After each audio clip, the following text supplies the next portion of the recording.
You're listening to the PAZNIA Radio Network.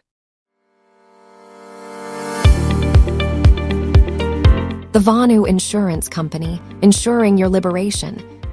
If there's one universal certainty, it's that life comes at us all quite unexpectedly. 1 second, you're making sweet love to your freemate, inside the homemade polyethylene, a tent. Mount Vesuvius is nearing eruption and bam, in comes a 40-foot oak tree. A good fucking day to you from the Siskiyou. It's moments like those you wished you had Vonu insurance. Or this very real example, you took Rayo's advice and decided to join a ghetto. One night you discover that your homeless meth head neighbor jacked your fucking shopping cart and the few belongings you owned to obliterate whatever remaining brain cells he had left.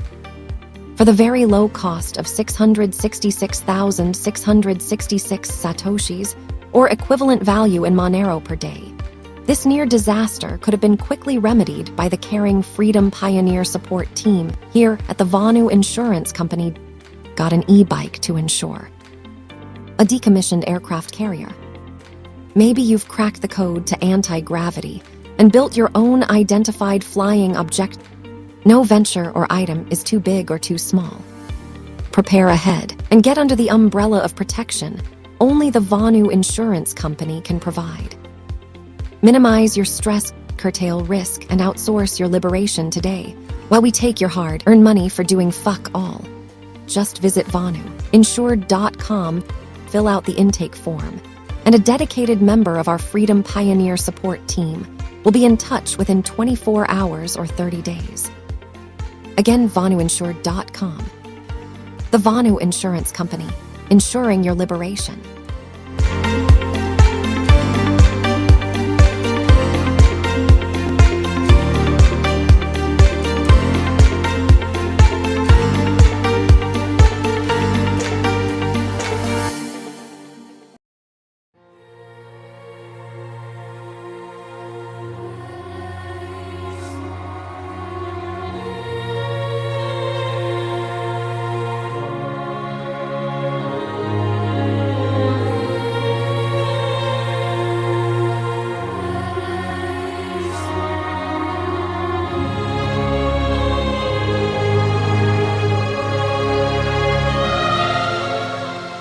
On this Self-Liberation Saturday here on the PAZNIA Radio Network. Cloak and Dagger kicks us off here in just a few minutes. Thane Riddle will take us on a tour through the important news, privacy and security tips, and fan mail in the first hour. In the second hour, PAZNIA Executive STEAKholder, Gier, will join Thane to talk the mysterious wishing machine, breakthrough energy, working for Sky Huddleston, monoatomics, and maybe more. We shall have to see. Then, a full evening of special PAZNIA deprogramming. Starting at 7 p.m. Eastern, 6 p.m. Central, the audiobook for PAZNIA, a proposed model for the Second Realm network. If you're new around here, this will give you a much better idea of our much grander, overarching vision for the PAZNIA parallel network. Following the PAZNIA audiobook is a short Vonu podcast episode, number 211, a special full issue of Innovator, a classic libertarian zine from the 1960s. And concluding with a premiere of a brand new piece of self-liberational media, taken from VonuLife 25, Resurrected, Community Technology, Vonu, and beautiful Bella Coola Wilderness. It's a fictionalized story providing examples and inspiration for individual liberated lifestyles, as well as security culture-oriented wilderness community, incorporating breakthrough energy technology, mesh networks, and more. Thanks so much for joining us here in the digital Second Realm on this transmission of Self-Liberation Saturday on the PAZNIA Radio Network. Check out the main website, paznia.com/radio, to keep up with everything we're doing here and to support the expansion of our efforts. Cheers from Veritas. Daisy Free Robot out.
harming others, stopping others from harming you. I'm Thane Riddle. This is Cloak and Dagger.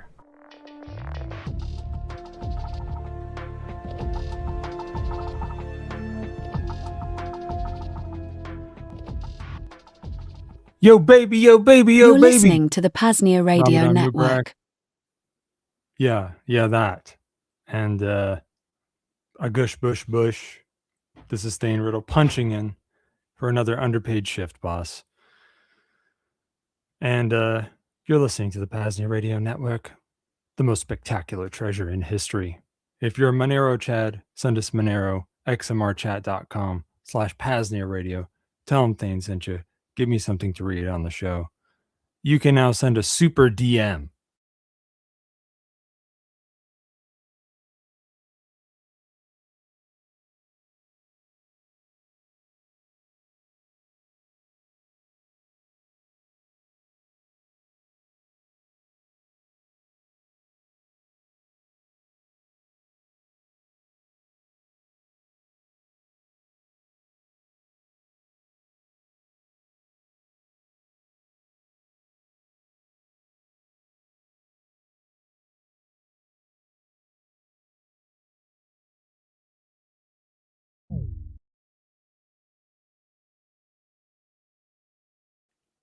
Sorry about that. How did I get muted? Yeah, whatever. This is Cloak and Dagger. Okay. Did you hear that part?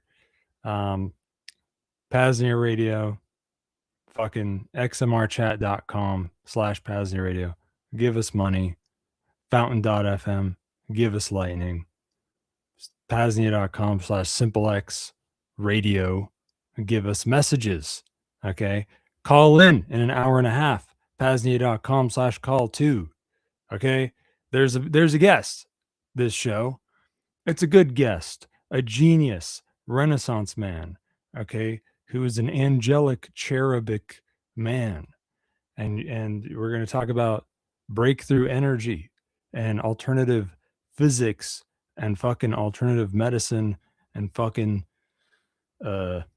parapsychology. Okay, this is a good guest to leave questions for. Okay, we can talk about anything. Today, the down-to-earth tip is transportation privacy when going under threat. I didn't start muted, did I? How the fuck did I get muted? Building second realms is going to be fucking nothing. Go fuck yourself. It's cut. I have a guest. I'm allowed to do that now. That's a rule I made. And the guest is John-Robert Gier. In an hour and a half, we will be taking calls with that motherfucker. PAZNIA.com/call. PAZNIA.com/SimpleX Radio. Leave messages for us. And here's some news. Cake Wallet gets Lightning support. This is digital news, by the way, if you can't tell. Cake Wallet gets Lightning support. You know how Lightning sucked? Because among other things, it either had to be custodial. This is Cloak and Dagger News, catching you up on this week's stories, propaganda, or psychological operations critical to your security and privacy. Yeah, right. It's the news. Cake Wallet gets Lightning support. They did it with something called Spark, okay? Which is magical thing, okay, that lets you have Lightning that's self-custodial, and you get instant payments, and you don't have to be online, and you don't have to do channel management. So Spark is kind of like the best of both worlds, from what I hear. I don't fully understand it myself, but that's really cool, okay, that Cake Wallet got Lightning support with Spark. In parties and party vans news, in Bahrain, one of the party capitals of the world, never a dull decade in Bahrain. The kids do like to party. There's been some extra wild parties heating up, even more than usual. See, the Bahrainian state is kind of Sunni, and they are friends with the U.S., allowing the U.S. to use Bahrain as a key staging area for U.S. Navy operations in the Middle East, including in the umpteenth Gulf War, which is now in full swing. However, those party-loving whippersnappers who make up much of the folks living in Bahrain, now most of those guys are Shia, and most of them don't like the Bahraini state altogether very much. Nor do most of them like the US very much. On the other hand, some of them do like the Iranian Ayatollah's regime. And the Ayatollah was just assassinated by Israel. So, whoops. Well, folks, let me tell you, it takes much less than what's happening now to get Bahrainians to throw a good old fashioned party. So, I think you can look forward to this party in Bahrain being livelier than most. What do you think, boss? Should the KGB make tweets standing with the Bahrainian people and promising to support them on the ground? Should we start flying Bahrainian flags in Western countries and in restaurants and from cars in support of overthrowing the pro-US regime in Bahrain? I stand with Bahrain. What do you think? Hey, at last I checked, Bahrain was one of the freer economies in the Middle East, though nobody ever gives it much credit for that. And you gotta love the fighting spirit those rascals have over there. So I won't be flying any flags, but the black kind. But I must say, I've always kind of liked those Bahrainian whippersnappers, and I wish them much luck. Elsewise, in parties and party vans news, some totally righteous party animals in Karachi, Pakistan, decided to crash a party at the U.S. consulate. Some U.S. Marines got out on the dance floor with them, and they had a blast. At least 9 party animals were shot so far. The Marines have done all right holding the consulate in their all night and day bash and kegger. But as far as I know, I haven't heard about that in a few days, actually. But as far I didn't hear whether the party animals had actually dissipated or not. There may still be riots there now. I'm not sure. But they had gotten a bit out of hand, to say the least. Last I checked, it's not every day a bunch of guys storm a U.S. consulate and get shot by Marines. Hey, wait a second. Aren't you supposed to refrain from fighting during Ramadan if you can? Well, whatever. No big deal. It gives you something to take your mind off being hungry and thirsty, at least. Ramadan Mubarak to the Pakistani partiers, and party on, dudes. In PSYOPs news, in case you need a refresher, I'm just going to say this. Deepfakes running amok when it comes to any hot button story, whether it's the shooting of a civilian or the bombing of a military base. Somebody is making AI slop shooped pictures and sometimes even shooped videos of it. Also, demoralizing you by making you feel like you can't tell what's real is also part of the game plan, like it always was. So yeah, good luck with that. The good news is it's truthfully nothing that new, other than you can make better fakes at a lower cost than you could before. So the quality and quantity will go up, but I myself truthfully have not found this info to be like any harder to see through than it was before. I mean, even real pictures were always framed to mislead folks anyway. So it's kind of like, who cares? I don't know. I never put much stock in pictures anyway. I guess it only works on a certain kind of person. War news. This is the big section of the news this week. Could you guess? Small note on the Mexico thing last week, the fighting in Jalisco, which I believe I called Jalisco, which I kind of like calling it that. That's kind of fun. Makes me feel like a tourist. Fighting in Jalisco and other places in Mexico, it's come to my attention that, because you know me, I'm lazy. I don't really look too deeply into news. I don't care that much. It came to my attention that the violence in Mexico was likely blown out of proportion, and that this was some kind of likely U.S. led psyop. I mean, you likely already know the U.S. has something to do with cartels, right? The CIA has something to do with the drug industry in the Americas, to say the least. So, and those ties run deep. The tendency to play both sides in a conflict like this is very much there. The U.S. military is helping the Mexican state military and the CIA has cartel ties, so the U.S. can play both sides of a conflict like that. I think what might be going on there is, ironically, the U.S. was like, okay, you gotta strike the cartel, or else we'll strike targets in your country. And then when Mexico did that, they then have CIA assets in the cartels stage a little bit of a freak out, which actually wasn't as bad as it was made out to be. And uh, and then after that, the US can turn around and say, oh my God, look at all this crazy stuff we're pretending is happening. Now the US needs to intervene, which, it's the kind of thing that you can see why Mexican politicians are always like rolling their eyes at the US, because it's just like they have to deal with like the shittiest neighbor in the world.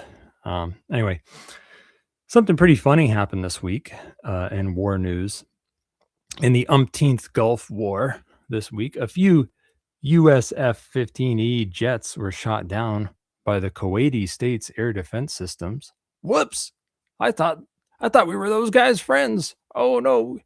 Oh shit! Sorry, guys. Yeah, Kuwait is supposed to be a U.S. ally, but they shot down these 3 planes for some reason, even though you'd think their transponders would be saying like, "Hey, we're U.S. planes," but it's like, sometimes when you give a third world country a bunch of weapons and stuff and air defense, they may not be trained properly as much as they should. So they're, whoops, oh, we shot them down. But anyway, the story gets funnier than that. You see, the pilots in all 3 jets lived because they ejected. And as these U.S. zipper-suited sun gods floated down upon these lowly sand niggers, guess what colors the parachutes were on their Aces 2 ejection seats? Why, they were the standard colors of orange, white, and green. And to some folks on the ground, that looked an awful lot like the colors of the Iranian flag. So, the zipper-suited sun gods were welcomed on the ground by some random pissed off guys with weapons. Of course, these Kuwaitis worked out pretty quickly that these guys were U.S. Air Force and not Iranian, but still pretty damn funny, I think, because the parachutes look like the Iranian flag. I don't know. That's really funny. It's like a comedy skit or something. I don't know why these stories always happen in war. It's very comedic. So we got to talk about this little thing you might not have heard of, called the U.S.-Israeli war on Iran. We got to talk a bunch about this crap. Israel struck first, as they are wont to do. I feel like they're trying to trick people into thinking the U.S. did it, but that's not true. Israel killed. They went straight for the face, and that's what they train you to do in Krav Maga, right? Eye gouges. They went straight for the face of the state. They killed the top guys in the Iranian state, and there's a couple little funny things about that. One is they used some kind of trickery to get the Ayatollah to come out of his bunker. It's kind of shocking to me in a way that they were that dumb. But Iran has always been kind of a little bit weak when it comes to the intelligence side of things. No pun intended. I'm not calling them stupid, just saying, intelligence, intel. They're not too good at the intelligence, counterintelligence game. Whereas Israel and the US are some of the absolute best in the world. So they're just like super outclassed when it comes to intelligence stuff. There's some interesting propaganda about that. There's some propaganda saying it was a joint US-Israeli thing. Like I said, there seems to be a small effort to trick people into thinking that the US hit Iran first and that it wasn't Israel. Of course, the US was right there with them, like obviously right there to support them. They launched the attack jets and all that stuff right away to deal with the counterattack, and all, they're ready and they know about it, but and everyone can see that, but they didn't. They didn't. It wasn't the U.S. But yeah, so what the U.S. really did, most likely in terms of this assassination thing, it was very much an Israeli operation. If the U.S. provided assistance with surveillance, it would have been with satellites. And also, they have this other propaganda coming out, which is not wrong, where they're saying like, "Oh yeah, Mossad hacked all the security cameras in Tehran, and so they could see everything, and that's what's going on." Which that's true. That is likely true that they hacked the security cameras. Fine, but they're downplaying very obviously like what I feel like everyone should know, which is, there's a shit load of what's the word? Iranian looking, Iranian sounding motherfuckers who happen to be Mossad assets. And that's what's really going on. It's like the Mossad is there. They're there in a big way with guys, intelligence assets, the old fashioned way. That's what's really going on. Anyway, another funny thing about the way because for the most part, I wouldn't talk about them killing some figureheads or something if I didn't think it had some small tactical bearing. I wouldn't even bring it up. Like I'm not going to bring up whatever North Korea guy's sister rising in power. I don't give a shit. I'm not going to bring that up, except for the part where I brought it up to say that I wasn't going to bring it up. But the reason it seems that they killed those guys. See, the Ayatollah was relatively soft or moderate as far as his regime goes, and probably his nearest guys were not too far off the mark from that either. So killing all those guys means the next in line is going to be someone more hardcore, someone more conservative. And I think that's part of the plan. For some reason, they think they'd rather fight a war with those guys or have an easier time making those guys look bad or something like that. I think that's what they're getting at. Weird thing I want to mention just because it's so weird. I don't know how tactically relevant it is, but it's fucking weird. There's like leaks from the U.S. military saying the officers were told by the administration that, they were given all this creepy Christian doomsday rhetoric. Like, we have to go to war with Iran to light the torch of Armageddon and usher in the end of times and shit, which is fucking weird. I just thought I'd bring that up because, like, what the hell's going on over there? What have they gotten that guy to smoke up there? Anyway, Iran hits lots of countries. Everyone's involved now. Everyone's invited to the party now. They hit Israel a lot, of course. Lebanese Hezbollah gave some small support with their own rockets. Israeli state tries to play it cool, but they're hurting. It's an open secret now that Iran has hypersonic missiles that can't be intercepted very easily, to say the least. Of course, the IDF hits Beirut back some more, but for the IDF, that's like a normal weekend relaxation activity. So whatever, is that news, really? However, Israel did then follow up with a ground invasion of Lebanon. And it's easy to see the Israeli state wants to take ground from Lebanon forever and make it part of Israel sooner or later. But I can't say for sure yet whether this is the time they will try that once and for all. Israel has had the balls to order the evacuation of 10 or 15% of the Lebanese landmass. Yeah, that sounds like them. We'll see how that goes. Iran hit a British airbase in Cyprus, or a couple British targets in Cyprus. Turkey also had a little scare with an Iranian missile. Pretty much peppering anybody who's cozy with the U.S. at all with some kind of little, hello, how you doing? The news also says they hit an airport and something else in Azerbaijan, killing a couple civvies. But wait a second, Isn't Azerbaijan an Iranian ally? You ask? How did you know that? Look at you, boss. So worldly. So worldly. I didn't even know what side Azerbaijan was on.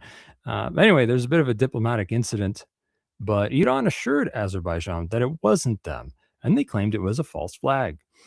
My guess is Iran is telling the truth, and it feels like something likely the IDF would do.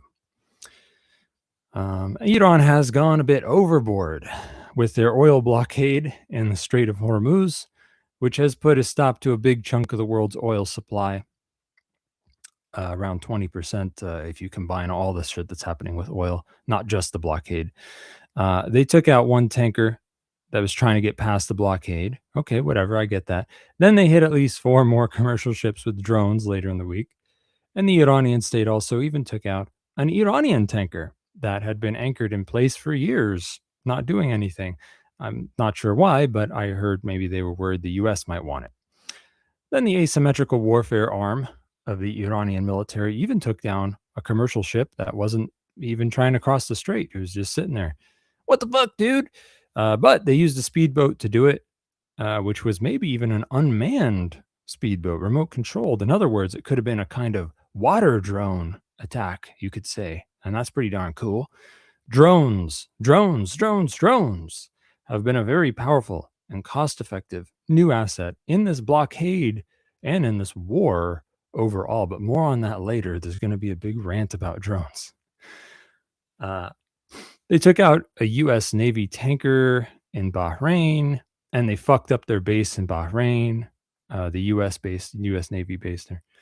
Iranian state has hit the UAE pretty hard. They struck some fuel terminals and oil stuff and other infrastructure and industrial stuff, military targets in Dubai and Abu Dhabi. Logistical oil targets in Saudi Arabia have been hit, bringing Saudi's oil production down by a big fat notch, at least 16% down and counting. Qatari liquid natural gas production shut down. The Strait of Hormuz oil blockade and all the attacks on fuel infra, of course, are, as I said, a big hit against the world's oil supply. You add it all up, it's like the world's fuel supply is down by 20% or something. So fuel prices going up and up and up. Don't say I didn't warn you. Boss, I told you to stock up on fuel last year. And don't forget that you'll need to put preservatives in the fuel if you want to store them for a long time. Diesel keeps better on the shelf than gas. And it stores more energy per gallon too. Diesel's better than gas for prepping, if you ask me, boss. And those are only a couple of the upsides of diesel. I could go on and on about diesel. There's a couple of downsides too, but for the most part, it's diesel, I think. It's better. Iranian attacks branched off to other interesting logistical stuff, industrial zones in the UAE, like I said. They hit the US embassy in Saudi Arabia with drones. And of course, some US military radar arrays were hit. And that's a big win for Iran. Those are important sources of intel for the US and the Middle East. And Iran took out billions of dollars worth of gear with only tens of thousands or hundreds of thousands of dollars of munitions. So very good play, but also predictable. The US and Israel claim to be bombing Iran like 1,000 times a day or something, which is not something they can keep up forever. As many have brought up, they're burning through missiles and interceptors. Sounds good for the military-industrial complex and the stock market, huh? It's the same old story. Okay, we've been talking about this. Isn't this tired by now? Are we tired of talking about it? Now, what kinds of targets do the U.S. and the IDF hit in Iran?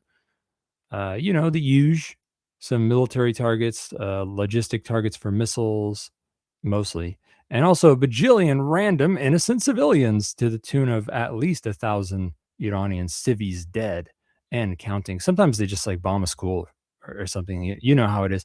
You know how they roll. Meanwhile, the U.S. claims to have lost something funny low, like 6 jarheads or something. You know how they roll. Of course, Iran has many missiles underground, so you're not defanging them that easily. Oh, and they sank like an Iranian frigate that was no threat, hanging out near Sri Lanka, nowhere near the war. They say it's the first time the U.S. sank a warship with a torpedo since World War II. That's weird. Isn't that kind of surprising? Oh, also, the U.S. is arming Kurds in Syria and Iraq. You remember Syria, where the U.S. and Israel invaded Syria through ISIS. Like they used ISIS as their little CIA thing. Or I guess the CIA was more Al Qaeda, whereas ISIS was more like Mossad. But whatever, you get the idea. They invaded Syria with ISIS, and then on the news they tried to tell you that this was the Syrian people rising up to overthrow the big mean Assad regime, which is so bad for some reason.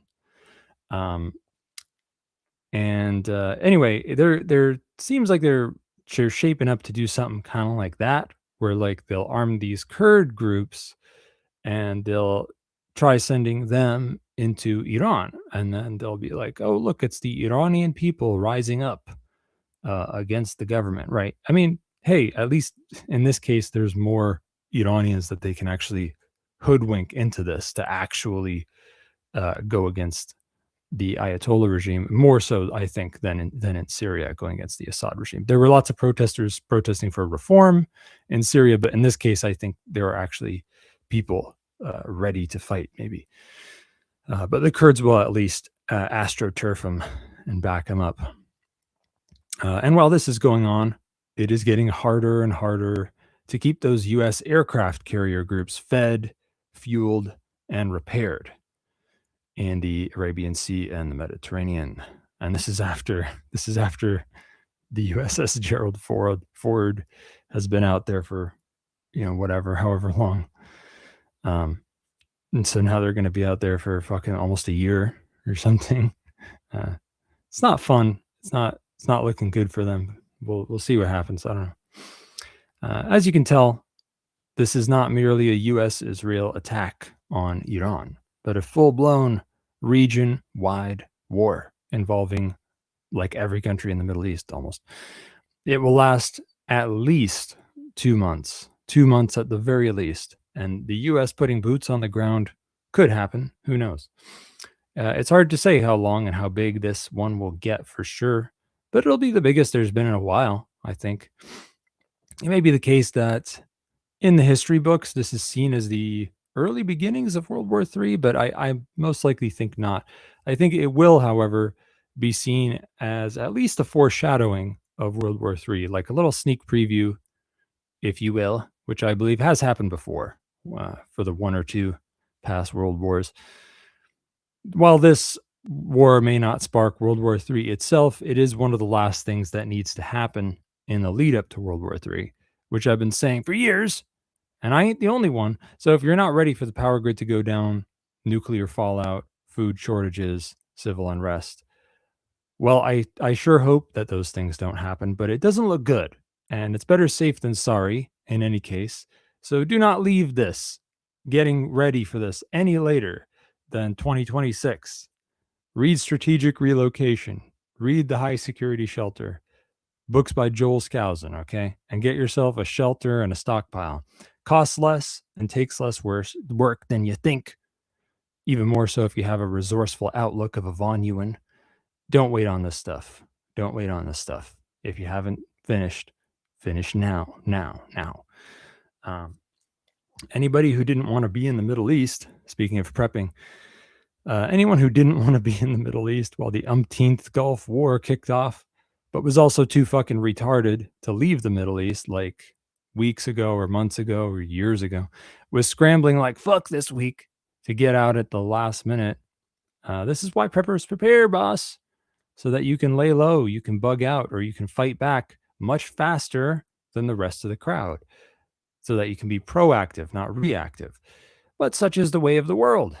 Until we can end the state and stop all these big wars and set everybody up with some proper fucking disaster insurance so that all these sheeple can outsource the prepping to somebody else. In the meantime, the US feds told Americans to evacuate too little too late, but they said if you want any help from them, you can go fuck yourself. You see, the US says they had to maintain the element of surprise in their attack on Iran. You remember last week, that imaginary non-existent element of surprise where everyone in the world, and surely the Iranian state, knew exactly when the US was about to attack? Yeah, that one. They had to protect that. So you can go fuck yourself if you want help evacuating, but you should evacuate. That's their stance. So yeah, more or less all the airports like shut down to a tiny little trickle of their usual flights across the Middle East. And anybody who didn't get their ass on an aircraft this week may be shit out of luck. I say either buckle up for a nice scenic road trip out of the Middle East or find somewhere to get nice and cozy for the next couple months. You made your own bed, so you might as well get a good rest. Most civvies will come out of this without dying anyway, but do at least go somewhere far away from any action or potential targets. This is the part where I talk a lot about drones, okay? This is why the news is so long. First, I'm going to warm you up with a drone appetizer. Let's bring this one up. The U.S. has been hitting Iran a bunch with a clone of Iran's own kamikaze drone. See how counter engineering works, boss? Your foe hits you with something nasty, some new weapon, or some cool thing, and you get your hands on one and reverse engineer it. What do you think? Can the Iranian state sue the U.S. for infringing on their intellectual property? I guess it's worth a shot. We'll have to see. Anyway, you recall that groundbreaking Operation Spiderweb, or whatever the fuck it was called, last year, where the Ukrainian CIA Nazis snuck a bunch of drones near a Russian military base and used them to blow up like half their bombers or something. They spent like a couple million to do many billions worth of damage. And you recall how I went on a big crazy rant about how that attack changed the world and it was the dawn of drone warfare. And now the 21st century would be forever defined by this kind of attack. Well, the spiderweb style sneak attack is a very cool guerrilla tactic that I'm sure you'll see again and again. And who knows? Maybe you'll be one of those who carry out a spiderweb attack yourself. Rayo2 is saying, Jammin has been balls deep in the drone stuff for a while. Next time I have him on, we're going to go deep into drone warfare. Huge development for second realm defense. Good to hear, and that's exactly why I'm talking about this. For now, this kind of attack, the spiderweb attack, has been loosely adapted to conventional symmetric warfare, and it's become a broader class. It's become a broader class of attacks that are called the kamikaze drones, which seems like a good name. I like that name. As you can guess, a kamikaze drone is any kind of one-shot drone that's going to destroy itself in the attack. This kind of bridges the gap between missiles and drones. These new ones the U.S. ripped from the Iranian state look kind of like a small missile with little airplane wings. They're kind of course-correcting missiles in a way that are much slower, but also much trickier and sneakier. They can be launched by rocket propulsion like a missile. They can also be slingshotted into the sky, whatever. They don't care how they get into the air. Pretty cool stuff. But I think you can do a much better job counter-engineering these than they did. Don't you think so, boss? Then we can open source the hardware and software and share it with the whole world. Maybe we can make a lower-cost fork of this design using 3D printed parts. The sky's the limit, boss. So get to work. Surely one of you proud ashwagandhas out there can get your hands on one of these babies. Just try to diffuse it so it doesn't blow up or something. Then publish what you find in the Department of Technology chat, which you can find at PAZNIA.com/radio. We should perhaps make a drone chat too. Come to think of it. Maybe we should. Drones really do deserve their own chat, I think. They're kind of a big deal. So there's your appetizer. Now let me get to the main course. Okay, this is a Thane Riddle special. You're going to hear it here first. Okay, there's going to be a cool analysis here that I made up. Okay, pulled this shit out of my ass. You're going to see it. It's going to be cool. You'll like it. Main course when it comes to drones. As you know, this war is hitting a fair few countries in the Middle East. It's a full-blown regional conflict. And it's mostly a missile war and a drone war. That's right, folks. It is a drone war. In fact, the proportion of drones is so much that we might want to put the word drone first. It's a drone and missile war. And it's in full fucking swing now in the Middle East. Welcome to the 21st century, but you ain't seen nothing yet. This is only the very early days of drone warfare. Let's go over the claims. Why I'm talking like this and what is really sexy here that I've uncovered. This crazy thing that I pulled out of my ass and made up, okay? That's based on data. You're going to see it's real cool. You'll like it. Let's go over the claims, okay? That these states are putting out about how many missile and drone strikes and interceptions are happening in their countries, the countries that they imagine they rule. Now, most of these states are doing a pretty good job of playing these cards close to the chest.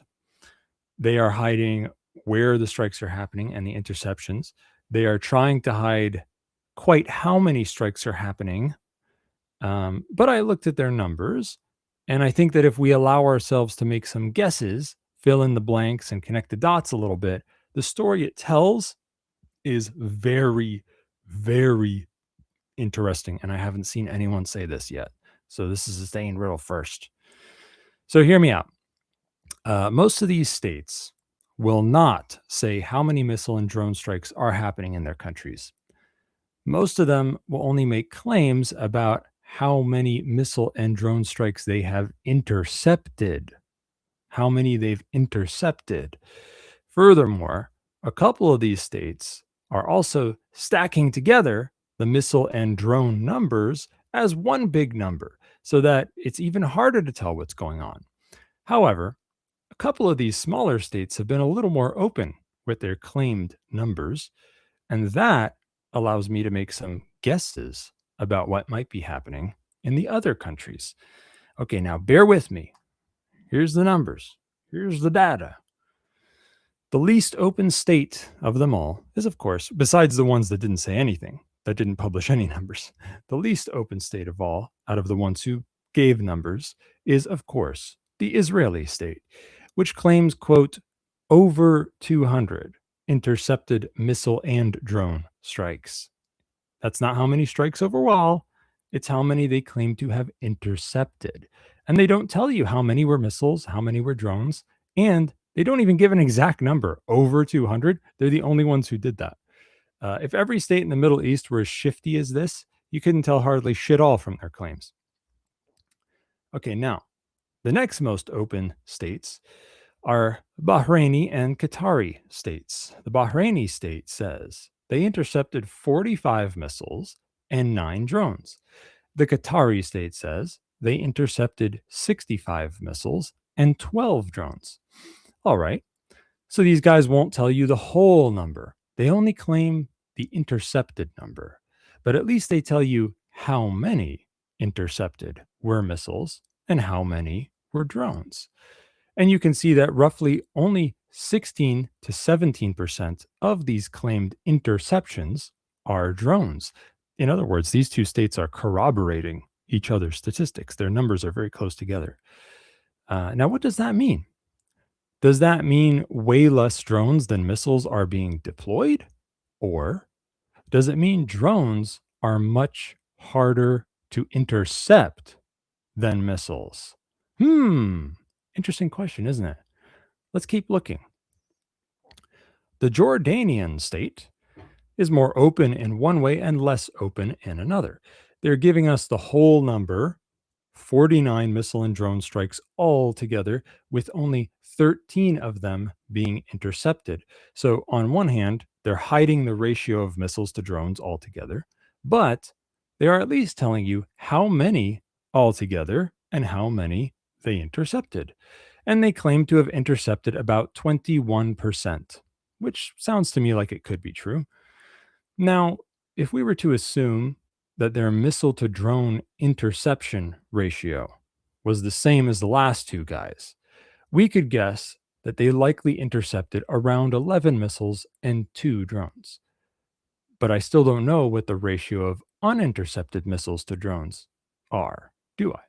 So that doesn't leave me with much. And that's where we come to last but not least. Let's look at what these businessmen and party animals snorting coke in the Burj Khalifa over in the UAE. What do these guys have to say? Woo! We got money, war, operational security, whatever. Yeah, just whatever. Publish all the statistics. These naive little lambs are the most open of all with their numbers. And what do they claim? And remember, these guys were hit a lot. Okay. They are a huge target in this war. They claim 137 missiles and 209 drones detected overall. And they claim to have intercepted 195 missiles and drones altogether. That's a claimed interception rate of 56% altogether, which is roughly 2.7 times what Jordan's claimed interception rate was. And maybe that's bullshit, but maybe not. After all, the UAE has low economic regulation and a shitload of cheese for such a little country, and economic strength does tend to lend itself well to strength in war. That's the principle that insurrectionary agorism is based on, after all, boss. But what's more interesting, for what I'm getting at, is that the UAE claims about 60% of the detected strikes overall were drones. 60% of their detected strikes from Iran were drones, mostly drones. This is why I say we should be saying drones first and missiles second. And I don't think that's going away anytime soon. And you're going to see why in a second. So, all this data I have here is very limited. As you can see, very limited to say the least. And if I fill in the blanks with extrapolated data, that may or may not reflect reality. So this is very early speculation, which is quite likely to be at least a little inaccurate.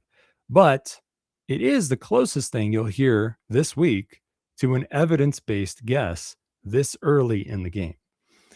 And what this very limited data here is saying is roughly 60% of detected strikes are drone strikes, while only roughly 17% of intercepted strikes are drone strikes. So let's make a very small, straightforward little war simulation. I think you can start to understand what I'm getting at here. But we'll make a little fake hypothetical simulation using these numbers. I will stick together the Bahraini and Qatari states' corroborated drone interception ratio of about 17% drones intercepted, with the Jordanian state's claimed overall interception rate of 21% strikes intercepted overall. And then I'll stack that with the UAE's claimed drone detection ratio of 60% of strikes being detected as drones. In this simulation, when we stick those numbers together to make a complete picture, okay, it's a Frankenstein's monster of these different countries' numbers. It doesn't reflect a real country, but it's the closest fact-based simulation we have based on these claims made by the states. Now, in this simulation, a healthy 44% of the missile strikes are being intercepted, and only fucking 6% of drone strikes are being intercepted. That would mean drones are like 8 times harder to intercept than a missile. You fucking hearing this?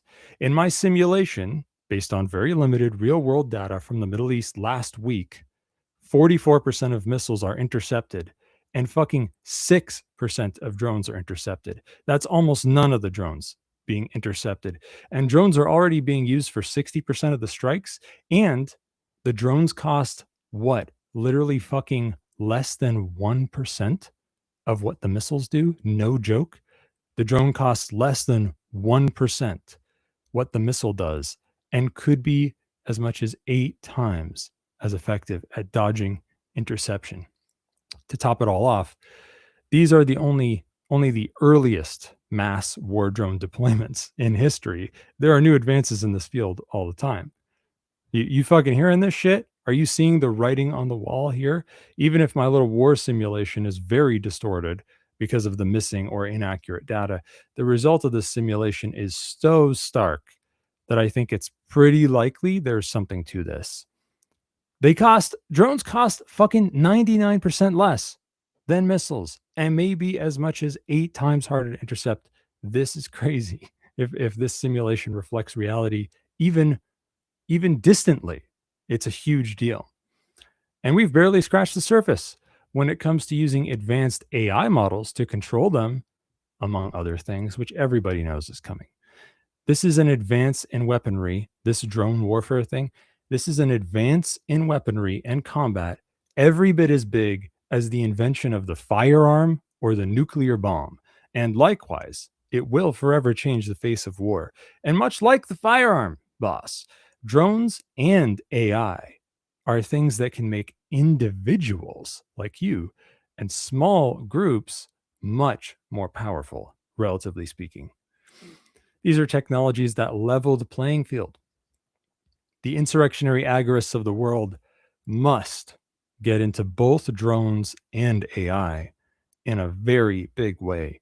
Namely, what you want is to push for more open hardware and open source software in drones.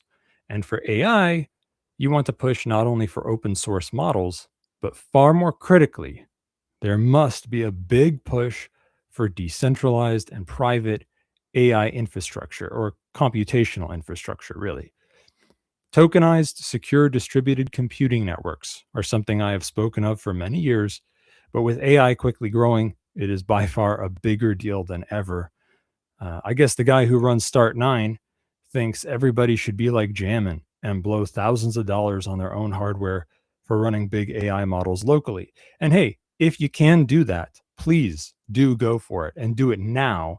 Do it at least before the end of 2026, before the electronic shortages get truly bad. If there is any part of you that wants to do this and can afford it, go ahead, do it now. But I do not think the world of tomorrow will be full of folks that all have their own very powerful computer hardware. I think that specialization and the division of labor happen for a reason, because they are far more efficient. I don't think doing stuff on other folks' hardware is a bad thing in and of itself. It merely needs to be done in ways that are very, very private, very, very decentralized, and efficiently monetized with a competitive marketplace. Then, having your shit done on other folks' hardware will make you more powerful, not less, because nobody and almost no natural disaster can even take down your infrastructure that way, and you'll get more power at less cost. I want you to speak these mantras to yourself over the next 10 years. All right, boss? Open source drones, open source AI, decentralized cloud infrastructure, open source drones, open source AI, decentralized cloud infrastructure, open source drones, open source AI, decentralized cloud infrastructure.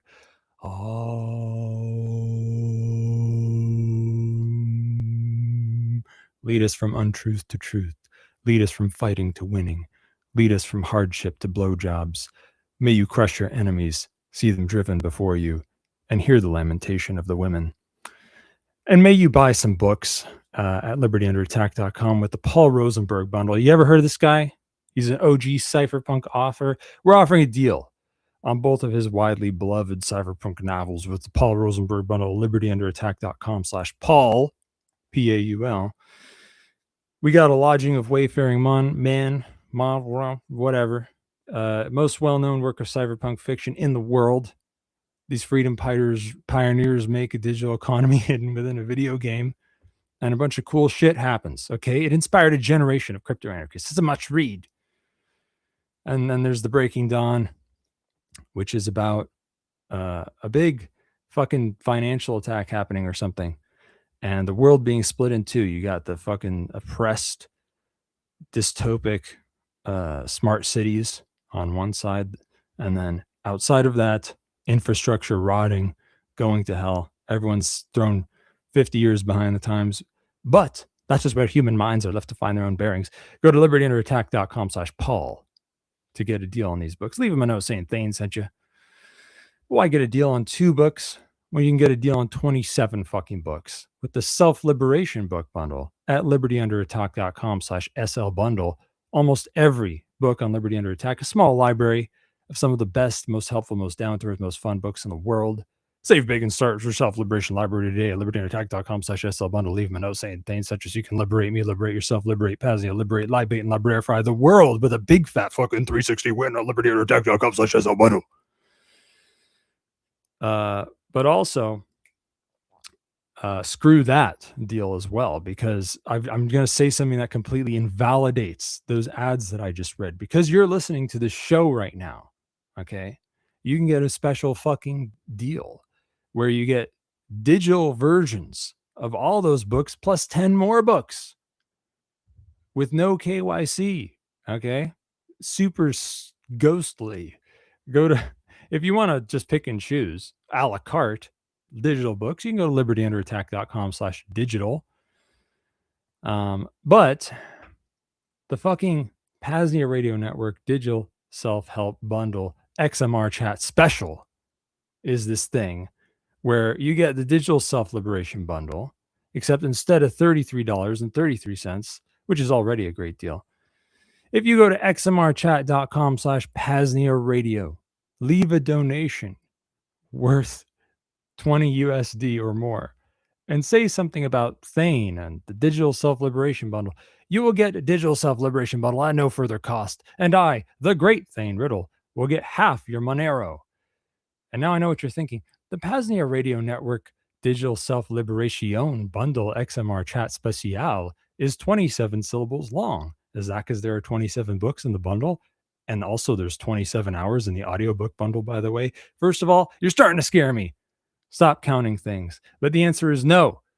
Because like I said, the XMR Chat Special gives you another 10 books on top of the other dumb old digital book bundle. This is a crazy deal, folks. Rayo 2's gone crazy. Take advantage of that by sending us 20 USD or more worth of Monero at xmrchat.com/PAZNIA Radio by saying say something about me and the digital book bundle.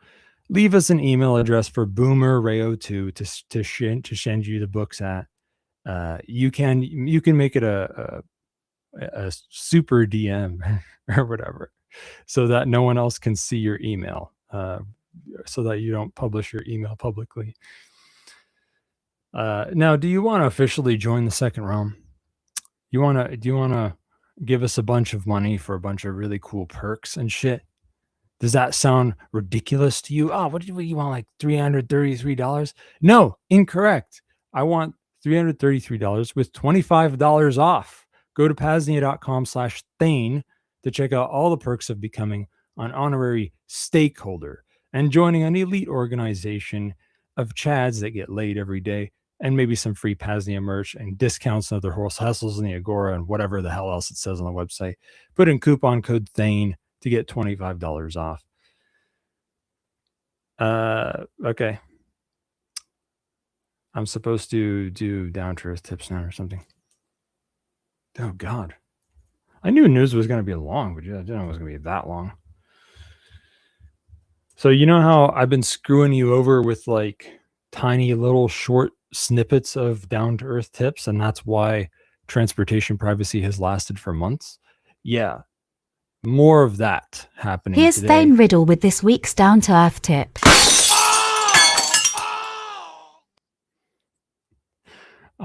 I'm going to talk about transportation privacy when going under threat. What the fuck is that? Why do you talk weird? Many spots under threat. Okay. That's when, there's some guys threatening the place that you got to go through, or you got to move something through. You know what I'm talking about. There's like the state's got these things called borders, and then there's like, prisons are like that. They try to keep people inside by making the area around you under threat. Stuff like that, Maybe you're Solid Snake and you're trying to break into Shadow Moses. That's you're going by under threat, keeping your privacy under threat. Now, first of all, many spots under threat are under empty threats, as they are not truly blocked off nor being watched very well, such as much of the state's little borders. Either way, you must sometimes check out the spots under threat so that you can find out for yourself which ones aren't truly under much threat, if any. Yeah, the break's in 2 minutes. Go fuck yourself. We have 2 minutes for more down-to-earth tip. Have you found, you feel like that was enough? If you must go under true threat, it takes balls and skills that are hard to teach, which I've talked about a little bit when it comes to sneaking around and going without being seen, going without being heard. And it takes a little luck too. And unfortunately, unlike playing Metal Gear, you can't try the level over and over again. When you get seen, you just get one life and you get one chance to go full stealth in your mission. But you got to do what you got to do. Sometimes you got to do this. So I'm going to talk about it. First of all, learn as much as you can about the threat without being there. Read about it, look at maps, look at shots taken by satellites, either offline or over Tor, and talk with any trusted friend who knows something about that spot.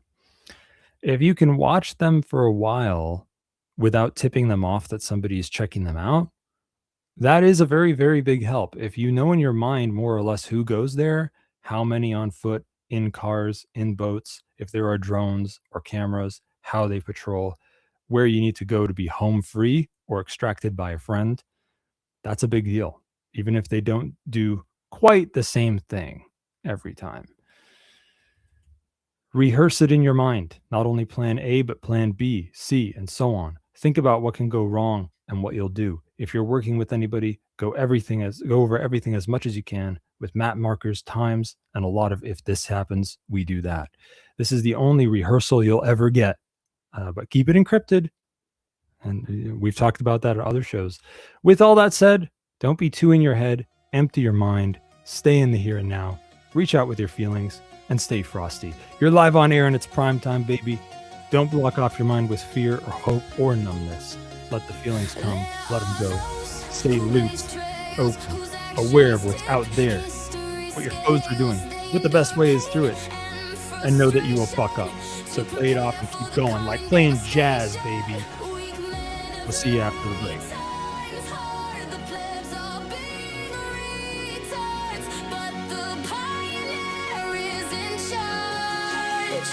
Pioneers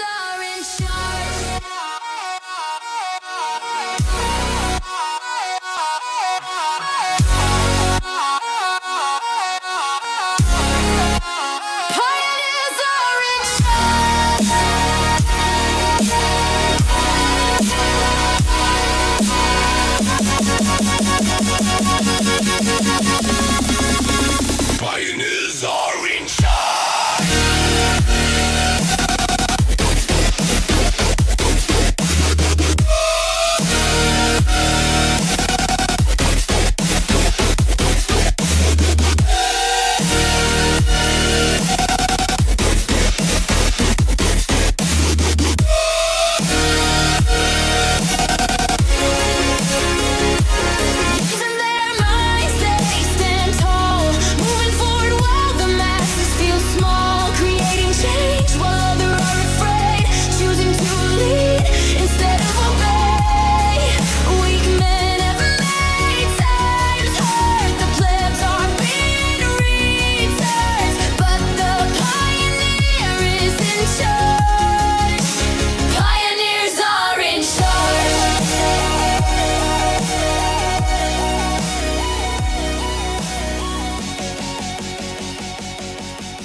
Hey guys, Scott here for Liberty Under Attack Publications. Looking for a Liberty-focused publisher? Liberty Under Attack publishes books and strategy guides for individuals looking to increase their personal freedom. They assist authors through the entire publishing process: proofreading, editing, cover designs, paperback and Kindle formatting, and full audiobook narration and post-production. Tell them Scott sent you and get 20% off a full service deal. To get some one-of-a-kind books or for more information, visit libertyunderattack.com.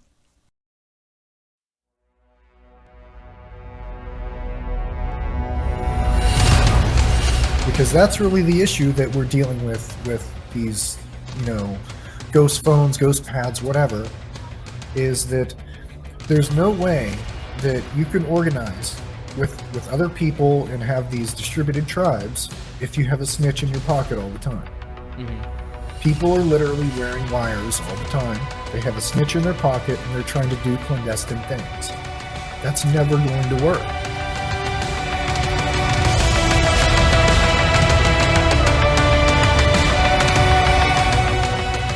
I'm focused on this project now because I really see how the unfettered flow of communication is what really has prompted this, shift in consciousness. And that if this can't continue this way and people can't communicate freely with each other, then all the distributed networks that have formed aren't going to be very effective, and they're not going to be able to do what they could do. If you can't communicate, especially when you're basically part of a dispersed tribe at this point, if you can't communicate without being monitored, it basically hamstrings anything going forward. Step up your privacy and order a ghost phone today. Just visit libertyunderattack.com/ghostphone, again libertyunderattack.com/ghostphone. And make sure to keep a lookout for more ghost pads, privacy tools, freedom boxes, and more. libertyunderattack.com is the website. Liberty Under Attack Publications. Share your story, find your freedom.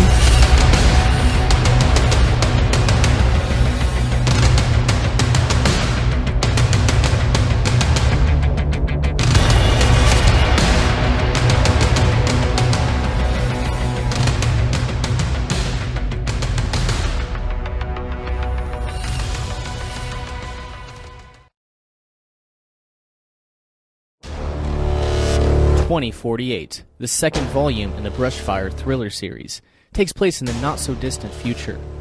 In the second half of the 21st century, the War of Ideas took place. The creation of second realms and individualist decentralized freedom cells spread across geographical regions, and the practical ideas of liberty, voluntary interaction, and peace took hold. The Free Society in 2048 is loosely based on Samuel E. Konkin III's Phases of Agorism, in which the destruction of the state would be realistically accomplished through the establishment of pockets of free individuals, black and gray markets, and the spreading of the ideas of freedom and liberty, until the demand for an overarching state was no longer perceived as essential, and individualism and voluntary interaction prevailed. The original creators of the Freedom Cells who led the world to a better place are still scattered about, living their lives, including Maxine, the late Henry Tucker's love, and the now washed-up but stubborn punk rocker Warren, still reside in the Appalachian Mountains. Maxine's nephew, Vince, and his boy Tommy, who had been van nomads ever since Tommy's mom left to pursue a materialistic quest for fortune in the never-ending rat race, went to visit Auntie Max on her homestead on Jim Mountain Road. Although Max is very happy for the visit, she has an ulterior motive. Her close friend she met during her revolutionary days, Isaac Hopper, is trapped in a geographical area previously known as New York City, now known as the State Zone. The State Zone is one of only a handful of remnant states where an overarching power-hungry government rules over its citizens with aggressive force. Together, Warren, Vince, and Tommy team up and use their knowledge, including advanced hacking techniques, low-tech ciphers, IRC encrypted chat, and cryptocurrencies to infiltrate and evade the authorities in the State Zone and bring back Isaac to freedom. But their mission, the rescue of Isaac, Auntie Max's close friend and confidant, isn't going to be easy. They're up against a powerful authoritarian Hydra state, a massive surveillance apparatus, a relentless and murderous police state, and a propaganda arm that will not stop until extremist terrorists known as the Trio, Warren, Vince, and Tommy, are brought to justice. Will the trio pull off the rescue of Max's longtime friend Isaac Hopper?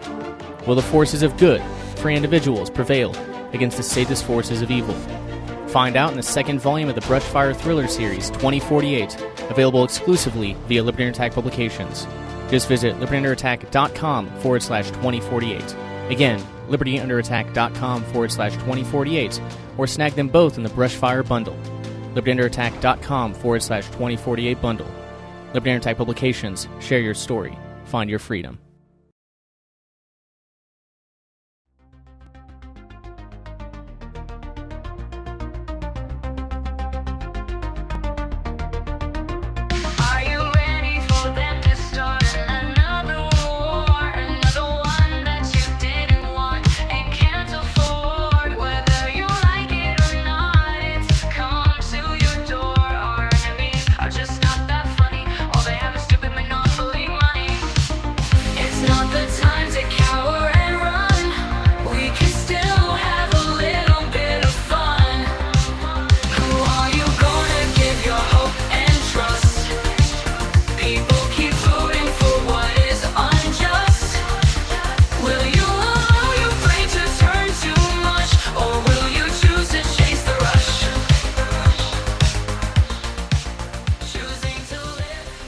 And now, back to Cloak and Dagger with host Thane Riddle. Hi. We have a guest.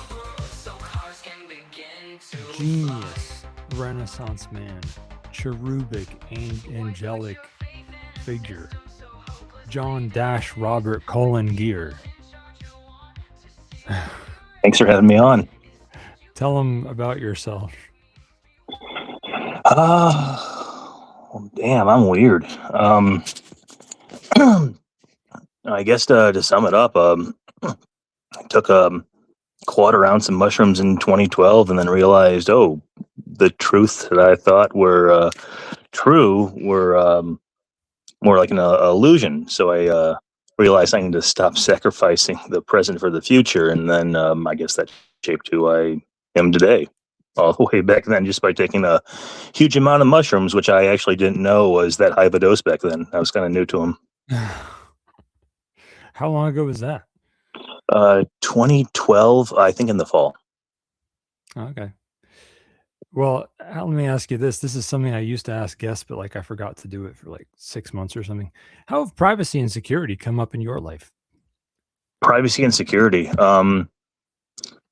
Well, let's see. The shirt I'm wearing now, GameStop. Yeah, I've got shares in several accounts, including at the computer share, where shares are actually in your name, most secure. And so, yeah, I think when GameStop kicks off, I've been saying this for 5 years now, but it's inevitable. I'm going to have to make sure that my passwords and login information are as secure as can be, and I'm kind of working with a friend right now to set up something, basically dedicated computer where I don't do anything else with it except for financial logins. Yeah, all right. Yeah, I guess you might want to look at cubes too. I mean, hardware isolation is good. In some I ways do have a better. ghost phone. I did hear that in the commercial just now. But I'm not sure. It might be a little bit outdated as far as getting updates. Is that a big issue? It's something worth caring about, maybe. And I mean, I like Graphene OS better than Calyx. I mean, Ghost phones can come with either, but I feel like he usually used to sell them with Calyx. But whatever. And Cubes is something you'd have on a laptop or something, usually. But it's pretty cool. It's you isolate shit in different VMs, basically. It's a whole OS built around that. But anyway, it's cool. You should look into it. But anyway, you're known among us, at least initially, for working at Liberty Heater and with Sky Huddleston. What happened? Was he taken away by some sort of sprite or something? It looked like the lights went off. You could see it fucking happening. What the fuck is going on over here? I mean, if his power went off, wouldn't he just drop out? Or I guess we could see the lights go down before, it's all tight timing, right? That's something else. That's something else, guys. I'm gonna play for. Oh, you can't hear me. Well, maybe you should rejoin or something. Yeah, you should rejoin. Man, that's weird. It's fucking. I could see his lights turning off. I can easily play for time. By Oh, there you are. Hey. That was crazy. Yeah, just I couldn't hear you for a while, and then just rejoining helped.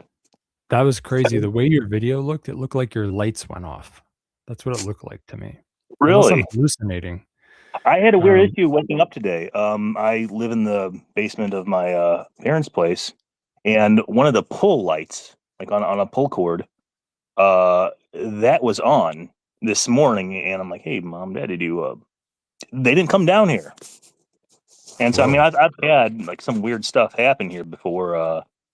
Maybe we can get into that later if we have time, but yeah, that was kind of strange today. So it looked like the lights went out. That's what I saw, and I don't know if anyone else can corroborate this or if it's on the recording, but it looked to me like you faded out over the course of a split second, like, I thought it looked like the lights were going off. But maybe I'm just crazy. Maybe I didn't actually see that. Um, but yeah, that's cool. But yeah, Liberty Heater working with Sky Huddleston.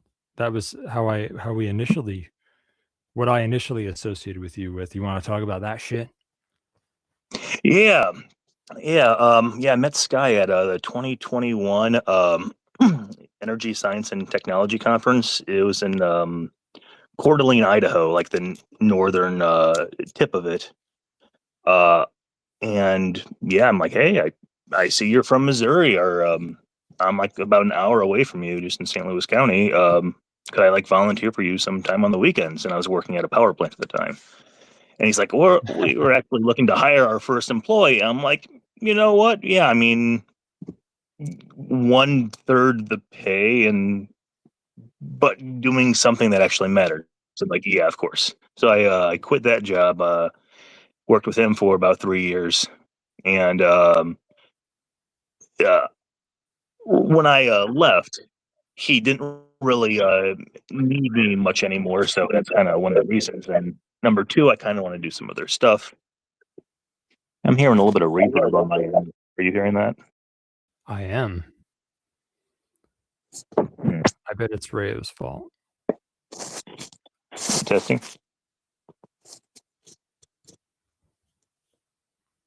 It's Rayo's fault. I can still speak through it.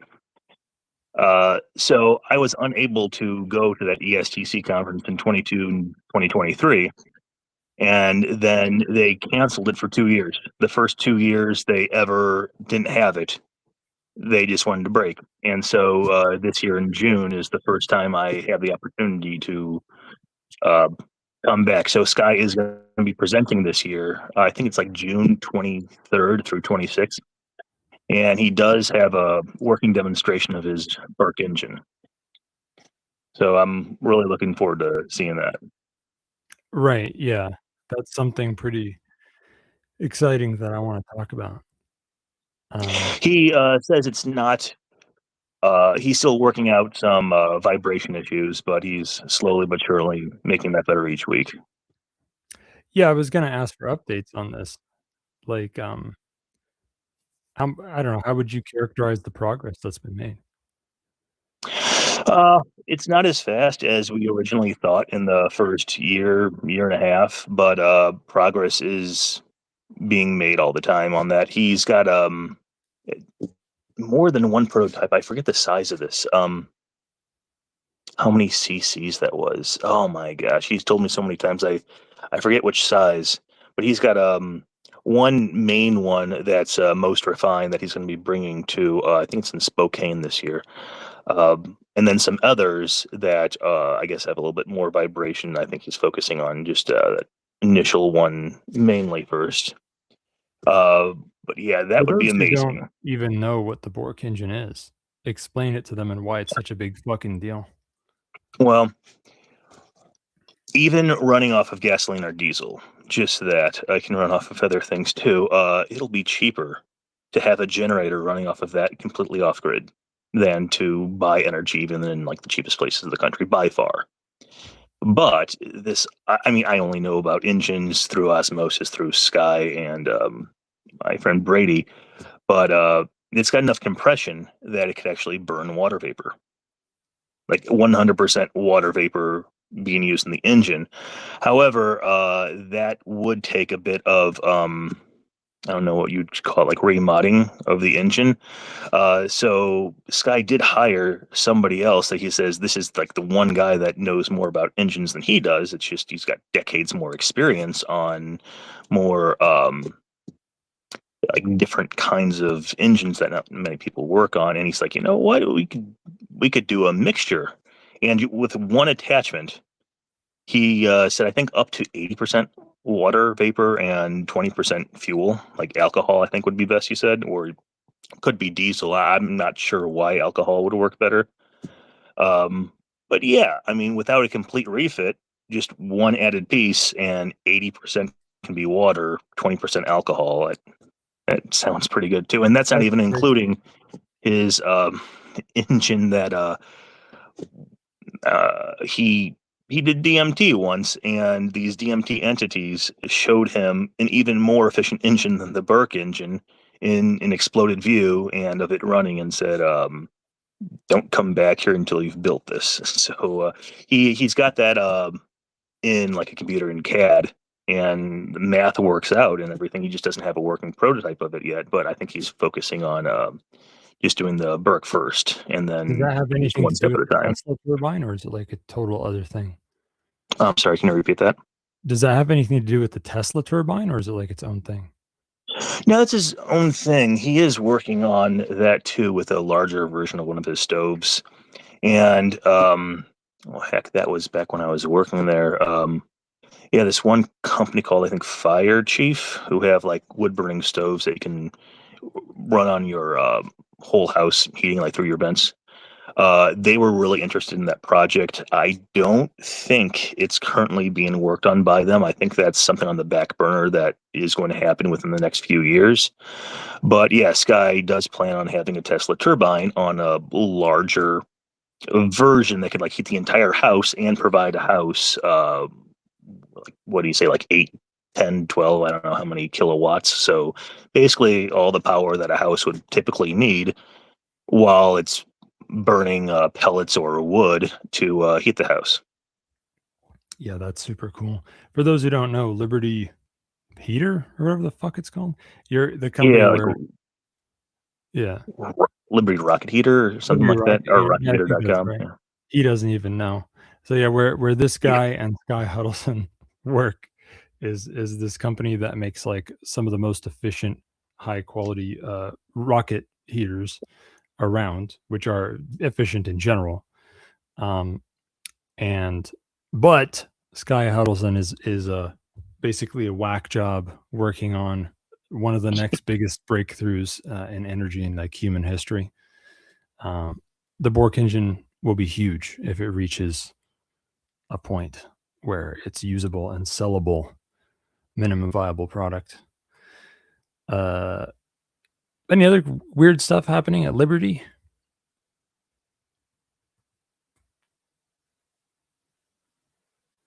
Oh, to me? Yeah, I'm asking you. Oh, like just in general, weird stuff. Weird stuff? Any other weird, like cool stuff happening at Liberty? Oh, you mean like the wishing machine story? Well, I mean, that's not really related to Liberty rocket heater, is it? Unless there's something. No, I'm sorry. I thought. Oh yeah, I could have been talking about Liberty in general. Yeah, that's. I was thinking that in general. I was like, yeah, okay, yeah, Funny. just weird stuff there. Or Well, maybe new products not coming really out. weird stuff. It's just at the fire protection district. It's all volunteer firefighters, but they are a leech on society. I mean, they still levy a sales tax, which is a humongous amount of sales tax, and they do basically nothing. They just get like, it's like a good old boys club that gets funded by taxpayers, and they really overstep their bounds. They try to like blackmail him into. I guess I don't want to say too much, but since this is an ongoing court case, but yeah, they messed up, and yeah, it looks like they might be paying for some of the fraud that they've done to him and other people in the community. Yeah, hopefully. For those interested in Liberty Rocket Heater, the website's rocketheater.com, apparently. I don't know how they got that domain. So we're going to talk about other weird shit because you're a guy who's interested in all sorts of weird shit that happens to be extremely cool, and you're very good at talking about it. One thing that's come up with us before is the Fogel charge barrier technology. Oh, yeah, it's my obsession. Oh, yes. Talk about it. All right. So, guy named Lieutenant Colonel Tom Bearden just died a few years back, unfortunately. He was really big into like new Tesla tech. So if you guys know John Bedini, who actually the ESTC conference is kind of centered around John Bedini technology. He was probably, Don Bearden was probably the best documenter of the past generation or two of people doing cool stuff with Tesla tech. And so, I mean, I bought all of his books, and the people at ESTC were his publishing company. And then I think the day he died, they stopped selling. Like the website's down, phone numbers down. I still have the head guy's address somewhere, but as you can kind of see, this is I need to get more organized. It's somewhere down here, but yeah, I lost contact with them. But anyway, one of Tom Bearden's books is like The Final Secret to Free Energy, and it's about a story of this guy named Bill Fogel, who in the 70s, all he was trying to do was make a better car radio transistor. And I think the story goes, he tried for a few years in the 70s, kind of put the project on the back burner, and then finished up in the 80s. And what he came up with was so much more than just a better transistor, but it actually blocked electron flow. And I'm not exactly sure how he came about doing that. The book didn't say explicitly, but having electrons being blocked in a circuit, there was still some sort of power powering machines indefinitely, like from the Dirac Sea or the cosmic energy. And when he realized this, he's like, "Oh, yeah, this is absolutely amazing. Like this is a close to a miracle." Uses whatever this power is. I think it's called negative energy, not a bad connotation or anything. Just like it's not electrons. It's just this endless sea of energy that you can tap into. And here's one of the ways to tap into it. It doesn't overload machines. I think I've heard this from a few other guys that might be in Tom Bearden's book, like Floyd Sweet. But yeah, it will not like destroy a machine by giving it too much energy. But what's even more cool than that, I think like free energy or like tapping into cosmic energy or the ether is probably one of the least interesting things about it, though, because it can make a bunch of, I guess, sci-fi actual science. For instance, like you take a picture and you run that through this charge barrier, its output will be about like a 3D holographic image. So you get 2D input, you get 3D output. Now, what happens if you say have like a LiDAR, which is like a 3D model of something? What happens if you put that information in? Like, what comes out of that?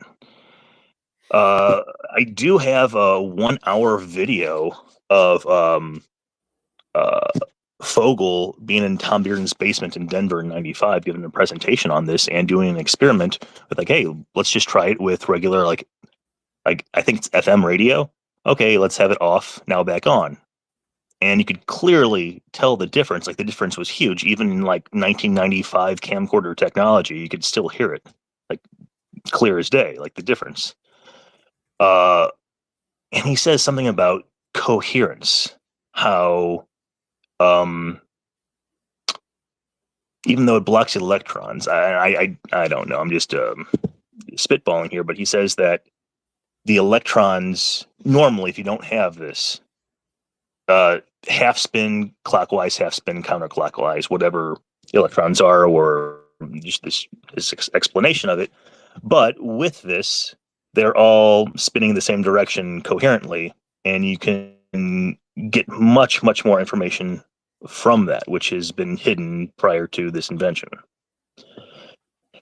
So what happens if you use like sonar? Like how much better could like anything with a sensor be? Like it's almost endless on like just using a Fogel charge barrier with basically anything that uses electricity and collects information. Like It's that's very interesting stuff. Yeah, I mean, my vague I don't know about it as much as you do, but my vague understanding from what they were saying. So like it's kind of one thing about electricity that's kind of like a 101 thing. It's like one of the first things you learn if you're paying attention, is that the vast majority of the energy going through an electrical circuit has nothing to do with electron flow, right? Like people imagine it's like being struck by lightning or something. There's electrons are moving all the way from one end of a circuit to the other, and they're what carries the energy. But it doesn't really work like that. Most of the current electrons move at like a way less than a snail's pace or something. Like it takes ages for an electron to go anywhere. It hardly moves at all. I've heard Through that. the Yeah. circuit.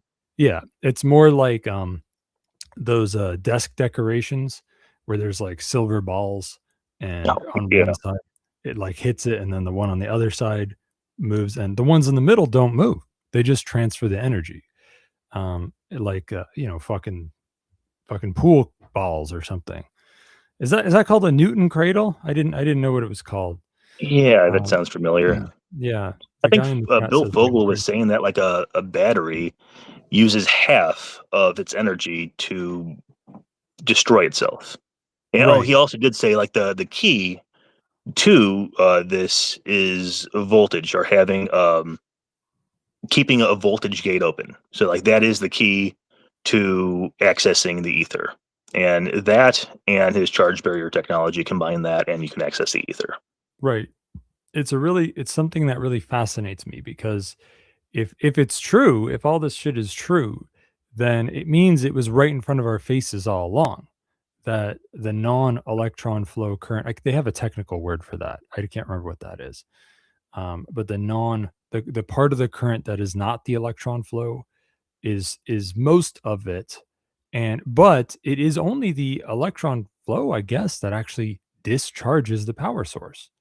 So if you can stop the electron flow and somehow get the rest of the current, which I think with the Fogel charge barrier, they use magnetism or something. They put the coil in the first circuit, and then they use that to make current in a separate circuit. If I remember rightly, I don't know, but That could be, as far as something that it was attached to it itself. It just seemed like this little chip he was holding. Um, so I don't know. There could be different variations of it. yeah, I I don't don't know. know too much on it. I don't really know either. Um, but it's really interesting, and to me, it implies that if this shit is true, that most of and the way a Fogel charge barrier thingy works is that it pulls energy from the ether or whatever, and it's kind of like 0 point energy or fucking negative energy or whatever. Then it implies that all electrical technology was using this energy all along, and maybe most of the energy came from there. It's just that the power source got discharged as it was working. And it really raises questions like, if those energy systems are using energy from the ether, what else? Right? Like our life Exactly. forms using energy from the ether, are our mitochondria perhaps uh, the thing that connects with ether, and it's just like the prequel trilogy in Star Wars, or the midichlorians are what connect us to the Force or whatever. I don't know why, what weird Luciferian cult told George Lucas that, but maybe they're onto something. I don't know. It makes me wonder a lot of things. And the whole thing about putting signals through it, the coherence thing, that's fucked up, dude. What if that's real? What the fuck's going on? To me, it means one of two things, right? Either A, the information was always there, like in an analog source or whatever. Like when you took a picture, an analog picture, like a fucking Polaroid or something, maybe it always saved holographic information chemically in there somehow, and now we're just getting it somehow. But the other possibility is really Yeah. Like, have weird. you heard of Father Ernetti's chronovisor, or like obviously Operation Looking Glass? So I'm thinking, No. yeah, What is if that? you get the story of Father Ernetti's chronovisor. So allegedly, story goes that this I guess a priest scientist built a machine that could see the past. they could view it and they could tune it into any location on Earth at any time on Earth, and allegedly saw Jesus being crucified and other stuff like that. And the Vatican's like, oh, this is too much power for like any one person or organization to have, and they destroyed it. But if it's true, I doubt that would be destroyed. And I guess, I don't know, interesting story. But when I heard, Some okay, you take Assassin's 2D Creed shit. input and this thing gives you 3D output, well, Yeah, well, maybe. you asked the question earlier. If you put 3D input in there, then what do you get, right? Yeah. And some people think of the fourth dimension as being time. It's a controversial issue, but it's a possibility. But yeah, that's very fucking interesting. And if it does work in a way that is way weirder than just the information was there all along, then my thought would be that it works through correlation, through non-local correlation, the way that parapsychological phenomena does. In other words, this new information's coming from the ether too, just like the energy comes from the ether. And the ether is zeroing in on which information to grab through correlation, because the thing you're giving it is correlated with this information. So it gives you another dimension of information or increased fidelity or whatever. But I don't know, man. If the focal charge barrier is real, speaking of which, how the fuck do we even build one? How the fuck Oh, good does it work? question. So I asked, the Grok AI. It was January or February of 2025, back when it didn't have many restrictions to it. I'm like, okay, yeah, you were a master of whatever I said, like electronics or esoterics or whatever. I gave it that dialogue in the beginning, and then, okay, glean all the information you can about the focal charge barrier and tell me how I can recreate it. And there were like 2 or 3 steps that it's like, okay, I got enough information online that I could get you here to there, but you're going to have to do like 2 or 3 different experiments and let me know what became of those experiments, because I need that information before we can go on to the next step. And it's, I think, 2 or 3 depending on how the first or the second experiment go. I've got that all saved still, but it was saying that I'll need like $100,000 to $200,000 worth of equipment if I don't want to just be like in my garage like Fogel was experimenting for a decade. So yeah, I would, as soon as possible. Yeah, let's go GameStop. Yeah, it's probably my a big obsession that I just have. I wish I had more information about. Huh. It's a very promising avenue of cutting edge research. By the way, if anyone wants to call in, you can bother us. We're going to keep talking anyway. You're probably not going to call in, faggot. Anyway, go fuck yourself. PAZNIA.com/call2. I dare you to call in. I'm going to read fan messages. There aren't much. Somebody in the chat, because I'm making up shitty new punk words like fucking dark punk. Oh yeah, counter engineering. I'm proud of that one. Dark punk. So other people are coming up with shitty punk words like agora punk and punk like the app pipe. And I'm told that Pazcraft has been called fucking Paz. Thank you very much for sharing that. And fucking, god damn it, I think Avalon Centrifuge. Scrolling, work. It doesn't matter. I know what he said. He asked me if I knew, or if we knew, as if we're a collective being, about Tahoe Laughs, Tahoe LAFS, TAHOE-LAFS.org. Yes, I do. That's a distributed data storage protocol that's open source, and it's pretty old. and I've known about it for a long time. It's one of the earliest ones I heard of. I think, if I remember rightly, it's like that one and IPFS and stuff. But I would like to look at it again though, because it's been an awful long time since I've thought about that. So yeah, I'd like to do that. And it's one of those. It's a distributed data store where there's redundancy baked in. Everything is split up across different shares. You can lose a percentage of the shares and still get the same data, and it doesn't matter which shares are lost. And Abkhazia, Respublika Abkhazia ad says, can recommend engraving seed phrases into stainless steel plates or hammering with stamping tools. It's cheap, and every normal house fire will not reach a temp that will destroy them. I dismantled some heat-treated parts from my old... I'm actually not that good at reading Cyrillic, which is my daily... I think that's a tank model, which is my daily commute vehicle, has stamps and a dismantled Shahed-type drone that crashed in my backyard for steel plates. That's great. Great advice if we come across any tanks. What type of fucking pleb are you such that you can't remember your own seed phrase? Oh yeah, well, having a brain wallet is a good thing. Of course. Unless you want it to be more torture resistant or something. You don't even want to have it, but that's a whole other thing. So we've got this motherfucker calling in. What you got for us? Hi, I'm just, I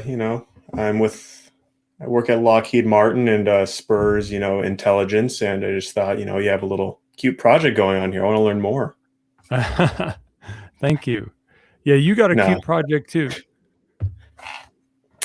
Shit, you making me blush. No, I was just calling in. Just making sure. I was fucking around with Voice Meter Banana earlier. You're not getting any feedback, right? No, I'm not noticing anything weird. Okay, perfect. Sorry. Just troubleshooting live on air. Yeah, just found out about all this maybe a few weeks ago, really just through Monerica, through Liberty Under Attack, and then listened to several recordings of your show. And that, it's really entertaining. And yeah, I was talking in the chat. Was that someone's mom? I think it was John's mom. Might have been. Get her on the show. A little bit later, thank you. Oh yeah, the basement. Sorry. I tried to get the cat on the show, but it signed an NDA. Yeah, but I was talking in the chat last night about just XMR related businesses, and you were talking today about transportation security. I was wondering what your thoughts on maybe running just a collective car rental, car proxy, I called it, just coming up with some shitty names. Whereas with the proliferation of flock cameras, those are a hot button issue. Flock cameras, Motorola cameras, just, car scanners. If, getting donated cars or flipping cars and putting them under a trust and then renting them out to randos with, Goldbacks and Monero, if that sounds viable, barring any DOT shenanigans. I like that. It seems quite near our logistics network ideas, like the PAZNIA logistics network and decentralized logistic networks, like I think, is it Shadrach who's working on that? I feel like I'm confusing Shadrach and Dave because I did their interviews close to each other and I like those guys and they both kind of sound similar. So I can't remember which one works on. Don't tell them. But yeah, there's like a Noster logistics thing. That's cool too. Anyway, yeah, this seems adjacent to that. And that's a really good idea because I never quite thought of that. I mean, car shares, I have thought of decentralizing car shares, but I guess I didn't realize the privacy implications, which is kind of embarrassing when you think about it. Because yeah, I mean, even if you're using fake plates or you're switching out plates or something like that, like I talk about in the cheat sheet in VonuLife 25, still, the car is recognizable. Also, most people don't have the balls to do that. Yeah, and plates. Yeah, someone was saying, you know, they're beyond plates now. I mean, that's just the small legal Right. thing. If you got a Right. if you got a fucked up car, just like one bumper sticker. Oh yeah. Oh Yeah. yeah. Yeah, well, that's, I mean, even before automatic object recognition, that was already a danger. You know, I already told people to stay away from that shit. Anything distinctive marks. But yeah, changing cars all the time and having a pool of cars to pick from, like, that's very forward thinking. I really like that. That's fresh. I like that one. Thank you. That's helpful. Yeah, I was thinking like, you know, there's a lot that goes into like putting things. Well, not really a lot. Trusts are relatively easy to set up, but just like I wonder how much, like where the break even point would be if you want, you know, like we accept cash, goldbacks, and an XMR, you know, the same things, and how much overhead you would like, how much you would need to charge to make that, you know, even viable with insurance. Because I mean, obviously you hope, you're just like, you know, you're hoping that people don't get into a car crash or use it to, you know, kidnap a child, but you know, you got hope in one hand, shit in the other. Well, they are libertarians, so oh yeah, of course. Yeah, no one just, you can't just want privacy. You always have to have some suspicious underpinnings, obviously. Otherwise, you would have just used your MasterCard and given your entire face scan to Home Depot or wherever else you're renting your trucks from. Well, I do think it's something to research. I think at the very least, whether this initial form of the idea is viable or not, the future definitely has a decentralized version of this in store. I think car shares are going to be a thing. There, you know, there's a degree of truth to the "you'll own nothing and be happy" thing. Like, there is a certain push for people to move to renting certain things that they used to own, and it's just because it costs less to do that. Like, if everyone's sharing stuff instead of the thing sitting idle, not being used, it's obviously more efficient. But there's a right way and a wrong way to do that, to say the least. Definitely. I mean, even something as simple as I'm sharing a car with a smoker. Now I don't know what to do. Just Exactly. on the, you know, implementation side of things. Well, yeah, they can have policies for that. But anyway, thank you so much for your question. Feel free to interrupt us again. John Robert. I probably will. Thank you. Do you have other interesting energy technology to talk about besides fucking Bork engines and Vogel charge barriers? Well, that wishing machine is kind of like my phone stand right now. If you want to get into that a bit. Sure, we can talk about the wishing machine. I was gonna bring that up later so that you wouldn't rage quit the show too early because we out you for burning down Shane's house. But yeah, go on. That Tell me was about the weird. wishing machine. It was just so strange. Yeah. Here, I'll turn around so you can get a picture of this better.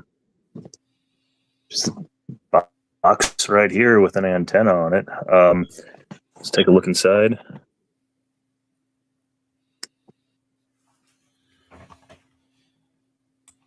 And yeah, that's just an audio circuit with a battery pack. An audio amplifier, right? Yeah.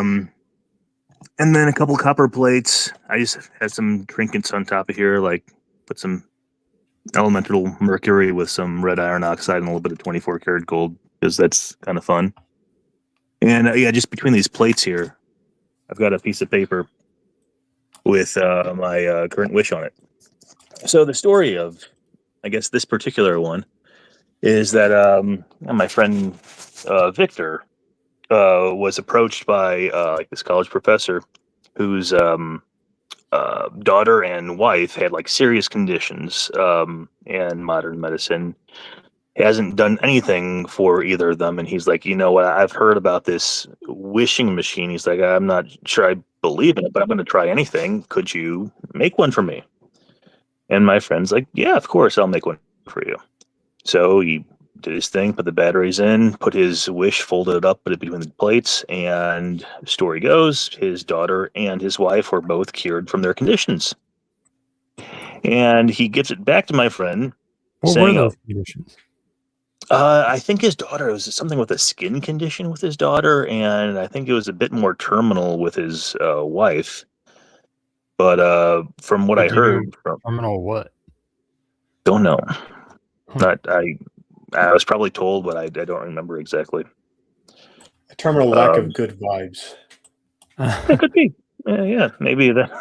It's That's a it. general principle in the universe that kills someone if they're too good at wife. Yeah. But so he gives it back to my friend, and then I've got a pretty cool library, but this is like the only book that I collect. I've got like multiple copies of Mind Machines You Can Build, and the last chapter is the Wishing Machine. So I brought this up to where was that? That was MPLF this past year in 2025. So I saw Victor there, gave him that book, and he's like, "Hey, I actually have one of these wishing machines." It tells me the story and says, "Would you like it?" And I'm like, "Yes, please. Yes, please. I'd love it." And I realized it like chews through AA, so I had to get rechargeable. I put new ones in every day, and what I was doing, I mean, the wishes I was wishing for were kind of more like in general, like helping the world, like not that I could really verify them, like, oh, wish is done, it worked. I just did it by feeling like, oh, it's been a couple weeks, it's been a month, I'm done with this one, I want to try a different one. And what I would do is I'd just step outside and take a lighter to it and just burn my old wish. And so, what was it? Yeah, just about a month ago now, in February, go down to PAZNIA and bring the wishing machine because I've told stories of it. And they're like, "Oh, can we use it?" I'm like, "Of course, yeah." But I took my old wish out and I just put it in my notebook. Like it was a really good one. Maybe I'll use it again, but I didn't burn it. I just kept it in my notebook on the table. And then what happens? Approximately 24 plus or minus maybe an hour later, the wish burnt up anyway. It was one of the things that I didn't get out of there. And just the timing of that is interesting. It's very interesting, the timing of that and how I didn't do that one little ritual that I didn't even think of that I always did with my previous wishes. Well, So just another an factor interesting. here is that I immediately told a joke about you using the wishing machine to burn down the house, and generally, a Thane Riddle joke is a prophecy. It comes true. Oh wait, you said that before? I said it before you mentioned anything about having burned your prior wishes. Yeah. Oh wow. But yeah, I said that right away because it's obvious. What you were there? You were playing around with the wishing machine. You made the video, and then right after that, his fucking house burned down. I mean, come on. Just put two and two Okay, together. I got you. Yeah, I wasn't following for a second. Okay. I was wondering about the what's it called, the wishing machine. Do you think these are scale? These take just one wish at a time, correct? I believe so. Yeah, and in fact, Okay. like, don't make it like a compound thing. Like, try to make it as simple as possible. That's what I've heard. Oh, okay, yeah. Because I was going to ask about if it's scalable to like entire vision boards or anything like that. I mean, Just why not try? just burn a huge poster at once. Well, Yeah. you know, I think there's a much room for experimentation. I have some thoughts on this. John shared the book with me, and I read it. And what the book claims, it's funny because John doesn't use it the way the book says to use it. No. The book Yeah. says, the wishing machine can do things to living organisms that operate on instinct, such as bacteria, viruses, plants, insects, even Africans. yeah, Africans. And you put something that represents the object of the wish between the plates, like a picture of the African. And the idea is that they've done experiments where like a tree is infested with beetles. They take a picture of the tree, put it between the thing, and the person who operates the wishing machine throughout the day they think about it. They think about the Beatles dying off or something, and the Beatles fucking fall off. They die. They fall off. So that's how the book claims it works. But I have a lot of skepticism and also fascination with the claimed limitations written in the book. One of the things it said in the book that struck me was he said, so you can't use it to you can't use it to influence human actions because they don't operate purely on instinct, and also you can't kill anybody. You can't do anything destructive of it.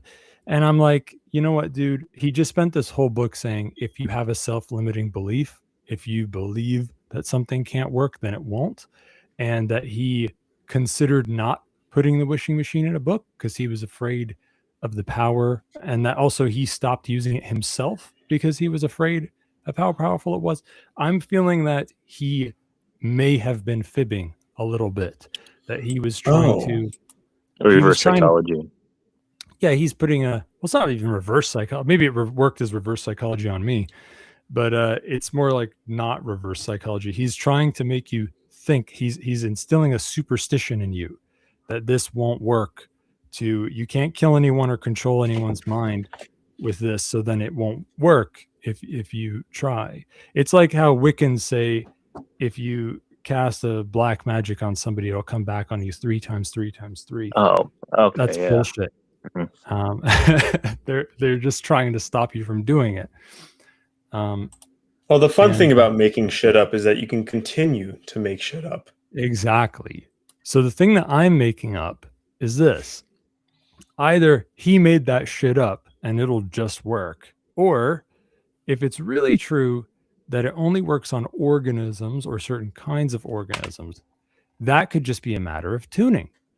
What if we tune the output that comes out of the antenna? What if we tune the frequency of the electricity coming from the power source and we change that frequency? What fucking happens then? And then there's another fucking machine in that book. Wait, what is it called again? It's got the weirdest name. Well, mind machines you can build, or this is like the second version. There's another machine in the book that it's erroneous the only machine. Other, yeah, erroneous machine or whatever. That one is fucking weird. Where it's the first version of it was an electronic circuit, and you put some kind of element or material on the little pad, and then the person turns the knob. And then when they touch some other pad that feels different when the knob is tuned correctly, right? And then when they've tuned it to target that material, then they can find the material in samples by sticking it there once it's tuned to that material. And it's fucking weird. And then it turned out that they could replace all the electronic components with drawn symbols, with a symbolic representation of the circuit, and that it would do the same thing, that it would still work, revealing that the electronics thing was just bullshit. It wasn't electronic at all. It was non-local correlation, like most parapsychological phenomena. I'm thinking that maybe the wishing machine and the erroneous machine could be integrated into the same machine, right? Like maybe you can tune it with the erroneous machine, and then that will change the frequency that's transmitted by the wishing I believe machine. those are called radionics machines, and I think Phoenix Aurelius. Oh shit! I've heard that word, but I mean, I know Phoenix Aurelius, sort of. Yeah, I mean, I've got Spotify, and I think one of his Spotify 3 hours long interview with somebody on radionics machines. Like this guy went to China and changed the weather while he was there. And then another one was an experiment in Germany with this SE-5 machine or something like that. I think that's the machine he made, where they were about 100 kilometers away or something like that, and fixed tree blight. And they're like, yeah, this isn't placebo. Trees don't respond to placebo. and it was like 2 years, and the blight was Maybe they gone. do if you speak their language. That could be, yeah. Ent language. But yeah, so I gave that book to my friend Victor, and he read the last chapter of The Wishing Machine, and he's like, I know more about The Wishing Machine than this author. So, and he's like, it's user dependent. So maybe it just depends on who's using. Yeah. He's like, yeah, user dependent devices typically don't work for me. He's like, that's just between me and God. I'm like, okay, that makes sense, but it's interesting. Maybe like adding more intention to it. Or I had the idea recently of this looks to be, I don't know, about a 3-watt circuit board on there, plus or minus, depending just by the what batteries I have and how long I've got to replace them. About 3 watts. What if I were to do something like, I don't know, like a 500 or a 1,000-watt board? I think it's certainly worth a try. Another thing they should try, if it doesn't work for them, is they should try magic. They should try doing magic while the box, because it's supposed to be an amplifier, right? And it doesn't really matter if that makes any sense. It might just be that it sounds like it could make sense and you could believe it. Just like the increasing the electrical power, just that it seems believable that could help might be all that's needed. Yeah, but yes, chaos magic. The author of the book did talk about that. He talked about the difference between user-dependent devices and ones that aren't. Because a lot of folks assume this applies to all parapsychological phenomena. That's not true, though. There are parapsychological phenomena that aren't known to be user dependent in the research. For example, scrying rods, which are discussed in that book. The book discusses some basic bitch stuff: scrying rods, pendulums, pyramids. Cool stuff. I do have an interesting story on the pyramid when you get a chance. Oh, go ahead. I keep my razor in a cardboard pyramid like that. It's 3-sided. I messed up the math, so it's a 3-sided pyramid. But it's a tetrahedron? What used to last my razors about 3 weeks, 12 weeks, 13 weeks, and now I think I'm going on, I don't know, but I'm approaching that again. So 12 to 13 weeks from about 3 weeks. So that does work. As far as keeping your razors in a cardboard pyramid makes them last longer. That's right. I mean, there have been a number of studies on this. It's been reproduced. It's one of those well-researched things in the field of parapsychology. The pyramids work. Nobody knows how for sure, other than blah blah blah. I don't know, probably sacred geometry and shit. I don't know. Non-local correlation. Shut up. I don't know. That's the answer. That's the best we got. Is there any other cool stuff from that book you like that comes to mind? Oh, from that book? Oh, well, I guess I've got a story on the pendulum. I built one, spent all this time, and then could not get it to work. Took it up to my parents, say, try this. They couldn't get it to work. But then somebody's like, you know what? Try pepper in water and then just putting a cover over it. That worked. It was my left hand, when I had my left hand around the cup. It was slow, very, very slow, but it would go counterclockwise. And then my right hand around the cup, it would slowly stop and then go clockwise. And I'm like, oh, holy cow. So yeah, I can move pepper in water with my hands, but apparently I don't have enough power to move pendulums quite yet. Well, it's not a matter of power necessarily. It's hard to tell exactly what's going on with but that's a psychokinetic pendulum. You know what pendulum's foolproof and works for pretty much everybody is the one where you just hold it yourself. And I haven't tried that one yet. Oh, it works super well. And it's easy to, you just hold it still and it's kind of like how Ouija boards work. Everyone holds it and no one tries to move it. It happens to be moving though. And because it's really easy to accept that you're just moving it with your hand. And maybe even that the answers are meaningful because you're speaking with your subconscious or something like that, right? It's very easy to accept. And that means the user-dependent phenomenon can can emerge freely, right? Because the paradigm's so easy to accept. I'm just moving this with my hand and contacting my subconscious, and even then, it's useful. You just be like, yeah, whatever, go left and right, whatever, and just see if it does the things, and you tell, okay, this means yes, that means no. And you can very easily have a conversation if you're holding a pendulum. In my experience, it works with almost anyone. But yeah, the psychokinesis is harder for people to accept and do. Is there other cool psionic toys you know about that aren't in that book? Psionic toys not in that book. Huh.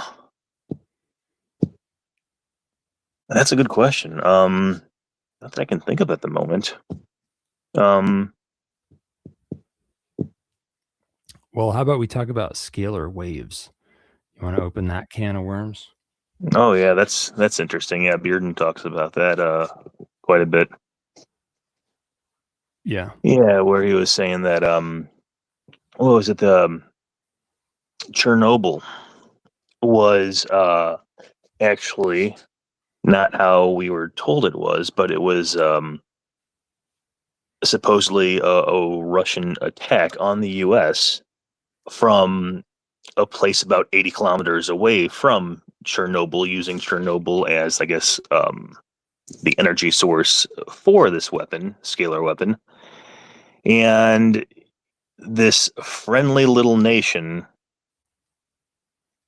that had spies figured out what was happening and had that backfire and melt down Chernobyl. He never actually says what that friendly little nation is. And I'm like, okay, is that maybe Israel, Japan, UK? I'm not sure. He never said it. But yeah, talking about like what the Tesla scalar interferometers, like the Tesla howitzer is known as. Have you heard of that? If so, I forgot. Oh, from what I remember on that, he's like, yeah, there's a few different modes on this Tesla howitzer. Where one, it just you have like this invisible like energy dome around the source of this. I think that's even seen in like a TV show, like the Dome, which that was a pretty good show. But yeah, that's like one mode, like a defensive dome. Another mode can like shoot down projectiles, and then there's another mode that can shoot down projectiles too, but it doesn't. I guess more of a broad spectrum, so you don't have to focus on something. It's just more automated, or I don't really know. But yeah, there's a few different modes of this, both defensive and offensive, for this scalar weapon. And what is it called? The Tesla Scalar Interferometer. Tesla scalar interferometer. That's and cool. Yeah, Bearden was saying that the Russians had this tech and were just using like a dozen or so huge diesel generators to power it. Huh. Well, now for the good people at home who have no fucking clue what we're talking about, what the fuck are scalar waves even theoretically? Well, what is that? Like, you got transverse waves where like you see like ocean waves go up and down, and then what's the besides transverse, what's the other one, like where it's just like in line where you don't actually see the wave but it's more efficient? I don't fucking know. Inverse? I'm just guessing. Yeah, I forget, but yeah, a scalar is like an energy version of that, which modern science says, oh no, that doesn't exist, just like the ether. But that in a weapon format, like just like a hyper efficient or amplified power, I don't really know, but yeah, Bearden was saying like the Star Wars program was around the time the US is like, oh yeah, we've got this tech now, and Russia really did not want the Star Wars program to be, because instead of just like shooting down missiles like the public heard that this could do, like 2 or 3 of these shooting at Russia would destroy all of Russia. or the USSR. Like, it's that much of a difference with the allegedly same amount of power. Huh. Weird. You know, the way I had it explained to me once, and I still don't know what I think about scalar waves, if they're real or what, but I am very interested in the idea. And the way it was explained to me once was, it's like, okay, well, let's say you got a fucking magnet, right? Maybe it's an electromagnet, maybe not, whatever, it doesn't matter. So the magnetic force can be interpreted as a wave, right? And it's a fucking magnetic wave. Okay, now you take another magnet that's the same, it's identical, same power and everything, same waveform. You point it in the opposite direction so that the two magnetic fields cancel each other out. So in mainstream science, they say, okay, well, now you've got nothing, Yeah. right? You've got no magnetic wave, and that's that.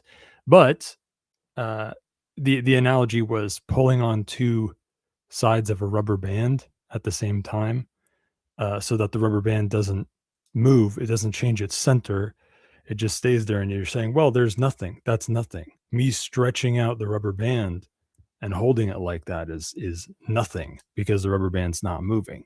But what you're doing is you're generating a scalar, where there is a scale of energy that's there. They're canceling each other out, but it's still a scalar, like stretching a rubber band in two opposite directions. You still have that tension, that energy stored in the rubber band.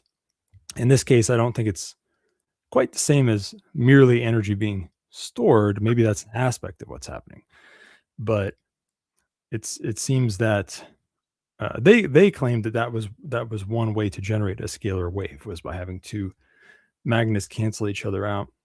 And they claimed that the way you would apply that, and this would be easy to test if it's true, pretty easy to test. They claim the way that you apply it in three-dimensional space is you take two scalar waves and you intersect them. So you just take these two paired magnets and then you just point them at an intersecting point, and then hopefully maybe you'll get some kind of effect. And the answer to why are there so many different effects and how do you pick one, I think has to do with geometry. It has to do with quote unquote sacred geometry, the shape that you're somehow making, which is something that requires experimentation, assuming any of this shit is even real. Now, how do you think of the ether? What the fuck do you even think that is? I guess in was it QED was saying it's like the most energetic nothing possible, but what was that, like 1 times 10 to the 113th or 120th, depending, joules per meter squared. So it's quite a bit of something there. So yeah, I believe like Einstein and some other so-called scientists of the 20th century were famous because of what they're implying is reality, was disproving this ether. And anybody who talks about this ether is a laughingstock. And so, yeah, I think that was really important for like centralized authorities to destroy the notion that this exists in order to control energy and control power. Are you a fan of electrical universe theory? Yeah. I can't say that I've fully gone through it, but the little bit of recap from a few people, that makes a lot of sense to me. It's definitely a worthwhile thing to learn about. It's like I'm not too prone to adopting like outlandish fringe beliefs. Like I don't actually think the Earth is flat or anything. Sorry, everybody. But I do. The electrical universe theory is very convincing to me. Also called plasma psychology, and it's kind of, it's a diverse field really, because they also have other shit. They've got their own version of comparative mythology that is very interesting, where there's like there's like a mythological, like a, what's the word? It's like a monomythological historical analysis, right? They have this premise that, you know, if a bunch of mythologies around the world are corroborating each other, and we know that these people didn't fucking talk to each other or have any way to meet each other, then, you know, that probably means that they all saw something, or like something actually happened in history that they may not have understand, and it might not have been preserved perfectly. The story might have been corrupted over time, but it's worth taking seriously. Like if multiple cultures draw the same fucking shape, for example, and say that it appeared in the sky, uh, or whatever, that's pretty fucking weird, right?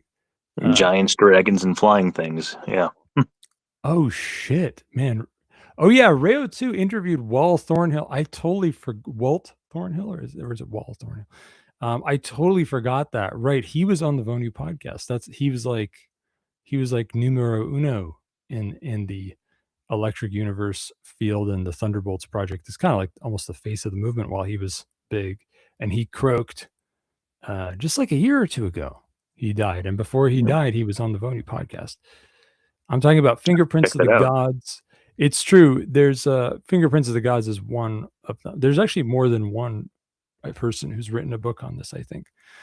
But yeah, really interesting fucking stuff. And I mean, the comparative mythology thing, that's like the least interesting thing, because to me, like I love, you know, logical theories that line up with experimentation and observation, which is what they have in electrical universe theory, and it's also what they don't have in the standard model, unless you are very convenient about what you choose to ignore.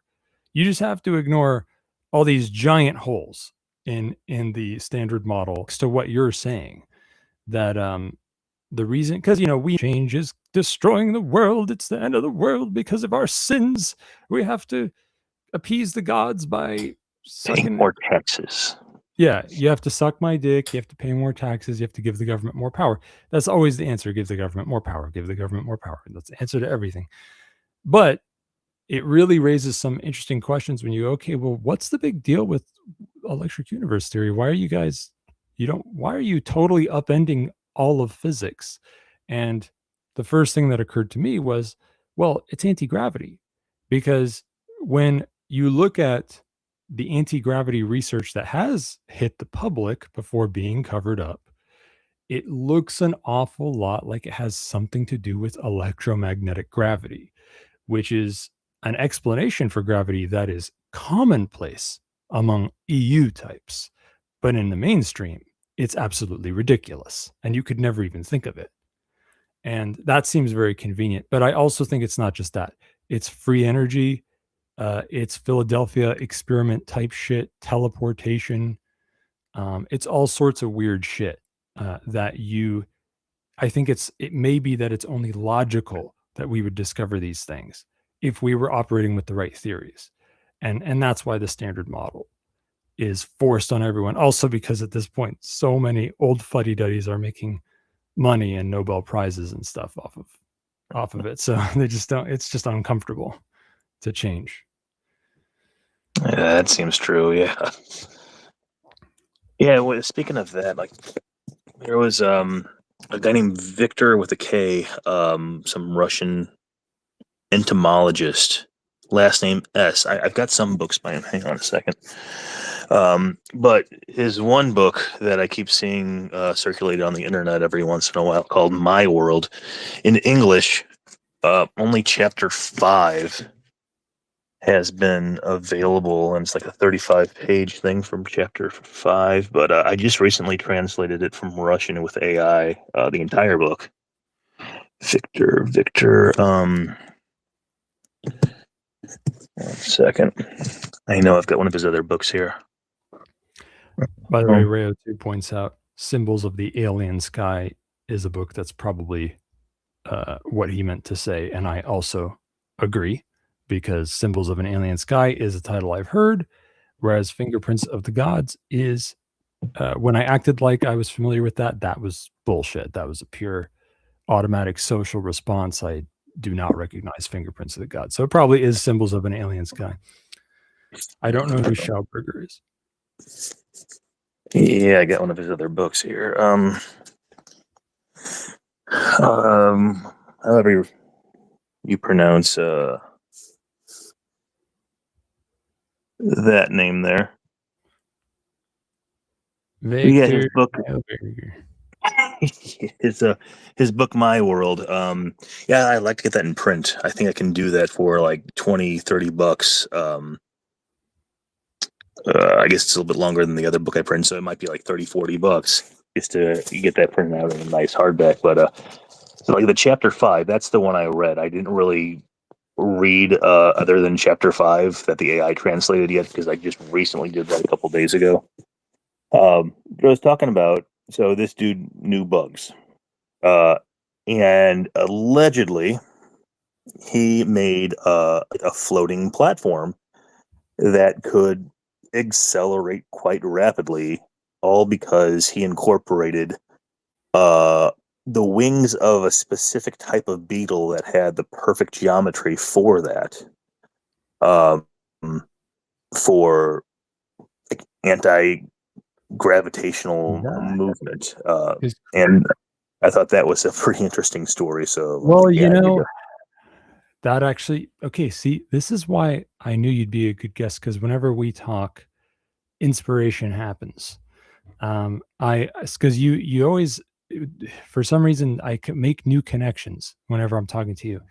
And one of those things that just happened now, well, one thing that occurs to me, let's say that that's true. That weird fucking crazy tall tale about the fucking floating disc with the bug wings is true. It implies almost that the beetle has evolved to have this wing shape to make use of some anti-gravity technology so that it can contribute less energy to flying, right? And I'm having a feeling like there's more than one case of that, because one thing, oh yeah, and EU guys point this out. Electric universe theory guys have pointed this out. When talking specifically about electrical gravity, there's this one particular spider, or I mean, I don't know if it's one particular spider, honestly, but some spiders do this thing where they make like a web kite. They make a kite. Yeah. Yeah. And they use it to float and to travel on the wind. But what many folks may not know is that these kites, they aren't just blown by the wind. They have upward momentum. They're repelled from the ground. Yeah. And one of the best ways to, and of course, in mainstream science, they'll admit, like, oh yeah, it could be using the geomagnetic field, right? It could be using the Earth's electromagnetic field, which, whatever.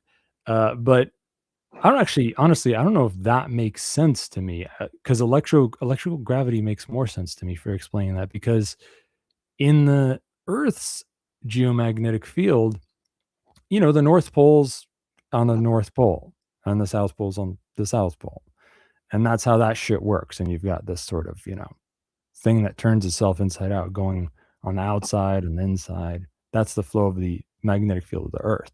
So it doesn't make any fucking sense. You would expect this to work, the spider thing to work, if one pole was pointing out from the ground all over the Earth, which is what electrical theory of gravity is, right? I think they say it's the positive pole that's pointing out towards the ground, and that all the molecules in the Earth are like aligned. They're like polarized, and that very subtle effect creates gravity when you add up all the matter in the planet, which is why gravity appears to be a weak force. It's just an extremely small amount of electromagnetism. Yeah, we've been told. Mm-hmm. And that would totally explain the way the spider web thing works, because the spider web is like negatively charged or whatever. So it's repelled from the Earth. It's anti-gravity. And kind of like the beginning of a B movie, like, oh, by all physical standards, or yeah, they could be accessing the ether better than humans. That's totally Yeah, I mean, possible. shit, this isn't even as sci-fi as that. It's something so much easier to wrap your head around. That just like, oh yeah, maybe the web's negatively charged and the fucking Earth is pointing a positive pole up, right? Or something like that. But yeah, I mean, you never know, man, with this ether shit, because I think it's connected to, if it's real, I think it's probably connected to like everything or something or a lot of stuff. Just a feeling I have. But yeah, I could picture a B movie like that. That reminds me of Hitchhiker's Guide to the Galaxy, where it turns out all the dolphins are aliens Oh, or whatever, and they all it's leave. been a while for me. But it's So Long and Thanks for All the Fish. I think it's like the second book. I haven't actually read Hitchhiker's Guide to the Galaxy. I just saw the movie, but I'd probably like it though. Anyway, do you have any fucking clue how to build a device that makes scalar waves?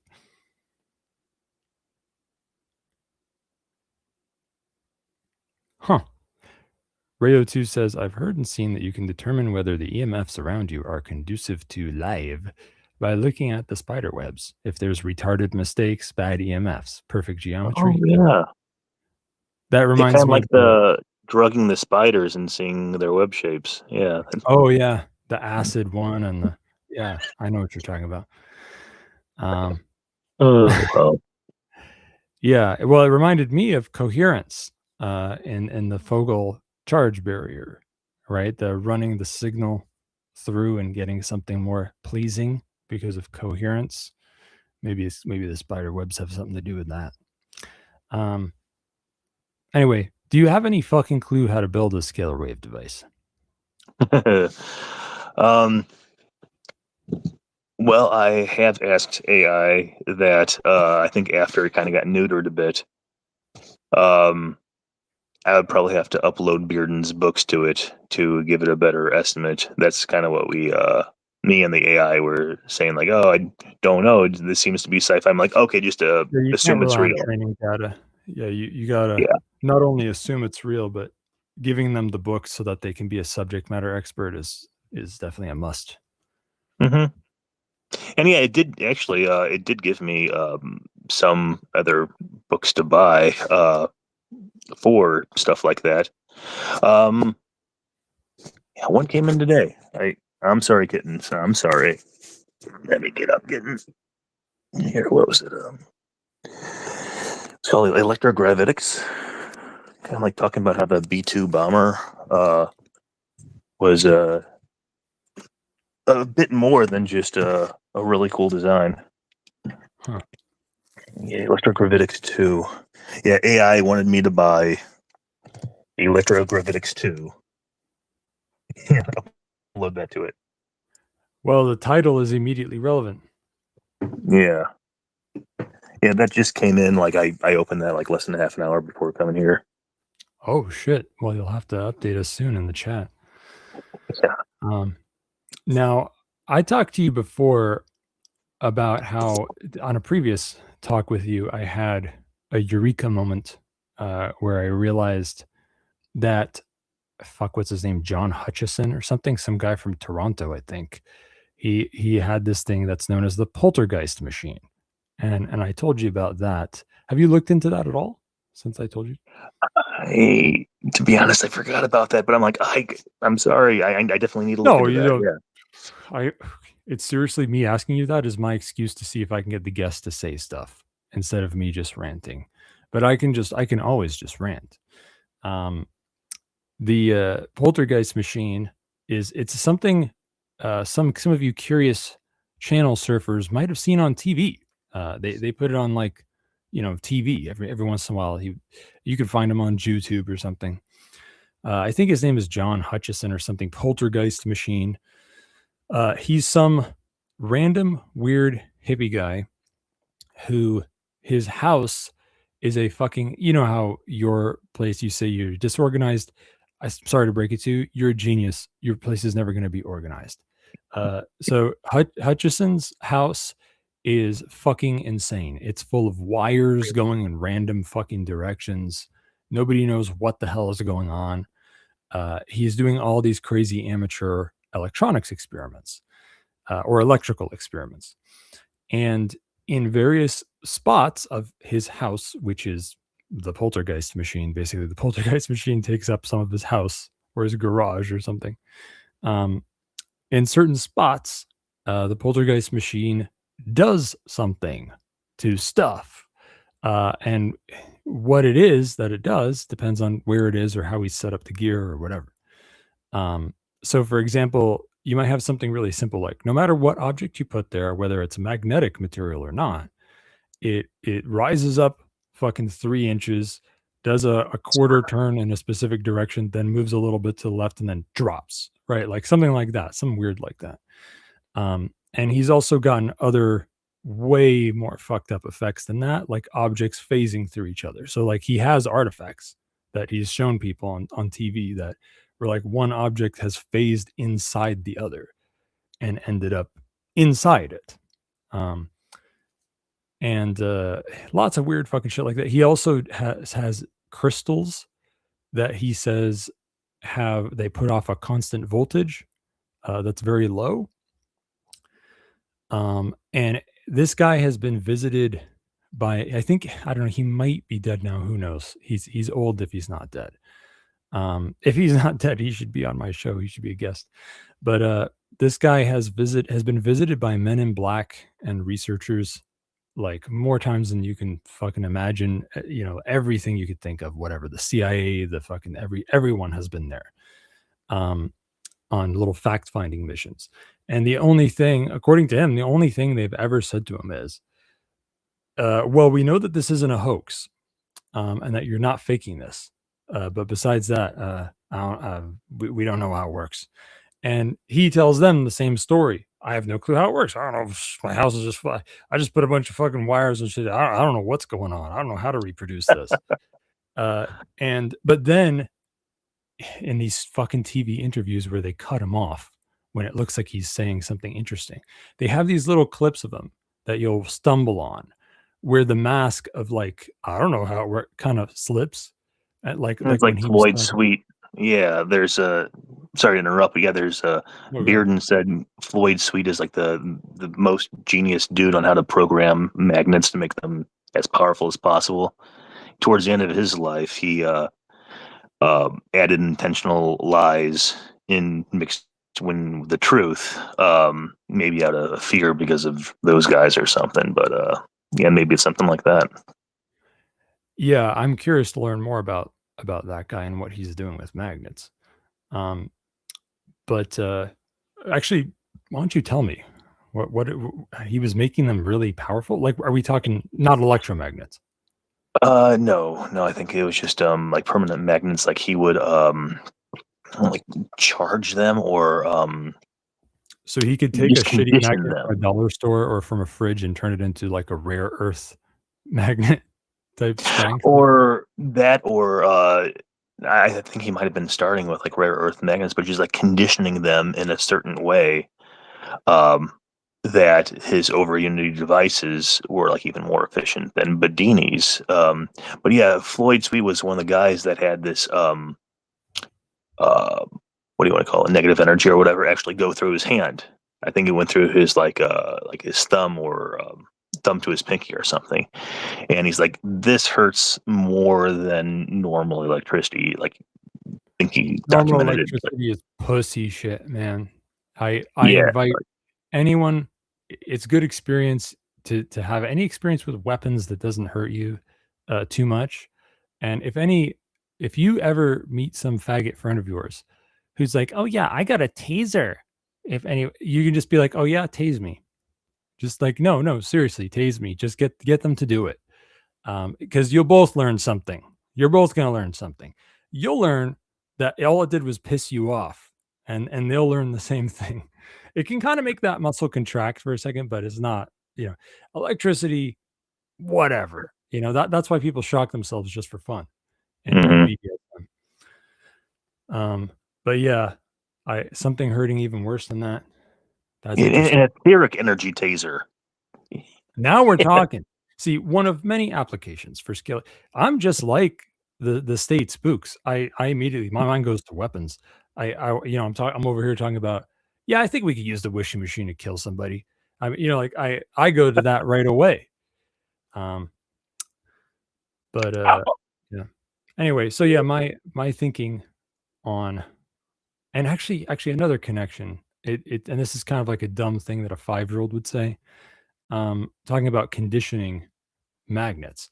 I mean, you can magnetically condition any magnetic material by rubbing a magnet against it. That's how like you make a simple compass, right? Like as like a little science fair, first I graders. remember doing that. Yeah, exactly. You just fucking rub the magnet on like a fucking needle the same way over and over, and it polarizes it, and then it becomes magnetic.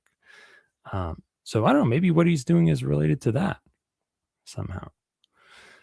And once again, I can't help but think of coherence. It's all about shit being aligned, it's shit going the same way, being correlated. Which is an awesome movie, by the way. Coherence is. The fuck is If you haven't Coherence? seen it, I'd recommend it. What's it about? Oh, a sci-fi thing where like multiple realities based on some eclipse or something happening in the sky. Wow. Good movie, but yeah, sorry to. No, that's why you're here. I'm interviewing you. You're the guest of my show, John. You cherub of a man. You don't have to feel bad. But anyway, so if it's not obvious already from my implications, I suspect that the poltergeist machine, Hutchison's research, that was a scalar wave device, is what I think. Sounds very Philadelphia experimenty to me. And that's exactly what I was about to bring up. The Philadelphia experiments. Because why don't you tell them, for those who don't know what the hell that is, if they haven't gone down that rabbit hole? Okay, so from what I heard, it was like the early 40s, and Nikola Tesla was actually like the head scientist on this project. And then when he realized, oh, wait, you guys aren't going to take the 0 point of every single person on this vessel, and they're like, nope, it's too much work. We're just going to 0 point the ship, one object as a whole, and that's it. He's like, no, that's not a good idea. It's not going to work well. And he supposedly sabotaged the project.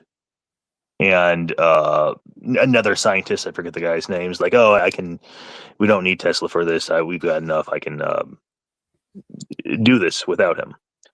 And so in 1944, allegedly, they all the U.S. military wanted was, can we cloak a ship to radar? And Tesla originally said, I can do you one better. I can make it completely invisible to the eye. And so they took all the sailors in the ship as like one unit and just had a 0 point of the thing, like if it was one entity. And the story goes, it disappeared from side 4, like about 15 minutes or so. Maybe could have been teleported to 40 years in the future. I'm not sure. That's a separate story. I mean, I guess none of this is really fully verified. But when the ship came back, there were some sailors missing, some sailors like fused into the ship. That would probably be the worst one for me. And then others were supposedly like insane after the event. So yeah, it worked, but not Lovecraft shit. Yeah, exactly. Like not taking the 0 point of each entity, each separate entity, and then doing it together, like Nikola Tesla allegedly said, sounded like it had bad effects from the story that I guess was passed on. Well, and no then, shit. Because if Tesla was right, and each thing has its own resonance or whatever, and you're not accounting for that, then you're going to teleport these things differently, and they're going to end up not going the same way and ending up in a different configuration. And then the 40 years later, besides allegedly that being where whatever that ship's name was wound up for a little while or however long, the Montauk project, I guess that was the last part of the Philadelphia experiment, and that was completely shut down after what allegedly happened in Montauk, New York. You've heard of that one? I feel like we talked about it before, but I do not remember. So what I've heard on that was it was like a Stargate, or it was a Stargate, where they just kept sending soldiers through, like, okay, go on in, private, and let us know what you find, and like no soldier ever What's came the back time out period we're originally. talking here? And then one day, something came Like out what that decade was was like, that? what's that? What like decade was that? What time period? Oh, this was I guess 80s, because 84 Oh, was when the otherworldly Lovecraftian thing allegedly came out of that and oh shit. overwhelmed their security. So, which was really interesting because the Stranger Things, and like not to spoil that for anybody, but they that was obviously the like seems like disclosure about the Montauk Project, and they do a funny little joke, like a nod to the Montauk Project, because like I think it was like the last episode or something. The guy's like, "Oh, I hear Montauk needs a new chief of police." uh, yeah. So yeah, I think like the story goes like, "Oh, sorry, my cat she doesn't jump, she climbs my leg." Um, She's just making sure that you're sticking to the NDA. yeah, Oh, she's a climber, not a jumper. that's a strange. Sometimes cats have odd meows.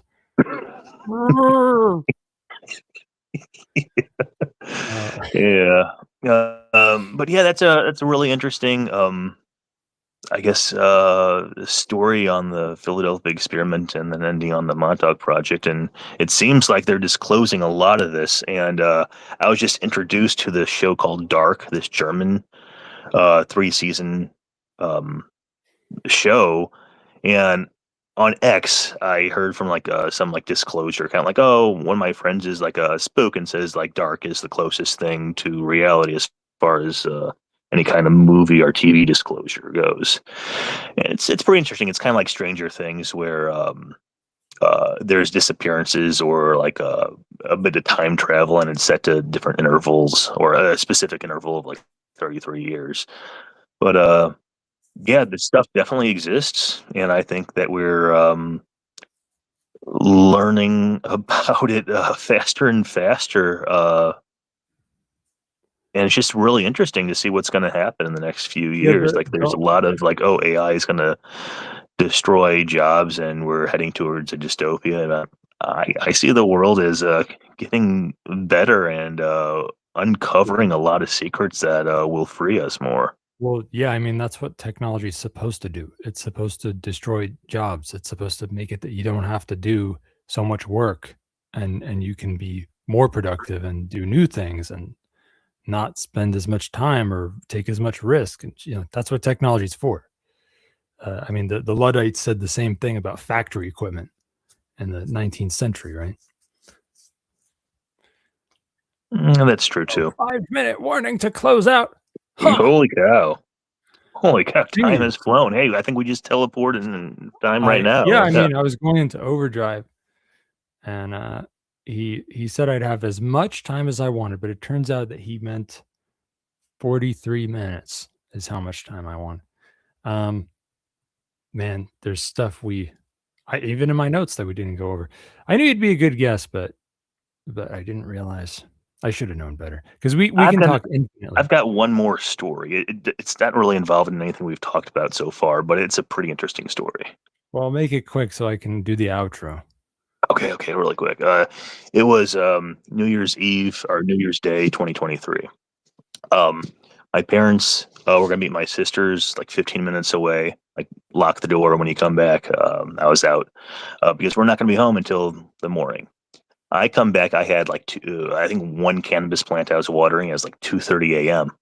I hear my parents open the door, come in upstairs, speak, like not like kind of like a whisper, but just like keeping their voices down.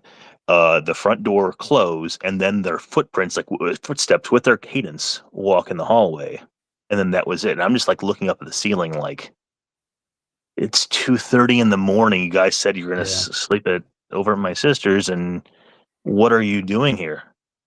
But it wasn't enough for me to actually go upstairs. So next morning I go upstairs, my mom was there, and I'm like, "Hey, why'd you guys come home at 2:30?" She's like, "No, I just came home a little bit ago, like at 9, and your dad's still over there." Yeah, I've had experiences like this. Even if I had the time, I couldn't tell them on air. But yeah, it happens. Anyway, is there anything you want to plug? What can people follow you in some way besides coming to the chats that we have, or anything you want to plug besides Liberty Heater? I don't really have a website or anything. I guess through PAZNIA, through Rayo. Yeah, RocketHeater.com is the guy who hires this guy, and they make good stuff. Friends of the show, PAZNIA.com/SimpleX. Get into the chats. You can talk to John Robert Gier. Also, I'm a privacy and security consultant. Vonu podcast/CD. Talk to me. Pay me money. My next show, more transportation privacy when shipping stuff. I have no fucking clue what Building the Second Realm is going to be. We're going to be simulcasting on South by Southwest or whatever the fuck that event is. I'll leave you with a quote from Nikola Tesla. Yeah. Alpha waves in the human brain are between 6 and 8 hertz. The wave frequency of the human cavity resonates between 6 and 8 hertz. All biological systems operate in the same frequency range. The human brain's alpha waves function in this range, and the electrical resonance of the Earth is between 6 and 8 hertz. Thus, our entire biological system, the brain, and the Earth itself work on the same frequencies. If we can control that resonant system electronically, we can directly control the entire mental system of humankind. Self-Liberation Saturday will keep going for some hours still. There'll be a sundry PRM deprogramming, followed by audiobook PAZNIA, a proposed model for the Second Realm Network, then a rerun of Vonu Podcast 211, a special full issue of Innovator called Property, I think. And then the big finish is the first airing of a little Vonu Podcast special, a reading of the article Community Technology, Vonu, and Beautiful Bella Coola Wilderness from VonuLife 25, Resurrected, which came out a few months ago, that has my privacy cheat sheet and my manifesto in it, so you should read VonuLife 25. Anyway, don't touch that dial, boss. Stay tuned and stay frosty. You're listening to the PAZNIA Radio Network.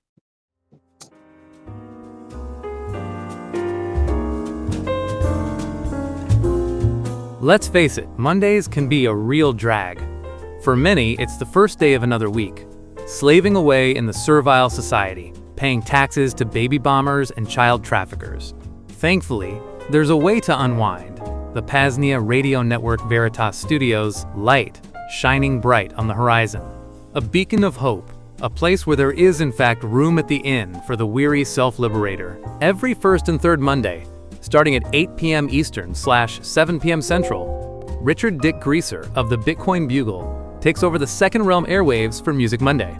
Therein, you'll catch the best freedom and Bitcoin-oriented music, you'll hear entertaining and educational monologues, Richard will provide you with non-KYC cigarette reviews, and you'll come away being more smarter on the ever-important topics of liberation and Bitcoin. Again, the Dick Greaser takes over the PAZNIA airwaves every first and third Monday, 8 p.m. Eastern/7 p.m. Central, streaming live on Zap.stream, Rumble, Odyssey, and X.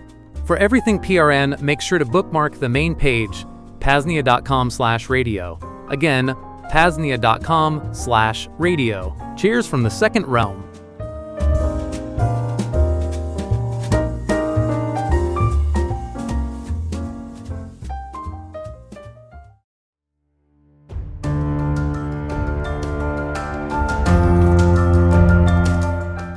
Friends, fellow self-liberators, DJ Brian Freer Robot here.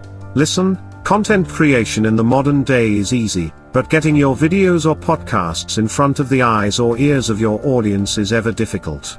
Not only from a growth and algorithm standpoint, but there are other hurdles today, such as censorship, arbitrary bans, and other roadblocks put in place by centralized platforms like fascist Tube.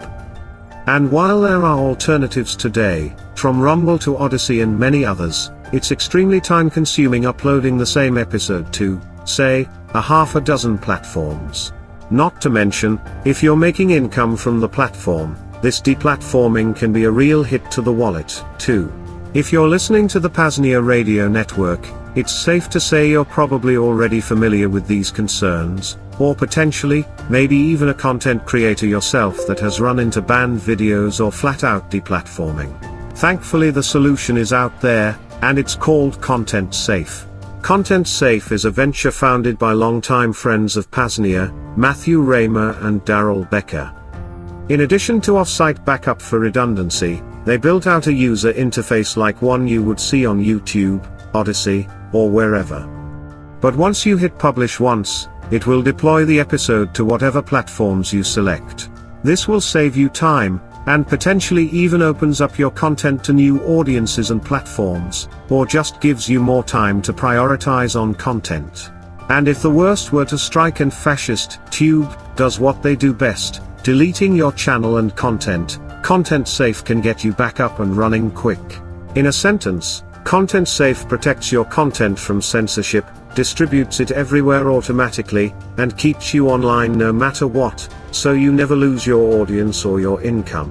Just head on over to contentsafe.co, again contentsafe.co, click the Protect My Content button at the top of the page, and fill out the provided form. Then, when you reach the end, use affiliate code VONU to help support the PAZNIA radio network. Again, contentsafe.co is the website, the affiliate code is VONU. Act now and make sure your hard work is protected or insured. Thanks for your time today. Now, back to the deprogramming.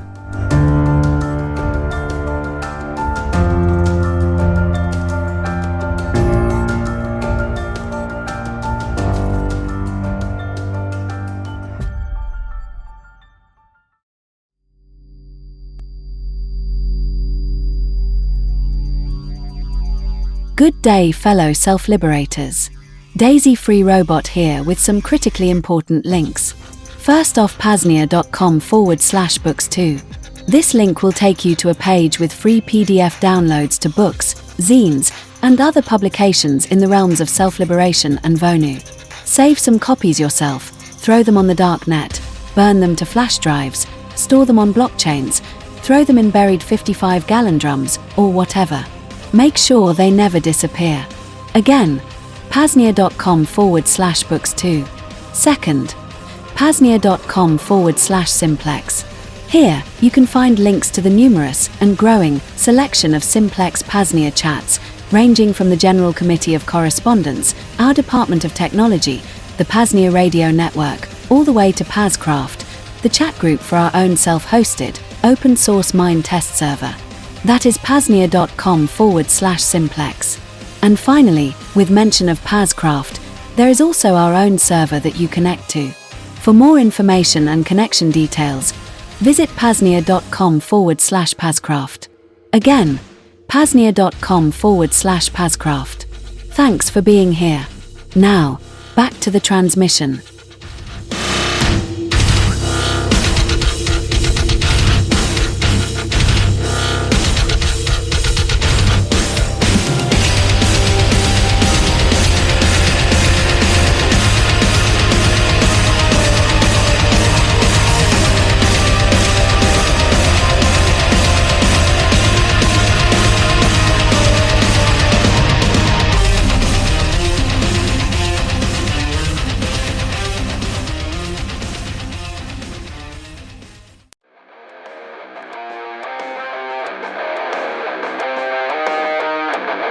Are you an alpha male looking to engage in consensual violence in a totally non-homosexual way? Do you also have nostalgia over the glory days when NFL players would get drunk, smoke cigarettes, and do drugs in the locker room before the complete takeover by gambling? And before all the lame-ass flag-waving shit? You aren't the only one. The PAZNIA Football League is prepping for kickoff in year 7 2027. The beginning preliminary planning stage is launching alongside this announcement. Each node, aka team, will field 7 badasses ready to lay their bodies on the line for the entertainment of PAZNIans, and of course, to prove just how fucking tough they are. If any node is unable to field an entire squad, we have goats that can serve as fill-ins. But please note, PAZNIA is not responsible for any injuries that may be incurred. Single men, bachelors, What better way is there to possibly find you a freedom pioneering woman? What better way to demonstrate that you are the one she should head into the fallout bunker with? That you won't just $5 wrench attack her for her Bitcoin. There really aren't any. So what are you waiting for? Head on over to PAZNIA.com/football, fill out the application, sign the waivers, and get ready for a hell of a season come 2027. Again, PAZNIA.com/football.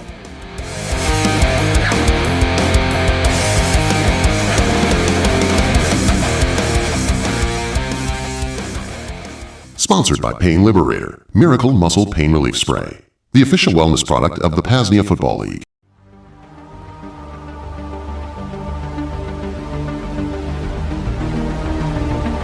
Hello friends, fellow self-liberators.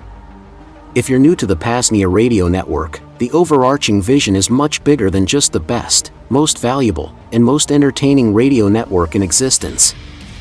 We are building the second realm, a parallel network founded upon the principles of truth, voluntarism, and peace. That is, the rebuilding of all necessary institutions upon these frameworks: Department of Transportation, Health and Wellness, Department of Technology, etc. And thankfully, we're at a point where some infrastructure is being deployed or will be very soon. This means ongoing hosting costs, maintenance, and more. We have a little bit in our PAZNIA Monero fund at current, but a good chunk went to the PeerTube instance, aka the PAZNIA LBRY. Other projects include our own Mumble server, think an open source, privacy-friendly version of Discord. This can be used for the PRN call online, in addition to just a cool persistent chat room. A low-data audio-only feed is forthcoming as well. There are always endless projects on the docket, so this could go on. For now, though, the point is, your financial assistance will greatly expedite the bringing of this infrastructure into fruition. To make a donation to our PAZNIA General Monero Fund, just visit PAZNIA.com/Monero. To make a one-time Bitcoin, fiat, or Monero donation, visit PAZNIA.com/shop and use the custom one-time donation option. If you want to donate silver or some other metal, email coordinator@PAZNIA.com and I'll get you mailing information. And finally, if you aren't able to support financially, that's okay. Just talk about PAZNIA, promote PRN, share links to the website, the PAZNIA audiobook, or whatever. It all helps. Again, those links are PAZNIA.com/Monero for Monero, PAZNIA.com/shop for a one-time Bitcoin, Monero, or fiat donation. And reach out to me, coordinator@PAZNIA.com, for metal donations. Thanks so much for being here. Onward to the second realm, but for now, back to the deprogramming.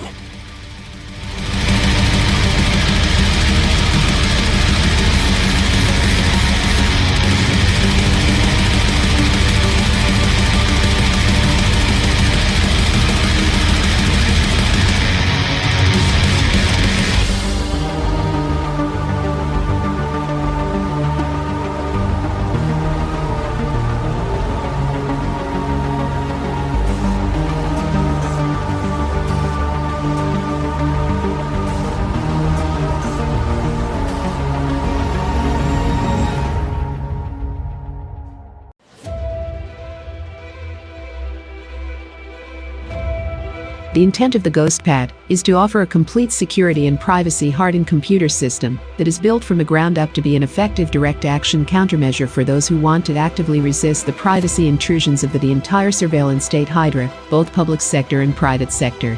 A user-friendly computer that the owner maintains exclusive control over every aspect of its operation and has complete control over who accesses what data.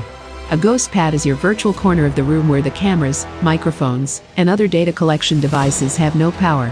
After all, power comes from ownership, which is exclusive control.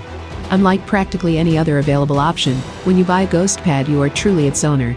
And while the masses beg and bleat to their political corporate masters to loosen their chains, GhostPad owners can use their systems as virtual bolt cutters and cut themselves free.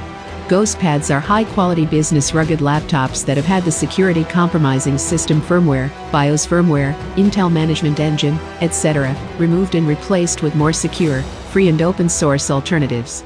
The closed-source binary BIOS firmware has been removed from the system board and replaced with free, as in freedom, alternatives as well as the Intel management engine also being neutralized. That combination makes them more secure by design, and preemptively thwarts any attempts by threat actors, both public and private, to gain access by exploiting its vulnerabilities, either by an engineered in and hidden backdoor, or a zero-day exploit in the factory, supplied firmware or the Intel management engine. Perhaps the most important security privacy-enhancing feature these systems have is the neutralizing of the aforementioned Intel management engine, IM. The IM is a separate computer in a computer that is embedded into all Intel platforms made since 2008. It has its own operating system called Minix. It operates out of band, meaning that your primary CPU has no access to monitor what it is doing, and it has direct access to all the hardware that your primary CPU does, making it the ultimate embedded spying device. You can't audit what it's doing. It's always on when the computer is plugged in, or has battery power. It has its own network interface with its own MAC address that can bypass any system firewall configuration. It has its own storage you have no access to. It can access your microphone, camera, keyboard, can record keystrokes, and display, can screenshot your encrypted communications, while you are reading and writing them. The IM can only be disabled by modifying the system's firmware. That can only be accomplished by using an external programmer to reprogram the chip that stores the system's firmware. Only select laptop models can be modified. We concentrate on the compatible models with the highest performance available. We offer models that are 2x as powerful as any configurations sold and supported by Lenovo. Transitioning your computing activity to privacy-hardened platforms is a direct action strategy to resist the attempts at total omnipresence by the surveillance state. To put it simply, these systems are some of the few available that are likely compromised in some way on the firmware level, so they are some of the most secure and private available for use cases where those attributes are the most important.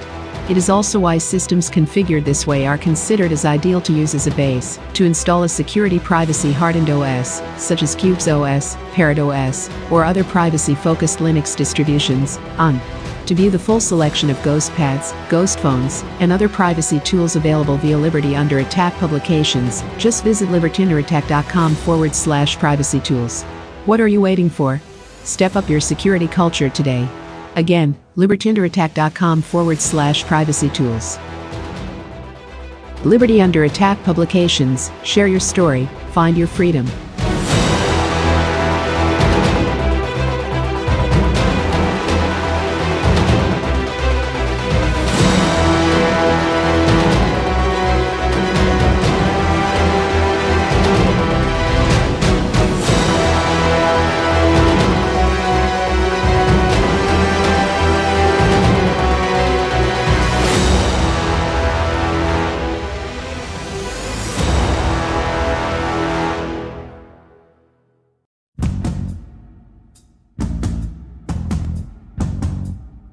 Thanks to Chihuahua Chezik, the newest signer of the PAZNIA Constitution. His message reads, quote, "Dear government, I don't need another daddy. Get your nose out of my business. Get your nose out of my bank account, my communications, my computer and phone, my comings and goings, my views and my thoughts. And get your hands out of my fucking pockets." End quote. Aye, cheers to that, Mr. Chihuahua. View the full list of signatures and messages, and even leave your own by visiting PAZNIA.com/sign. Again, PAZNIA.com/sign.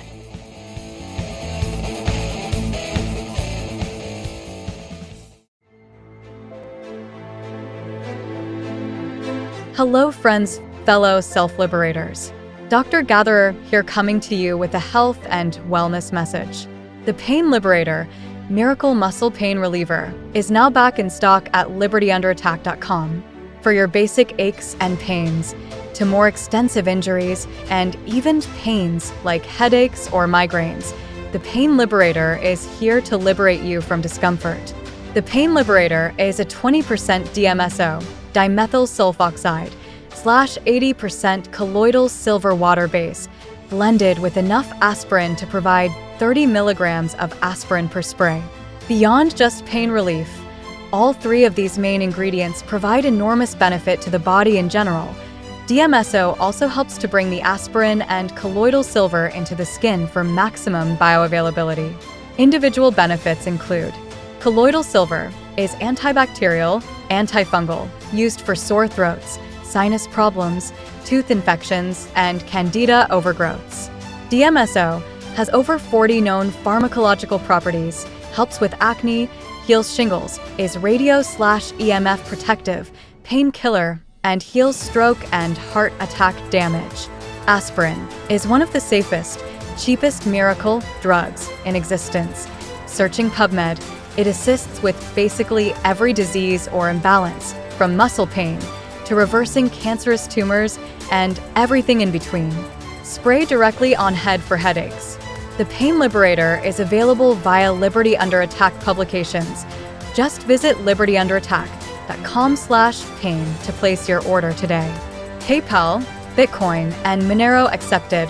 For Monero, email shane@libertyunderattack.com. The Pain Liberator, Miracle Muscle Pain Reliever, a PAZNIA Department of Health and Wellness creation.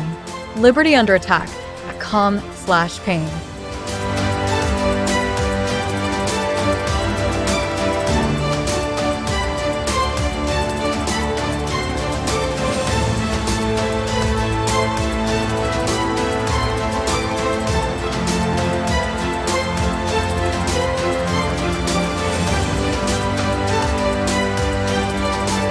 You're listening to the PAZNIA Radio Network. PAZNIA, a proposed model for the Second Realm Network. Authored by Coordinator Ryo. Coordinator at PAZNIA.com. Liberty Under Attack Publications. Table of Contents. Chapter 1, An Introduction to PAZNIA. Chapter 2, PAZNIA Compartmentalized. Chapter 3, PAZNIA Services and Marketplaces. Chapter 4, VonuFest and other events at the Free Republic. Chapter 5, the PAZNIA Network. Chapter 6, the Coming Intentional Community. Chapter 7, Get Involved, Join the Second Realm. Chapter 8, In Closing. Chapter 9, Freedom is Yours for the Seizing.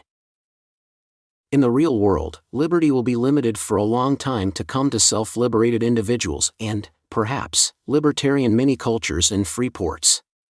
But this is not grounds for pessimism or defeatism.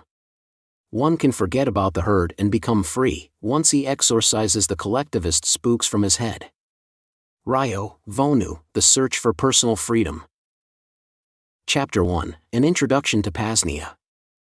The root cause of humanity's problems, in my estimation, is coercion, herein defined as the removal of free will from an individual by force or threats of force. Many will point at some state institution in particular, i.e. public schooling, but the truth is, what we see manifested today is at least 27 steps of problems down from the root. So, if you're one of those individuals still dangling around the exterior, far away from the trunk, let alone the roots, this book probably isn't for you. At least not right now, and that's okay.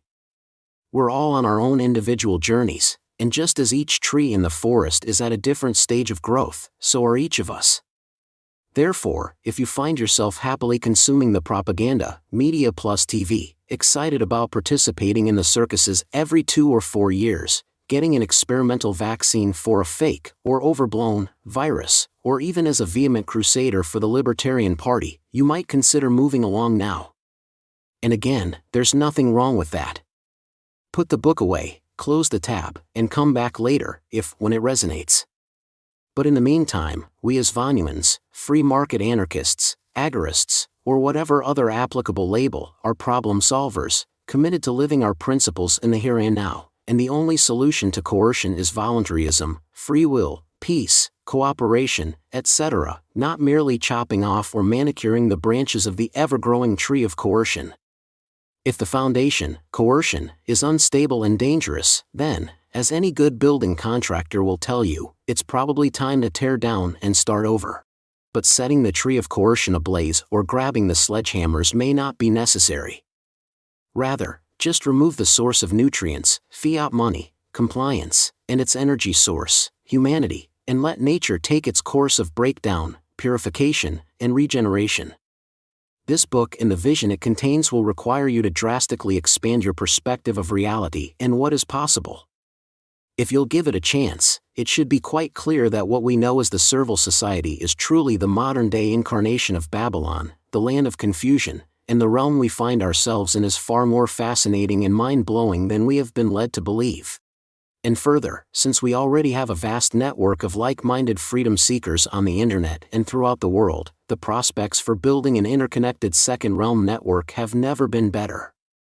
This book will contain a thorough explanation of the vision and these concepts, but the idea is to create our own alternative infrastructure, supply chains, economy, culture/entertainment, and more, built upon the principles of freedom, non-aggression and self-ownership. In both the digital and physical. Our strategy for liberty is the creation of a culture of liberty, a society that occupies its own protected space and implements independent systems of cooperation. We need to create a second realm. Won't you join us? 1A, the second realm. I'm not a big fan of reinventing the wheel, so this section will be a brief summary at best, to be extrapolated further in later PAZNIA sections. The book to reference is called Second Realm, Book on Strategy by the pseudonymous Smuggler in XYZ. It's available free online, or you can order a paperback copy from Liberty Under Attack Publications, libertyunderattack.com/srbook. In that concise guide, the authors cover the philosophical background/context, the various components/strategies involved, and some thoughts on how to implement them.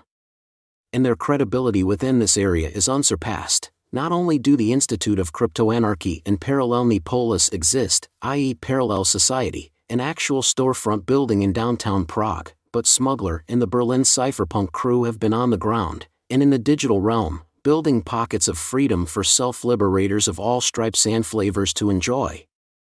The incredibly worthwhile crypto-agorist novella, #Agora, probably defines the second realm best.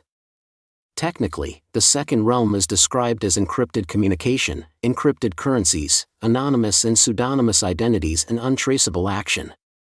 For those familiar with Samuel Edward Konkin III and his strategy of agorism, one other way to conceptualize the second realm is the expansion of the agora to include all facets of the human experience, rather than just trade/commerce, namely, living, secure Vonu home bases, a liberated culture, our own infrastructure, internal dispute resolution solutions, etc. These second realms are then protected/defended via the utilization of privacy and security culture principles, using pseudonyms, encrypted communications, vetting of individuals, etc. Other fictional examples that you may be familiar with include Aurora from Alongside Night and Cannonier's Farm from #Agora. The free second realm is the answer to the first realm, the realm ruled by coercion and totalitarianism generally. 1b. Vonu, introduced, defined, and expanded. As mentioned above, for as long as mankind can remember, coercion has been used to control, manipulate, and exploit individuals. It is an unfortunate fact of history. The state uses it to keep their hapless citizenry in line, and private criminals use it to violate the autonomy of their subjects for personal gain. So then, what is politics? Politics is the art and science of managing centralized coercion, plain and simple. That being the case, it's no surprise that politics is undoubtedly a counterintuitive way to decrease the amount of coercion in your life. Would you drink a fifth of Jack Daniels to cure your alcoholism? Engage a couple more prostitutes to assist you in overcoming your sex addiction? What about making a few more trips to Vegas as the means for eradicating that dreaded gambling vice?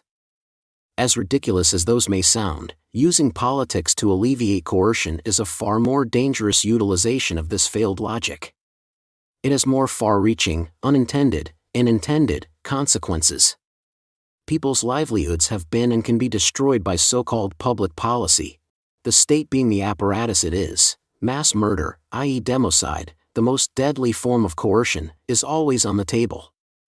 Thus, the problem that freedom pioneers face is coercion. Back in the 1960s, a man named Tom Marshall, Rio, resided in Southern California, then a bustling libertarian community. He was a Tech Y engineer, a socially awkward fellow, a marijuana smoker, not much of a philosopher, but a freedom-seeking libertarian nonetheless. Early on, he spent some time at the Nathaniel Branden Institute, a school teaching the objectivist philosophy laid out by Ayn Rand, well, at its core, first by Aristotle, until his first major venture came about, the Free Isles Project. the Free Isles Project spawned out of the Preform Inform zine. The goal was to conduct research on the efficacy of setting up a new libertarian nation and the seemingly endless possibilities for freedom if it were to come into fruition. Ryo said, "The Free Isle resident would, hypothetically, have all of the advantages of participating in world commerce while being free from taxes and regulations. Furthermore, a Free Isle, if it were successful, could be a very effective demonstration of the merits of laissez-faire capitalism. Unfortunately, or fortunately, it was never successful. Hell, it never got past the talking stage. Eventually, the movement subsided after disagreements arose regarding the size and scope of government, the lack of individuals willing to become involved, and the potential ramifications from existing nation-states. As an aside, the latter two are still big problems for libertarian country-building projects today. Thankfully, most of the newer projects are more anarchistic, but the facilitators are often terrible strategists and tacticians. Generally, they fail to learn from history." Ryo, frustrated with the all-talk, no-action libertarians of his day, said screw it, and moved out of his apartment into a camper mounted on his pickup truck. He became a van nomad and began laying the foundation for the most interesting, plausible freedom strategy today. Naturally though, freedom means many different things to different people. Freedom to a propertarian anarchist means private property, personal autonomy, and peace. Freedom to a leftist means free healthcare, free college, and a massive welfare state. Freedom to a conservative means Christianity, the mass murder known as war, and social insecurity. Language is quite fluid, which is why Ryo and Roberta, his free mate, proposed a new term, Vonu. Vonu is an awkward contraction of the words voluntary not vulnerable and, simply defined, is the condition or quality of, as well as the action of achieving, an invulnerability to coercion. So, with one definition, Vonuans avoid the issue of subjective interpretation altogether. You know coercion and violence when you see it. If you make radical lifestyle changes in an attempt to avoid those things, you are a Vonuan, as you are taking steps to become more invulnerable to coercion, regardless of whether the perceived threat is corporations, the state, or a crime-ridden hellhole. But, early Vonuans also had interesting ways of interpreting liberty and freedom. Liberty, as defined by Funk and Wagnall's Standard College Dictionary 1968, the reference Ryo used in his book, is a measure of freedom within restraints, granted by or through a sovereign power. Freedom, as defined by the aforementioned source, is the widest term, suggesting complete absence of restraint. So, Vonuans say that liberty is the general exemption from coercion and freedom is an absence of coercion. To gain liberty, one utilizes legal interstices, or, as it is more vernacularly known, legal loopholes within the law. And you know what the state does to those, right? If they can, they close them. Damn those gun show loopholes and ghost gunners. Ryo specifically had an interesting take on legal interstices. One of his complaints about van nomadism was that it required reliance on slave tags, i.e. driver's licensure, registration, mandatory insurance. So, in order to hopefully avoid the coercion of the bludgies, you have a license plate on your car, you hand the bludgie your driver's license, and you keep your tags up to date. It's providing a safeguard of sorts, but the terms and conditions may change if they smell marijuana or if the bludgie in question just wanted to beat you for breathing the wrong way. Ryo also had a quite negative stance on utopian fantasies like Encapistan, a free world, or a communist paradise. Therefore, freedom, the absence of coercion, is a utopian pipe dream. Even if the state disappears, there will still be psychopaths, violent murderers, and thieves, hence, there will always be coercion. He pursued the van nomad lifestyle for quite a while and realized that it wasn't enough for him. He disliked the aforementioned slave tags because if you have to ask, and pay off, the state for permission, are you really free? For that reason, Ryo decided that the wilderness VonuLife would offer him the most personal satisfaction, and he and Roberta moved into a polyethylene A-tent, deep in the Siskiyou National Forest. He continued to publish a few Vonu publications, Preform Inform, Innovator, VonuLife, and wrote for others, such as Libertarian Connection, the Eleutherian Forum, and Going Mobile, nestled up in his foam hut, under his makeshift tent. His frustration with libertarians and the community at large increased, and all he saw around him were controlled schizophrenic, political crusaders. He once longed for Vonu associations, i.e. van nomad mobile communities, agoras, but his inclination to work with others waned like a recent full moon. As I receive more Vonu publications from his time, I hope to find out what truly happened. At this time, all I have is suspicion. He began to pursue troglodyte living and practiced building underground structures, when he mysteriously ceased communication and disappeared.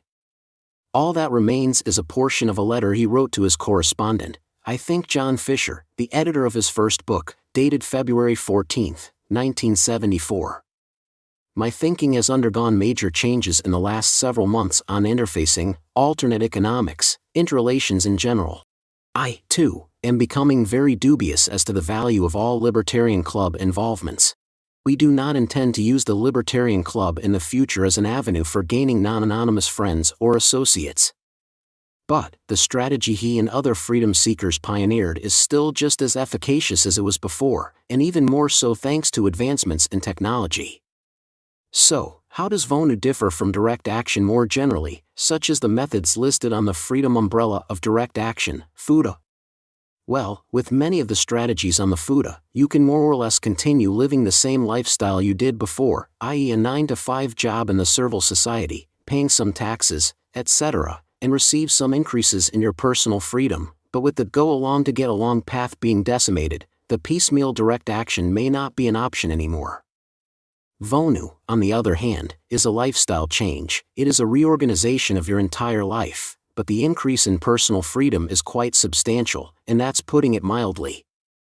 Examples of these Vonu lifestyles include van nomadism and wilderness Vonu, both strategies Rio and Roberta utilized, minimalist sailboating, intentional communities, mobile or stationary, Vonuing in cities, perpetual traveling, and utilizing ethical enclaves. In the newest iteration, PAZNIA and the overarching Second Realm network, i.e., the building of semi-permanent autonomous zones, a parallel network. It's worth noting, back in the 1960s, such an idea may not have been Vonu, but, due to changing circumstances, such as the further centralization of basic necessities, i.e. energy dependence, supply chain dependence, empty grocery stores, etc., a little additional risk and exposure is necessary, the overall network relying on the notion of decentralization as a main source of defense. That is, if one must risk their life and soul to participate in the first realm, drastic actions need to be taken now to ensure our survival. In a free network built upon the principles of peace, voluntarism, and truth for future generations to come. 1c. The model country. Back in the mid-20th century, libertarian New Country pioneer, Erwin S. Strauss, who is still around, and who still runs the Libertarian Connection, wrote about the idea of a model country in his book, How to Start Your Own Country. Therein, he posits, many find it a rewarding hobby to run a model railroad, or operate model airplanes. These model enterprises have all the trappings of the real thing, in miniature. Similarly, it's possible to run a model country. You need only declare your home to be an independent nation, and proceed from there. From that point, you can have a more or less approach to challenging the established governments for recognition. This ranges from stopping the payment of property taxes and undergoing extensive litigation, time and money in court, on the radical end, to the PAZNIA end. Not only are we not seeking recognition by the United Nations or anyone else, we don't want them to know we exist. The Free Republic of PAZNIA is the newest iteration of this concept, our mission of truly founding the first free country. The flagship is Veritas, but other nodes in the PAZNIA network will serve as cities, but scattered all over the world.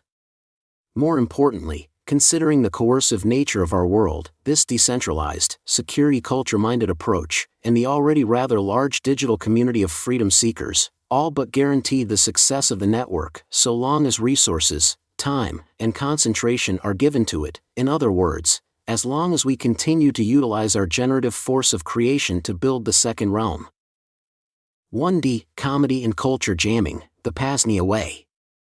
Sometimes, when an ideology, belief, etc. is so stupid or dangerous, the best way to respond might not be with logic, reason, and rationality. No, sometimes, the best way to respond is to laugh at and make fun of it, relentlessly.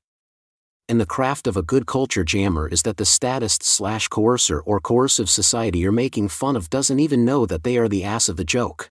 They might even share it on social media, thinking they're dunking on one of their ideological adversaries. Secondarily, being angry and pissed off at the servile society all the time is no fun. But having fun is. Laughing is. So as we're building PAZNIA, this parallel network, we're going to have fun. And make fun of the first realm, we shall. First off, culture jamming can be defined as a method of disruption or subversion using similar rhetoric and language to that of the mainstream, servile society.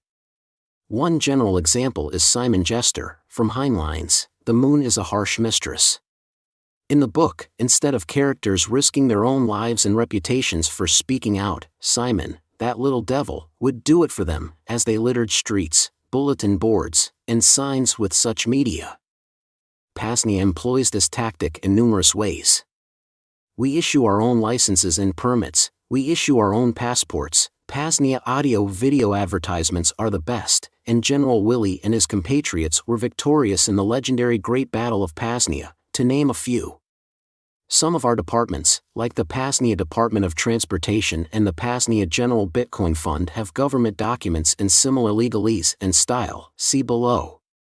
Comedy is also a highly effective way to reach folks, much more than through hardcore logic and rationality. This medium is more disarming to the subconscious programming, allowing a different form of rhetoric to handle the bulk of the work. It's also worth noting that culture jamming likely provides a bit of defense in terms of security culture. Visiting the surface level of the PAZNIA website, an individual or real government might see it as ridiculous if they don't plunge deeper. Furthermore, if an overpaid, bored bureaucrat stumbles across our wellness center, they'll be very challenged to throw the cuffs or fines at the dog for practicing without a license. Hell, again, the apparent ridiculousness would probably, hopefully send them moving along to a different website. In summation, please do consider visiting PAZNIA.com and take a look around. You just might get a bit of a chuckle. Secondarily, visit VonuPodcast.com and search for PAZNIA to find more. 1e. PAZNIA Accomplishments and Future Goals. Accomplishments. The first stage of the PAZNIA vision began back in year 0, 2020, when the homestead here at Veritas first began towards self-sufficiency with lambs and goats. Aura arrived in 2021 and began rapid development on the gardens. Now, we have a few different zones and are honing in on what is most optimal to grow in this area. The flock of ruminants is ever growing. The next big goal is to finish our forever fencing and get the big shed set up to milk and process. High-quality lamb and goat are getting close to becoming a profitable venture. In 2023, we took the homestead corn and soy free. Now, any grains the ruminants or chickens/turkeys get are organic wheat, rye, oats, or malted barley. Local communication options are being explored, with a working option now, a simplex relay, see below. The private PAZNIA map and directory and P.A.Z.NIA list were launched in January of 2024, see below. Late 2024 brought the arrival of the Ghost Station, the expandable tower server hosting a simplex relay, Bitcoin/Monero nodes, the local PAZNIA LBRY, and more. Future goals, short term. Begin work on the public PAZNIA directory to expand the growth and options available to the PAZNIA network. Begin hosting semi-regular meetings on Jitsi for any interested self-liberators. Continue adding high-value health and wellness tools/modalities to the wellness center. Things like a wood-burning, red light sauna and a working rife machine. Mid to long term. When PAZNIA funds grow substantially, a dedicated laboratory with some basic equipment for research and development, i.e., mass spectrometer, lab-grade vacuum ovens, and other useful items for the curious-minded. Continue working towards the coming intentional community here at Veritas, and more opportunities in physical space and time in general. There's certainly some missing and some that are classified. These are presented as proof of work and to paint a picture of what's to come. 1F. The PAZNIA Constitution/Declaration of Independence. At critical times throughout human history, it becomes necessary for one people, self-liberators, freedom seekers, etc., to officially dissolve the political bands which have connected them with another. For we hold these truths to be self-evident, that all men are created equal, that they are endowed with certain unalienable rights, and that among these are life, liberty, and property, property over one's body, and the fruits of one's labor. That to secure these rights, humans have foolishly instituted governments, resulting in the democide and enslavement of the many by the few. This is, of course, our present situation. But after a long train of abuses and usurpations, with the intention of reducing all individuals on the planet to lives under absolute despotism, it is their right, it is their duty, to throw off such government, or otherwise violators of person and property, and to provide new guards for their future security. And in terms of government, prudence, indeed, will dictate that these monopolies on violence are too dangerous to exist, that the belief in such authority on a societal level leads to the disconnecting of individuals from all things human, most importantly human freedom. Because some fates are worse than death, slavery. We, therefore, as founding signatories of the Free Republic of PAZNIA, declare that we are absolved from all allegiance to the communist, fascist United States government, and that all political connection between the two is completely and totally dissolved. The founding principles of PAZNIA are as follows: our Constitution. A respect for and commitment to privacy, the use of pseudonyms is encouraged. Don't hurt people and honor your contracts. A culture that encourages humanity to flourish, rather than degrade and regress. A recognition of the important task ahead of us, to ensure the continuation of freedom into the future, another way for those seeking a way out. 1G. PAZNIA FAQs. 1. What does the name mean? Paz in Spanish means peace, which is the fundamental life principle of PAZNIA. It is also the abbreviation for the freedom strategy of building permanent autonomous zones. 2. What's the difference between PAZNIA and freedom cells? Freedom cells are an organizational model, wherein a small group of individuals, 10, meets/coordinates for whatever purposes they agree upon, i.e. survivalism chats, workshops, firearms training, building an intentional community, etc. These freedom cells together form a network of sorts, but a less organized and comprehensive vision than that of PAZNIA. Further, integration with other freedom cells is wholly optional, whereas individuals/homesteads that join the PAZNIA network will do so with the purpose of being a part of it, whether as a node for fellow self-liberators or as, say, a partner in the seed exchange. 3. What is security culture? Security culture is the direct application of the right to privacy. 4. Why do you encourage the use of pseudonyms? The servile society/first realm is becoming more and more unsafe for self-liberators/free thinkers. A pseudonym provides you with the ability to maintain additional privacy/anonymity while still building up a reputation of sorts, separate from your chosen/give names. 5. What are the requirements for visiting/becoming a PAZNIAN? All visitors must be vetted according to internal procedures of the PAZNIA Department of Freedom. Anyone can become an honorary STEAKholder, but founding STEAKholders must be vetted/approved. We appreciate support from anyone, anywhere, but have to do things this way to ensure these second realms are maintained. 6. Do the passports look authentic? Will they work for international travel? The passports look strikingly legitimate and have been used to purchase age-restricted items in the USSA from a gas station. That said, they are for culture jamming purposes. No further uses are intended, though appreciated. Let us know. 7. What is the current situation at Veritas, PAZNIA? As of the time of writing, spring, year 5 2025, the homestead here at Veritas is expanding. Aura maintains a few different gardens, and I tend to the chickens and turkeys, and our ever-growing flock of sheep and goats. We built a pond on the property end of year 3, 2023, and it is now essentially filled, awaiting some bass and bluegill for a stock of fish, another resource. Electrohorticulture experimentation is going swell, and we now have an ormus/monoatomic harvesting setup. Events at Veritas continue throughout the year, this year being VonuFest 6, the 6th annual, premier gathering of liberation in the Second Realm. Finally, the intentional community on the property is finally coming into view. Lots more to come. 8. What is the overall long-term goal plan for PAZNIA? For the entire PAZNIA network, the continued development of the PAZNIA map and directory as an incredible resource for living exclusively in our parallel network, the further building out of technology, i.e. local mesh networks, local communications, and sovereign infrastructure in all areas of need and desire. For Veritas specifically, an intentional community on the property with the appropriate number of families/individuals, as well as the overarching integration into the Second Realm/PAZNIA network. 9. What is the significance of the Veritas part of the above question? Veritas is the first free Second Realm outpost /city in the first free country, PAZNIA. 10. How do I build a PAZNIA of my own? Declare your independence from whatever authoritarian jurisdiction you find yourself in and start building an autonomous zone upon a foundation of peace and voluntarism. Beyond that, get creative and think big. No, bigger. The only limitations in this realm are your imagination. Please feel free to use Veritas or other nodes for inspiration. Advanced technology makes Vonu attractive, contemporary weaponry and coercive institutions make Vonu imperative. In earlier times government provided order if not freedom and defense if not peace.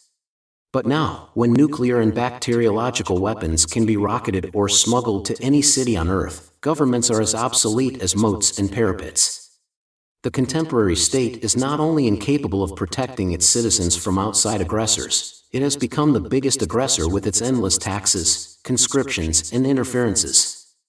The state provides justice by mass terror, freedom by mass servitude, and defense by mass murder.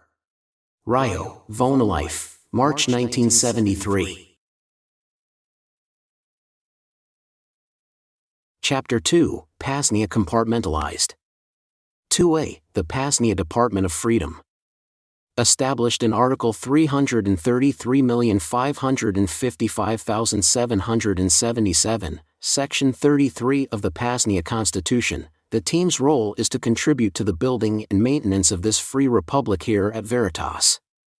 The coordinator shall be Commander-in-Chief of the Defensive Powers of Naomi Defense LLC, and of Willie II, the Goat Tank.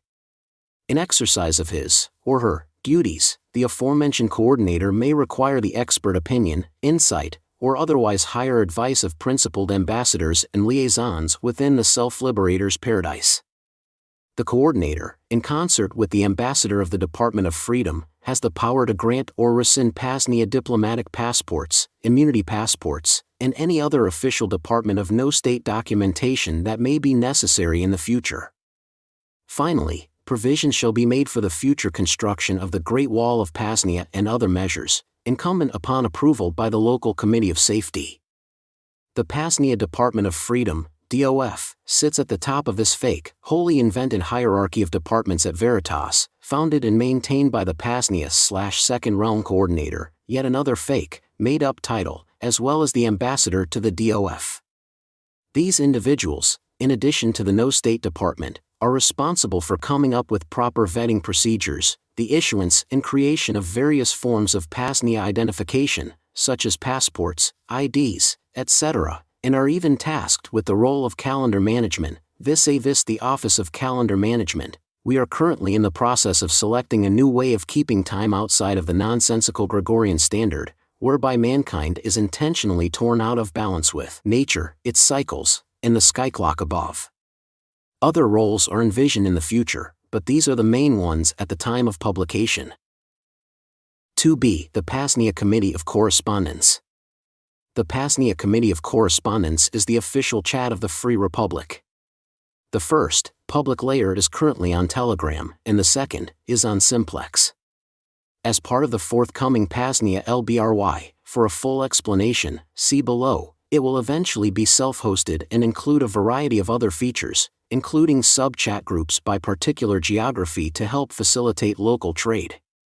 I envision it being incorporated into the PAZNIA Department of Transportation, our coming decentralized shipping/logistics network, as well. But, at current, the PAZNIA COC serves as the initial method of outreach and a way for new, interested individuals to learn more about what we're building, how they can get involved, and for pertinent announcements, in addition to serving as a general chat room for developing liberated lifestyles.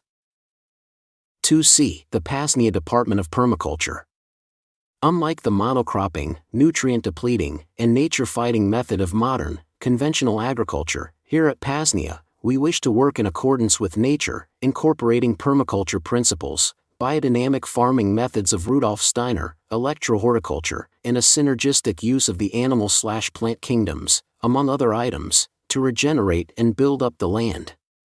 We are constantly looking for new ways to assist us in these goals, such as using basalt rock dust and monoatomics to improve the energetics, pH, of the soil, incorporating microorganisms to clean up and replenish the surely depleted populations, orgone devices to draw in more of that chi, life force energy, prana, or whatever other word you'd like to use, speeding up plant growth with hydrogen-rich water, adding back fulvic/humic acid-rich soil.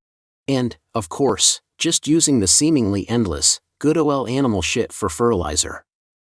The end result is happy animals raised according to their species-specific diets, roaming around the beautiful pastures of our nature sanctuary, and nutrient-rich gardens, all providing the highest quality nutrition to restore and maintain the health of all those who visit or stay here. 2D. The PAZNIA Department of Transportation. Title 33, Transportation Chapter 1, Department of Transportation. Subchapter A, Carriage by PAZNIA Highway. By the authority vested in absolutely no one, the PAZNIA Department of Transportation is heretofore created.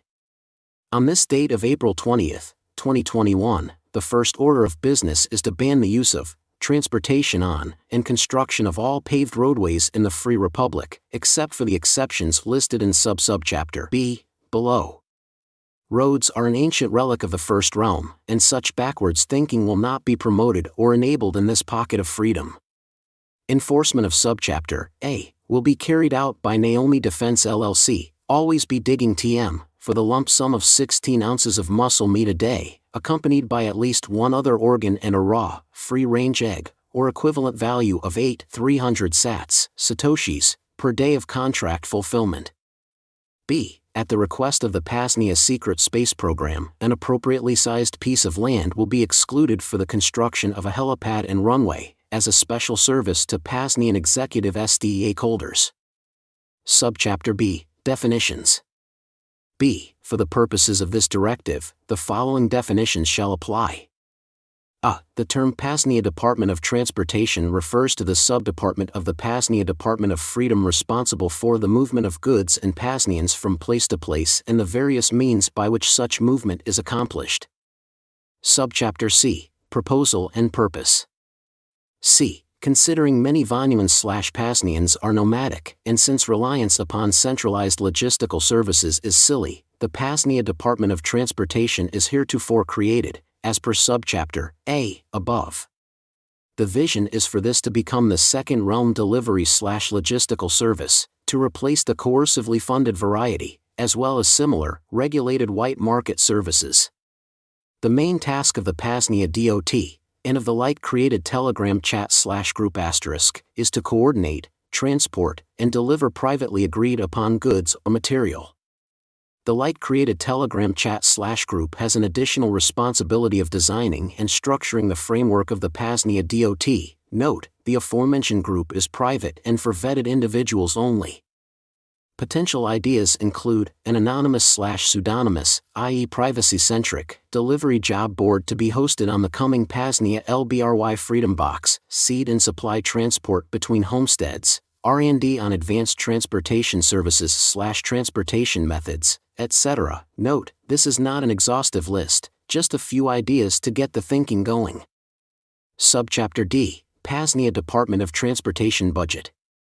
D. In accordance with the Department of Freedom's Accounting Office, the Secretary of No State shall submit the appropriate documentation to the Strategic Director for the PAZNIA DOT to be included in the Coordinator's fiscal year 2021 budget request. Conclusion: join the network, get involved in the network or the planning for the PAZNIA Department of Transportation, join the PAZNIA Committee of Correspondence Telegram chat and start building your reputation in the second realm today. Alternatively, if you're already vetted, reach out, you know how to get in touch, and we'll get you added. Further planning will also ensue in person at events hosted here at the Free Republic. 2E, the PAZNIA Department of Education. Our mission: provide the knowledge and tools to learn anything, using the trivium and quadrivium as foundations, with the goal of empowering future generations with the resources necessary to thrive in the first or the second realm. The PAZNIA Department of Education was foisted into existence, thanks to the initiative of HBO star, Jason Henza, the anarchists. The objective is to come up with a curriculum, or curricula, for the PAZNIA network, and begin to accumulate as many homeschooling/unschooling resources as we can. Planning and discussion has taken place in the Telegram Committee of Correspondence, and a CryptPad document is located at paznia.com/education for those looking to contribute ideas. Further, I added some 50+ GB of homeschooling resources to the local PAZNIA LBRY, see below. The DOE is definitely in its infancy, but progress has begun. Roadmap and goals, crowdsource ideas, resources, and more on the aforementioned CryptPad document, to create a comprehensive curriculum on self-liberation, incorporating the trivium and the quadrivium, teaching current and future generations how to learn anything, expose anyone interested, children, adults pursuing lifetime learning, etc., to a wide array of perspectives not found in first realm schooling. Real history, real science, real finance/economics, Vonu/self-liberation strategy and tactics, etc. When V1 of the PAZNIA homeschooling/unschooling curriculum is finalized, create digital modules, resources, etc. to be utilized and beta tested. We are still seeking the director/head of our Department of Education, an opportunity to take on the critically important task at hand. Email coordinator at paznia.com if this is of interest. 2F, the PAZNIA Secret Space Program. A document by the coordinator of PAZNIA in association with the local Committee of Safety on September 26, 2020. PAZNIA Space Directive 3 of September 26, 2020. Section 1. Introduction. Following the establishment of the PAZNIA Secret Seasteading Program, the next logical step is to set our eyes and intentions to the stars. The ancients didn't intricately study and construct their societies/worlds to be in alignment with the heavens for no reason. The sky clock is an immutable ledger of humanity's past here on Earth, and everything is integrated, meaning the energies of the planets and universe can be harnessed and even exalted. We live in an electrical universe of abundance, and the main task of the P.A.Z.NIA SSP is to enable Veritas and the overarching second realm to thrive in accordance with these truths. Section 2. Definitions. For the purposes of this directive, the following definitions shall apply. The term PAZNIA Secret Space Program refers to the subdepartment of the PAZNIA Department of Freedom, the program tasked with the challenges laid out in Section 3 below. B. The term PAZNIA Secret Space Program refers to a PAZNIA department led by the lead astronaut, the strategic director of the Office of Calendar Management, and the Galactic Ambassador. Section 3. Proposal and Purpose. As enacted, the PAZNIA Secret Space Program, A, would facilitate the construction of HQ and acquisition of a 3D printer plus associated tools, printer plastic, etc. This will permit the launch of a workshop/factory, and our prime goal of the 3D prototyping of wheelchairs for chickens with broken legs. If we have the tools to do it, it's our duty. No chicken left behind. Engineering assistance may need to be contracted. B. The training and initiation of fellow astronauts into the SSP, in accordance with existing PAZNIA code. C. The investigation into breakthrough/alternative energy devices harnessing the electrical and magnetic nature of our universe, and the planning for the equitable distribution across the Agora. D. Head of Bird Security, Naomi Defense LLC, is permitted 16 ounces of raw meat per space adventure. Section 4. PAZNIA Secret Space Program Budget. In accordance with the Department of Freedom's Accounting Office, the Secretary of No State shall submit to the Strategic Director of the Office of Calendar Management for the PAZNIA Space Force to be included in the Coordinator's fiscal year 2021 budget request. Further explained, the greatest discovery and the greatest cover-up of the 20th century was indeed zero-point energy. This discovery was made by major U.S. aerospace companies in the 1950s, and discovered by the Nazis/Third Reich in Germany around the time of the Second World War. This project was called Die Glock, or the bell, named after the shape of the device. This discovery allows for essentially unlimited free energy, but it has been hidden away behind the trade secrets protections of major corporations. Obviously, for control, but also due to the fact that, much like with nuclear energy, you get nuclear weapons. Likewise, when you acquire zero-point energy, you get a weapon wherein a coffee cup's worth is enough to evaporate all the oceans on Earth. Obviously, if the servile society can't overcome the more basic and less destructive elements of coercion, like fraud, theft, etc., these non-player characters cannot be trusted with technology such as these. So, whether it's ZPE or something like Sky Huddleston's upscaled and more powerful Burke engine, wherein a parking lot of these things could afford a small community a small nuclear power plant's worth of power, it would be wise to use the PAZNIA network as a much safer way to roll out this technology as it becomes available. This would also give us some much-needed and much-deserved advantages over the coercive first realm. Think off-grid Bitcoin/Monero mining, easy/cheap energy, enabling off-grid living in isolated, low-coercion areas like Alaska, or just good OL entrepreneurial opportunities. The PAZNIA SSP will also be doing R&D into other possibilities, such as a Brown's gas-powered Lord's pump and crystal power cells, to name a couple. 2G, the PAZNIA Department of Technology. Technology is moving forward at an ever-increasing speed. Babylon will continue to build out its infrastructure of surveillance and control, but as a disparate network, we can and need to use these tools for defense, for liberation, and for independence. This is the goal of the PAZNIA Department of Technology. Communications, Simplex is the current, working solutions, that is, a self-hosted simplex relay at Veritas, accessible to anyone, adding one extra layer of uncensorability. On a local level, a self-liberator could create a new identity, and only connect to our local relay, and we'd have a local communications network across the homestead. For local applications, and even potential larger-reach mesh networks, R&D has begun into LoRa/Meshtastic sort of systems. These low-power devices, powered by solar, could enable a lot in the range of our own communications network, outside of internet, cellular, etc. Hugely powerful, and even beyond PAZNIA, this is a major area of focus for folks interested in freedom. Finance, living in a highly digital world, as well as being a dispersed network, we have to have privacy-friendly options to transact value. On the Ghost server here at Veritas, via virtual machines running StartOS, Bitcoin and Monero full nodes are running, as well as a Bitcoin Lightning node.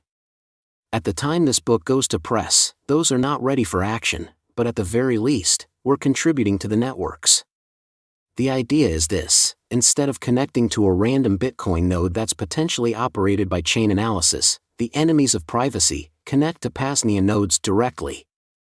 Education/entertainment, the local PAZNIA LBRY is live and ready for self-liberators visiting Veritas. Currently, there are documentaries, books, homeschooling/unschooling resources, terabytes of movies and TV shows, music, podcasts, and more. This same LBRY vision will be accessible publicly at some point in the future, likely via PeerTube first, essentially, combining YouTube with torrents, and/or IPFS. More on the LBRY below. Artificial intelligence, so-called artificial intelligence, is here, whether we like it or not. And it's not going away. So, instead of being left behind, or maybe worse, left to the privacy-hating AI tools of Babylon, we have begun looking into self-hosted AI. At a base level, this technology has major time-saving capabilities, from text to speech, or vice versa, organizing bullet point notes into coherent creations, AI-generated art, etc. There are other highly interesting possibilities, such as a RyoGPT, inputting every single article, book, publications, letter, etc. into AI, and having the ghost of Ryo there to ask questions to. Finally, a moment should be spent on our PAZNIA Second Realm assemblies, most of which have been meetings of our Department of Technology. From highly dense discussions between experts like Brian Sovereign, Dave from Start9, Shamin Biconic, and more, we go extremely deep into exploring the sea of vast solutions ahead of us. If you're interested in checking these out, just visit VonuPodcast.com and search for Department of Technology at the top of the page. 2H, the PAZNIA General Bitcoin Fund. A huge thanks is owed to Josiah Warren, a fellow PAZNIan, who came up with and initially funded the PAZNIA General Bitcoin Fund for voluntary mutual aid. The following are images of the document he wrote, laying out the details of the fund. PAZNIA General Fund, official founding document. Section I, Purpose/Description. The P.A.Z.NIA General Fund is established for any citizen of P.A.Z.NIA for the purposes of furthering an individual's goals or toward that individual's utilizing the fund in order to further the cause of liberation and self-liberation for others.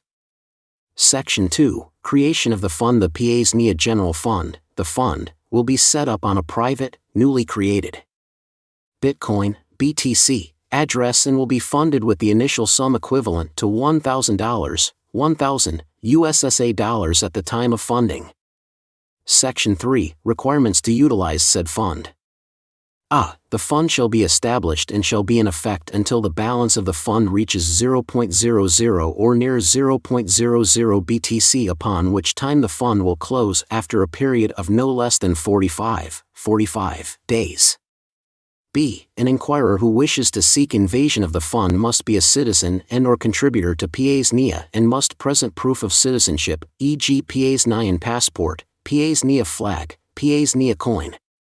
C. Some examples of a valid and reasonable request from the fund are, but not limited to, furthering the cause of Vonu and self-liberation. An individual, I, wishes to utilize the fund in order to plant a garden on his/her land. 2. Needs to temporarily fund a food supply. 3. Any equipment needed to construct mesh networks or further the cause of crypto anarchy. 4. Is destitute and needs money from the fund or without it risks rejoining the servile society. V. Needs to cover upfront costs of publishing a liberty-oriented book or pamphlet through Liberty Under Attack Publications, LUA Pub. 6. Wants to use the funds for black or gray market activities. 7. Needs to protect him/herself and his/her family by utilizing the fund to purchase protection. 8. Is using the fund to culture jam First Realm culture and/or create new culture throughout the P.A.Z.NIA and P.A.Z.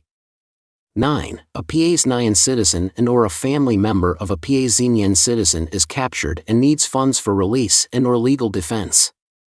Section 4, Inquiries for invasion of the fund. All inquiries will be considered on a first-hand basis and must be in writing and encrypted.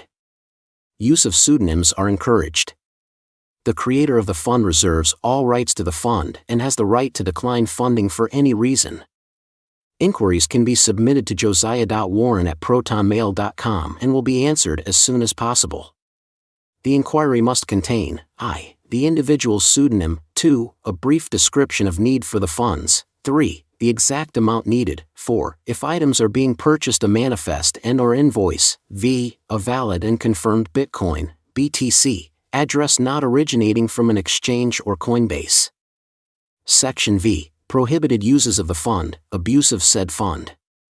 The fund shall not be used to fund any state activities including but not limited to I. Payment of taxes, 2. Purchase of materials that support law enforcement, military, or any welfare warfare schemes cooked up by state actors, 3. Funding political crusades in any way either indirectly or directly, 4. Pro-servile society First Realm propaganda, v. Creation of a culture of dependence on any individual. This is not a welfare program or a crutch. Any funds received from the fund are considered a gift. Any citizen abuse of the fund will be dealt with in a respectful manner and in accordance with the P.A.Z.NIA Constitution and within the non-aggression principle, NAP. Any abuse or use of funds that may be considered to be prohibited or unreasonable or not adhering to values of P.A.Z.NIA and Vonu will be required to pay back the fund with a 20% penalty. Section 6, Donations to the fund.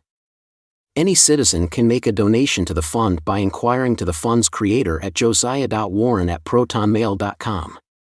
Any funds given will be irreversible once they are given.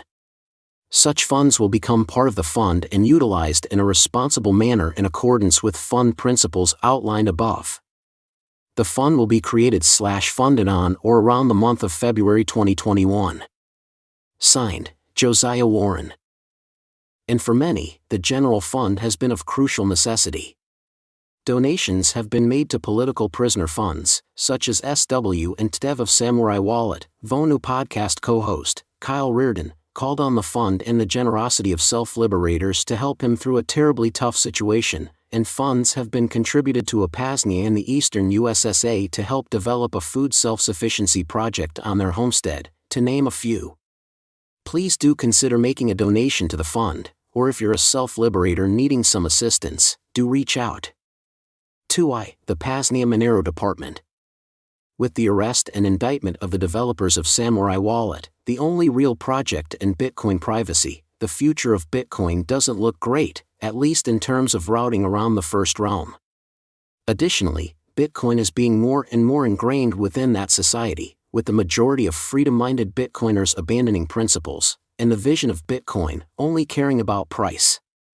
For that reason, we launched the PAZNIA Monero Department, essentially a clone of the Bitcoin General Fund, to begin focus on infrastructure here too.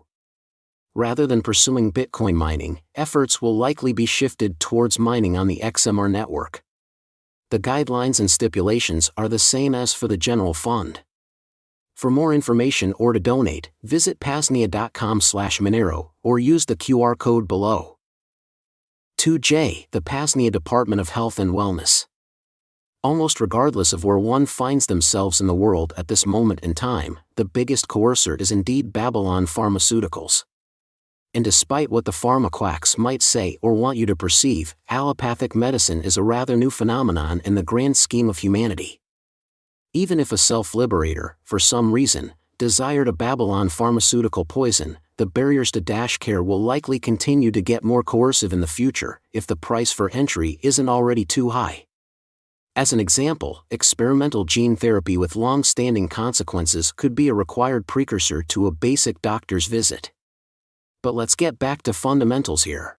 If any individual in question would simply, 1. Stop chronically poisoning themselves with toxic food, water, propaganda, etc., and 2. Fix nutritional deficiencies, the vast majority of so-called disease would disappear, in my humble opinion and with much supporting evidence.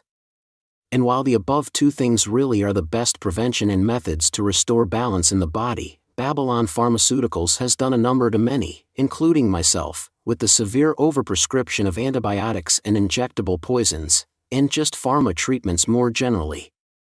Sometimes, additional modalities and methodologies are necessary to restore said balance, such as red light therapy, the AquaCure Brown's gas/molecular hydrogen electrolyzer, ozone therapy machines/generators, electrical/magnetic healing devices, youth hormones, DHEA, pregnenolone, and progesterone, thyroid hormone, T3/T4, and in general, the realm of bioenergetics inspired by the late, great Dr. Ray Peat. One function I foresee of PAZNIA is that it's a health cooperative of sorts, wherein STEAKholders will have access to the above, as we are able to obtain them. Much like the bulk seed purchasing, Veritas, and other nodes, could buy and store large quantities of critically important remedies like DMSO, dimethyl sulfoxide, shilajit, fulvic and humic acid, nutritional/vitamin supplements, vitamin C, D3, K2, zinc/copper, etc. This private membership setup, not serving the general public, would also provide another layer of protection from the coercers. Further, we also envision healing retreats, both with and without the use of entheogens. These could include group meditations, utilizing the scientifically verifiable tool of focused intention, to heal certain diseases/imbalances, entheogen-specific expeditions with our spiritual liaison, Aura, and possibilities unforeseeable at this present time. Lastly, it's worth noting that Aura's apothecary is already open and helping many here at the Free Republic of PAZNIA. You can check out her products by visiting libertyunderattack.com/Aura, if you like. Some of her products include comfrey, grown at Veritas, jewelweed, and black drawing salves, as well as her extremely popular, all-natural insect/mosquito repellent. Notable features at the P.A.Z.NIA Department of Wellness at Veritas. High-quality animal nutrition, corn and soy-free fed lambs, goats, chickens, and turkeys. Lowest PUFA, polyunsaturated fatty acid content, as currently possible. Red light therapy, artificial blue light rampant in technology and lighting is disrupting our circadian rhythm. Red light therapy is a cheap, easy, and also, quite miraculous therapy. Aura's Apothecary, Aura's handcrafted creations, some formulations made with medicines grown here at Veritas. Medicinal mushroom foraging, certain mushrooms, whether medicinal, i.e. tea, spiritual, or culinary, have some amazing properties. Rife frequency healing, as bioelectric beings, frequency can serve to put us in a state of imbalance, or once of balance. This is a focus on the latter. Dr. Ray Peat focused philosophy, in a world of hypothyroid-induced chronic fatigue, aka low metabolism, focusing on youth hormones, i.e. pregnenolone, progesterone, thyroid hormone, T3/T4, aspirin, and many other aspects already mentioned above. Other focuses include Rosicrucian spiritual sciences, homeopathics, and the use of dimethyl sulfoxide, DMSO, as a carrier into cells and all-around miraculous healer. 2K, the P.A.Z.NIA Church of Self-Liberation, our nature sanctuary. A hypothesis I'm currently throwing around my head is that the more one becomes disconnected from nature, source, creator, etc., the worse state of health they will find themselves in. Taking into account Dr. Barlando's conclusion that DNA is merely a dual impedance antenna connecting us to source, when said connection is quelled or suppressed, interference occurs within our bioelectric bodies, just as would happen with conflicting radio signals. In Western medicine, this phenomenon is described as the shortening of mitochondrial telomeres and is associated with rapid aging. And when individuals make lifestyle changes, the process reverses, and the telomeres uncoil, rekindling the aforementioned interfered connection.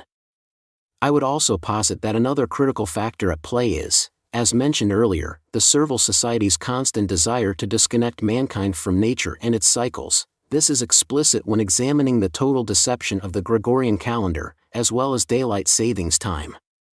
I say of all that to introduce probably the main attraction to the Free Republic, our Church of Self-Liberation, our nature sanctuary.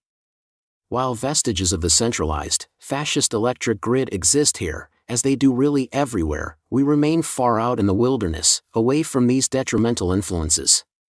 And even then, tower busters and orgone cannons work great at neutralizing those negative radiative effects.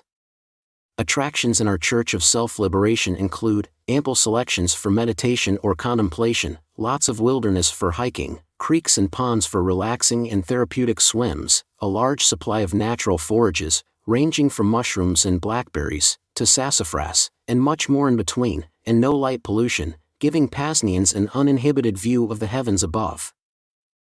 2L, the P.A.Z.NIA LBRY. Some attention has been given to the LBRYs in the Department of Technology section above, but more details might be helpful. Starting with the local LBRY, any visitor to Veritas that is connected to our Wi-Fi will have access to it, it being a private Nextcloud server. The link to visit is PAZNIA.com/LBRY, or the Self-Liberator can download the Nextcloud app, scan a QR code, and have access through there. Since I use VPNs 100% of the time, I personally prefer the Nextcloud app, as split tunneling around the VPN is rather easy via something like Mullvad, safer, too. The only real improvements on the local side are a few mini-routers located strategically around the homestead to increase distance and reliability, as well as a bigger external hard drive. On the other hand, the public P.A.Z.NIA LBRY is very much still theoretical, though the solutions, we think, have been found. I inquired to a few close colleagues about hosting a Nextcloud server through a public domain, lbry.paznia.com, and sending a few terabyte hard drive. Even with gigabyte connections, centralized streaming and downloading require a lot of bandwidth, and are not the optimal, decentralized solution. The cost is ridiculous too. That brings us to PeerTube, essentially putting YouTube channels onto torrents with seeders. This looks like a really beautiful solution, with even potential on-ramps to IPFS in the future. It's just, as with most of the Department of Technology projects, the learning curve is immense and would take a lot of time for me to figure out. I've put out the call for anyone willing to help, and am still hopeful that will come. Thinking forward, once the PAZNIA PeerTube instance is live, there should be implementations directly onto the PAZNIA site, i.e., recall lbry.paznia.com above. Also, with apps like GrayJ, which pull many feeds, YouTube, Odyssey, Rumble, PeerTube, etc., connecting to the LBRY would be seamless. Further, from the launch, we'll have multiple seeders throughout the world, and hopefully always more coming on board. Truly, a most unfuckwithable library of Alexandria. Let's make it happen. 2. The PAZNIA Free Press. The PAZNIA Free Press is the operator of the PAZNIA radio network, the now best source for all things PAZNIA, and all things self-liberation. Currently streaming to YouTube and Odyssey, with more destinations forthcoming, the goal is to create an entertaining, educational, and more continuous source of content from these sorts of perspectives. The current vision is to aim for one broadcast a week initially, achieving daily broadcasts with daily themes, list below plus more, and eventually, 24/7 streaming, with live shows, guest hosts, and more. The options are truly endless. Sacred Sundays, a day of focus on mental and spiritual liberation. Music Mondays, freedom music blocks, metal Mondays, etc. Free Energy Fridays, breakthrough energy, fringe science, electric universe, and related miscellaneous topics. Self-defense Saturday, physical self-defense and digital self-defense. The eventual goal is a bit more radical. Back in the day, I ran a pirate AM/FM station for a short time. There was nothing cooler than driving home from work and tuning into Ben Stone or the Vonu podcast, along with the few other folks that stumbled across the station. Eventually, some money could be allocated towards a handful of AM/FM radio transmitters, and donated to areas across the world, offering the PAZNIA radio network on AM/FM stations anywhere. Maybe we'll take over the shortwave radios too. Furthermore, the PAZNIA Free Press promotes and features the highest quality publications, ranging from strategy guides, old Vonu zines, all the way to agorist and anarchist fiction. Similar to culture jamming above, this is a way to create and express, and to use fiction as a medium to show what is possible. It's a way to create our own culture, our own entertainment that is empowering, liberating, and uplifting. Classic examples are the aforementioned Second Realm book on strategy, but modern agorist/anarchist fiction from contemporary self-liberators are worth a mention. #Agora by Anonymous, the Brushfire series by Matthew Wojtecki, the Evolution trilogy by Todd Borho, Second Realm anthology. That leaves movies and music. Alongside Night, the J. Neil Schulman book has a movie, but it's mediocre and kinda awkward at best. The first Atlas Shrugged movie was pretty decent, but the rest, and the first, could be done a lot better. Firefly, the old TV series, is touted as one of the most libertarian science fiction shows. I have it downloaded to the LBRY, but haven't finished it in its entirety yet. Point is, the movie/TV portion of this is lacking, but I think that tide will turn with AI and coming technology. The ability to produce a Hollywood-quality movie with some $10,000 worth of investment is near. The music has always been here. From Kadhar chants, they were essentially exterminated by the state in the 1300s, to Triumphs, Fight the Good Fight, 1981, up to Affiant's incredible We the Machines, 2012, and now, to the incredible acts of Richard Greaser, the Bitcoin Bugle. Here at Veritas, we strive to bring talented and like-minded acts to help facilitate this burgeoning second realm culture, to provide our own alternatives for entertainment. Chapter 3, PAZNIA Services and Marketplaces.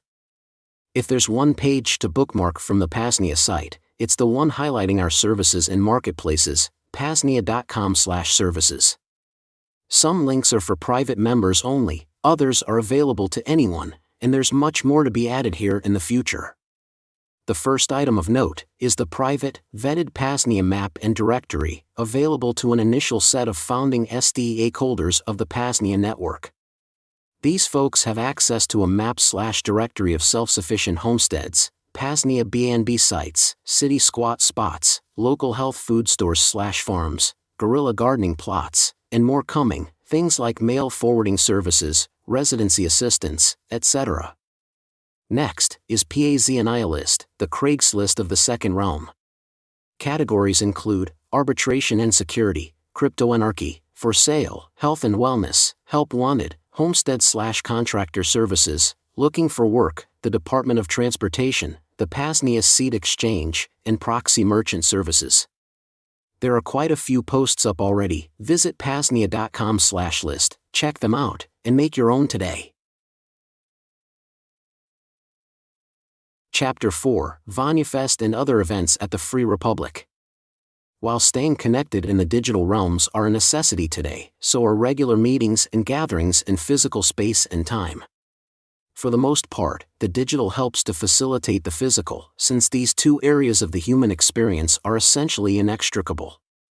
So, that is a foundation of PAZNIA, something we strive to offer at Veritas at least a handful of times a year formally, though vetted self-liberators are welcome to visit whenever. These formal gatherings typically align with statist holidays, but are reappropriated to freedom holidays. This will be evident in the list below. Spring gathering, usually around the spring equinox, the true new year. Voluntarism Day weekend, Memorial Day weekend typically. Anarchy Day weekend, 4th of July. Agorism Day weekend gathering, Labor Day weekend. VonuFest Ethical Enclave Day, Thanksgiving celebration. Though, these events are not open to the general public.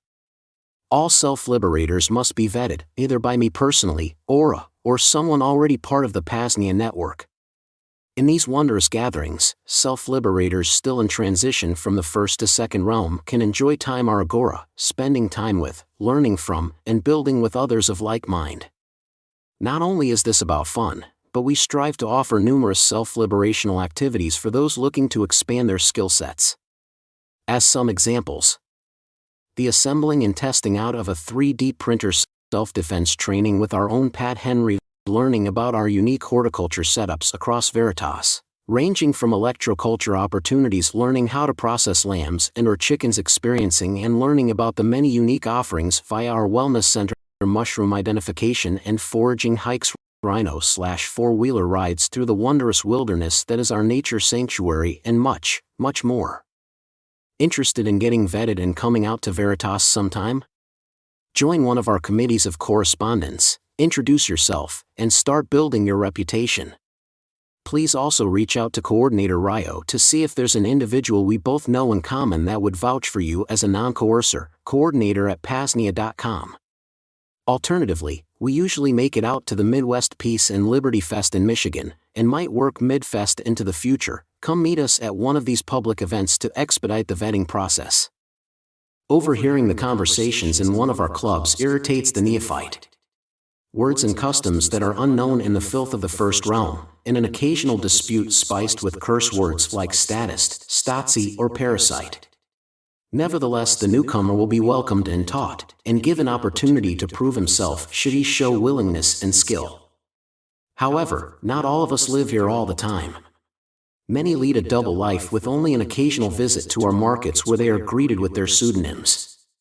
Others operate their business half a day in the first realm, and open shop in the second after sunset. Still others are true ghosts to the first realm, having no footprint there except for traveling through it from one autonomous zone to another, some of them having perfected their livelihoods in our world, but others that just cannot stand the shallowness of the other side anymore. We are tribes of mind and soul, not defined by nation or race but by thought and substance. We are everywhere, and we are here to stay. Second Realm, Book on Strategy. Chapter 5, the PAZNIA Network. To try and paint a picture of the possibilities here, let's participate in a little thought experiment. Fast forward to PAZNIA Year 10, 2030. The public map and directory are not only available, but include 42 self-sufficient homesteads, 25 city squat spots, 7 guerrilla gardening plots, and even more regional homesteads to more efficiently facilitate trade. Let's also say the full vision of the PAZNIA Department of Transportation is in effect, and we have our own fleet app, much like the First Realm alternative does, and that we also have a dedicated Second Realm fleet of drivers to connect these disparate network nodes. One of the hardest areas to overcome in the pursuit of self-liberation is financial/economic. That is, either saving up enough money where a job becomes optional, or discovering/building up different income streams. If there's any way that we can expedite and assist in the transition from First to Second Realm, we must do it. Tom Marshall, hypothetical in this case, could begin to chart out trade routes and opportunities found on the map and directory, and might even plan on stopping at a guerrilla gardening plot or two to harvest some food. Or maybe to plant some more seeds for those coming after. Passing through self-sufficient homesteads, Mr. Marshall acquires most, if not all, of his food, water, and other needs, almost entirely not reliant upon the First Realm grocery stores or services. For those that he can't acquire in the Second Realm, he consults the map/directory again, and finds a fellow self-liberator offering proxy merchant services in Chicago. Not only can Tom have a nice, safe spot to sleep in a warm shower, but Warren will run a couple errands for him and serve as a mail drop for some deliveries Tom had incoming for a small fee. Tommy, then, might hit up a Second Realm notel, that is, a nondescript empty house, rented pseudonymously, paid for via Monero, and unlocked via ghost phone. An internal reputation systems protects both renter and rentee. And finally, to conclude this thought experiment, Tom would like to visit some friends down in Ecuador. He returns to the wondrous map/directory to find a Second Realm private jet service leaving in 2 weeks for South America, putting him near enough to his destination. And without breaking the bank. He finds a freedom festival happening in the meantime, after a week and a half in the wilderness, soaking up the Second Realm with fellow self-liberators. Tom concludes this leg of his journey and sets his sights for the southern border. Such a network offers other advantages, a Second Realm underground railroad for those needing protection or escape, i.e. a network of safe houses. Van nomads could offer offline data mule services, downloading communications/data/etc. when leaving a homestead, and delivering it to another. Mail forwarding and permanent mailbox services could enable entrepreneurial opportunities for the offering self-liberator, and more options for the consumer in choosing residence and exercising other legal interstices. The stakeholder model beyond our public, free services, the PAZNIA network STEAKholder model employed is much like that of a cooperative or a private membership association, only, ours isn't necessarily local, but worldwide. It's worth noting, these prices will go up in the future when we expand to our Tier 3 of fundraising. For current STEAKholders, new tiers are 1/2 price. Honorary STEAKholder memberships are available to anyone that visits the website. They are a way to gain access to some perks and benefits of the network, as well as contribute to the Second Realm, but not to areas that could degrade the safety or security of the network. $3 donation, STEAKholder ID card, $55 donation, PAZNIA sticker, ID card, and digital self-liberation bundle from Liberty Under Attack Publications, $99 donation, stickers, ID card, digital self-liberation bundle, and PAZNIA flag, $333 donation, all of the above plus an official PAZNIA passport. Our founding STEAKholder memberships are usually purchased when folks visit Veritas, but they are available to any vetted self-liberator. The benefits and perks are much greater here, and involve some participation in the building out of infrastructure. Discounts to other businesses/hustles in the Agora, access to the Second Realm network of non-coercers, access to the PAZNIA Department of Health and Wellness, healing devices and treatments. PAZNIA flag, ID, PAZNIA beach towel, and PAZNIA passport, access to the PAZNIA map and directory, be a part of the alternative/decentralized energy rollout beta test/contribute to the building of various infrastructure projects, i.e. the PAZNIA library, ghost system, etc. Lifetime 25% discount to Liberty Under Attack publications and goods/services at PAZNIA, meat, eggs, dairy, chicks, etc. Early access to purchase items available at Veritas. Have questions? Looking to barter? We're always open to other possibilities. Again, just email coordinator@rayo.com. Chapter 6, The Coming Intentional Community. Back in year 0, 2020, when the vision of PAZNIA first came to me, the prospects for my desired intentional community were purely theoretical, not really developed in any real sense. Sure, I suppose there was 5 years of interactions and developing relationships with the core group of folks I invited to the first VonuFest. We'd all been going to the Midwest Peace and Liberty Fest in Michigan for a long while, me since 2015. But still, relocating one's life is usually not easy, so it still seemed rather unlikely. Then my wonderful free wife Aura moved here in 2021, and something like 20 freedom gatherings have taken place here since, including 5 VonuFests. In that time frame, there is now one couple interested in constructing a wilderness structure, one individual, and one family. That's not to mention we've had a van nomad select Veritas as one of his home bases where he spends most of the year, and has, for the past couple years. One option we've been mentioning to folks is the Amish sheds that are everywhere around here. With some work, it would be rather easy to have a small, self-contained, comfortable off-grid tiny house shed. There would be room for a good-sized garden and plenty of opportunities to help around the homestead, which is almost more needed than money, i.e. rent, now. And when the nomads decide to travel elsewhere, they can rent it out as a PAZNIA B&B while they're gone. These options are still available to the right, vetted self-liberator. Needless to say, I'm extremely happy with the progress over the past 5 years and that this far-out possibility is actually coming into fruition.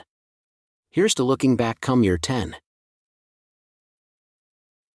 Chapter 7, Get Involved, Join the Second Realm.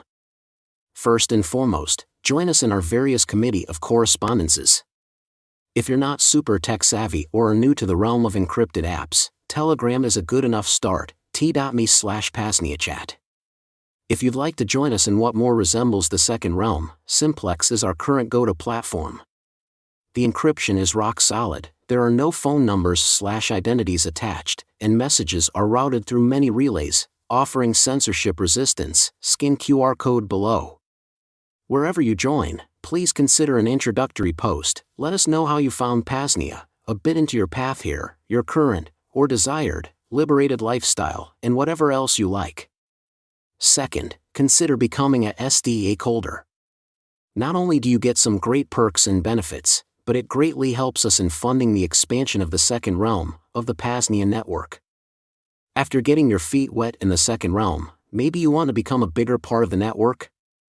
This would entail things like adding your homestead to the vetted map and directory, a van nomad squat spot, if you had one, or whatever other opportunity that could be of value to a traveling self-liberator. If this sounds like you, please visit PAZNIA.com/join and fill out the form. Or maybe you're a nomad, and are looking for access to all that the PAZNIA network has to offer? In this case, visit PAZNIA.com/join too and fill out the form. Let us know what you're interested in, and anything you're able to offer. Get vetted and come out to an event at Veritas.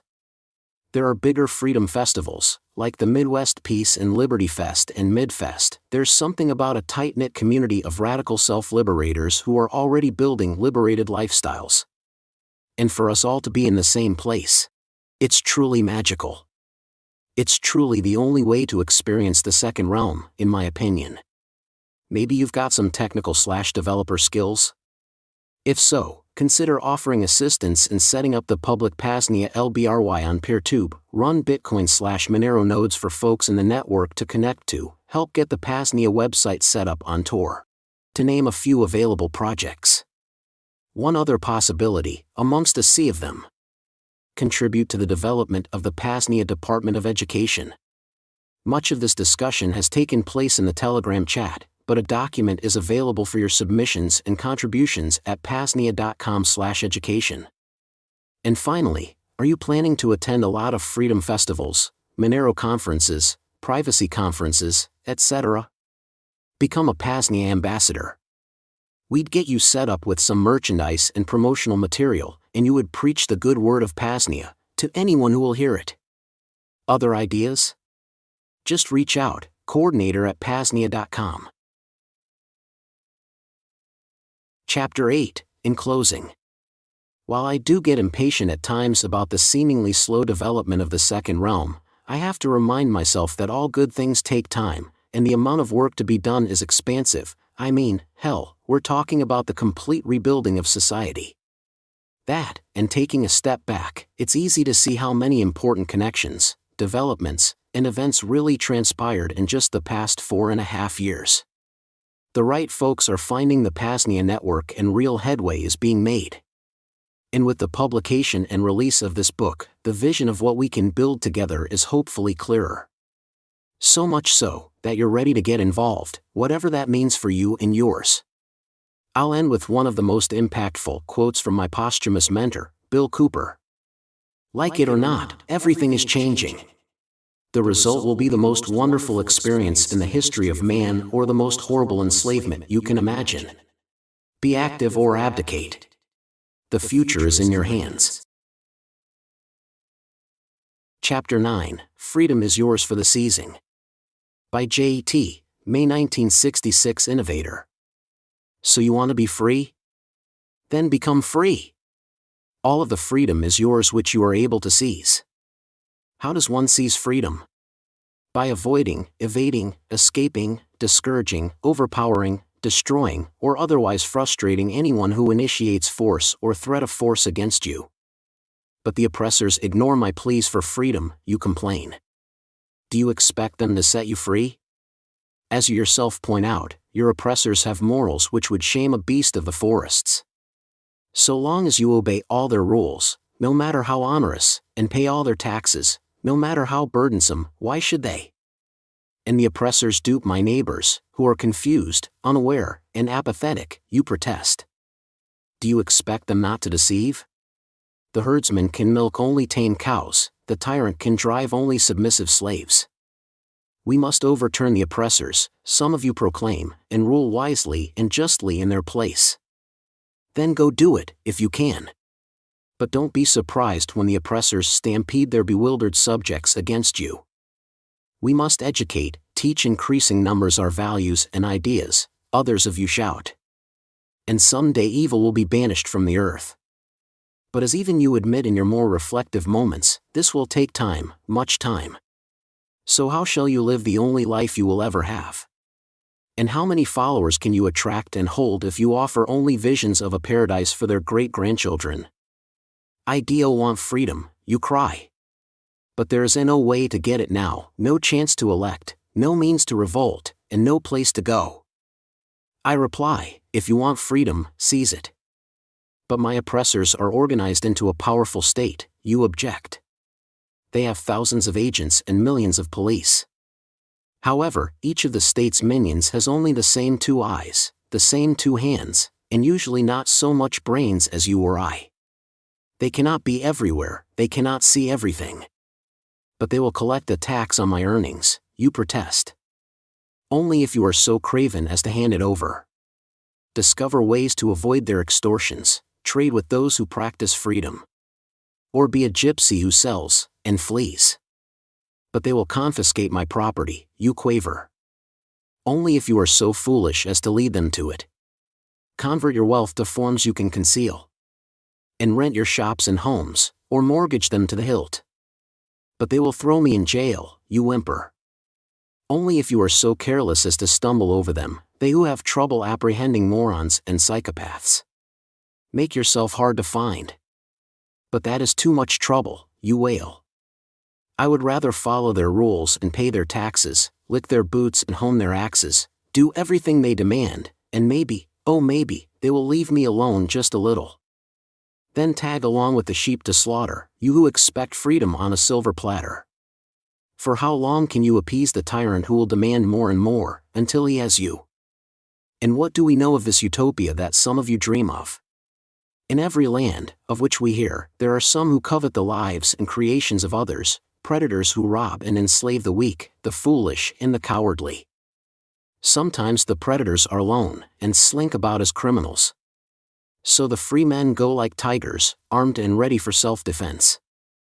Sometimes the predators join together, and stalk about as rulers. so the free men go like foxes, inconspicuous and ready to hide. Occasionally the free men ally to put down the predators. But sometimes their forces tend to become slavers and looters in return. However, in almost any land, those with the courage to assert their freedom seldom need to fight or hide, for the predators live off the easy prey. But this will pass, you say to me, for now, at last I have the key, the elixir for liberty, for the first time in history. And once sufficient numbers see. Well, maybe. But in the meantime, all of the freedom is yours which you are able to seize. About the author. Shane/Ryo 2 founded Liberty Under Attack in mid-2012 when he was just beginning his research into the nature of reality. He began with an adventure down the conspiratorial rabbit hole for a while, focusing primarily on the work of the late Milton William, Bill, Cooper. In February 2015, Shane started LUA Radio, which was one of his goals for quite a long time, and would prove to be the most critical step in his development personally, as well as the point of origination for the now real-world connections in the Second Realm, by getting connected with the Michigan Peace and Liberty Coalition via the Midwest Peace and Liberty Fest. Not long after launching LUA Radio, he adopted the philosophy and ethics of voluntarism, and shifted his focus towards solutions to increase personal freedom in the here and now. This manifested in the freedom umbrella of direct action, the digitization of Ryo's, Vonu, the search for personal freedom, this book being another critical step. Naturally, in January 2017, he launched the Vonu podcast with Kyle Reardon, a podcast dedicated to promoting the philosophy of Vonu and developing the liberating strategy up into the modern day. This was about the time he began writing his first book, Vonu, A Strategy for Self-Liberation, and founded his publishing outfit, Liberty Under Attack Publications, which focuses on strategies and tactics for self-liberation, in addition to anarchist/agorist fiction. In addition to all laid out above, he currently resides on his 22-acre homestead in the Free Republic of PAZNIA with his free wife, Aura, raising his lambs, goats, and chickens, and publishing books and podcasts. He hopes to publish more of his own work soon, too many unfinished works in progress. You're listening to the PAZNIA Radio Network. While infrastructure costs for the PAZNIA Radio Network aren't exorbitant now, there are some costs. It will also increasingly demand more time as we move towards longer transmissions and more transmissions. If you'd like to help cover current costs and even the expansion of our efforts, please visit PAZNIA.com/shop. There, you can make a one-time fiat, Bitcoin, or Monero donation. You can become a stakeholder, and you can even order some one-of-a-kind PAZNIA merch, ranging from shirts to hats to flags, all the way to beach towels. Again, that link at PAZNIA.com/shop. Cheers from the Free Republic.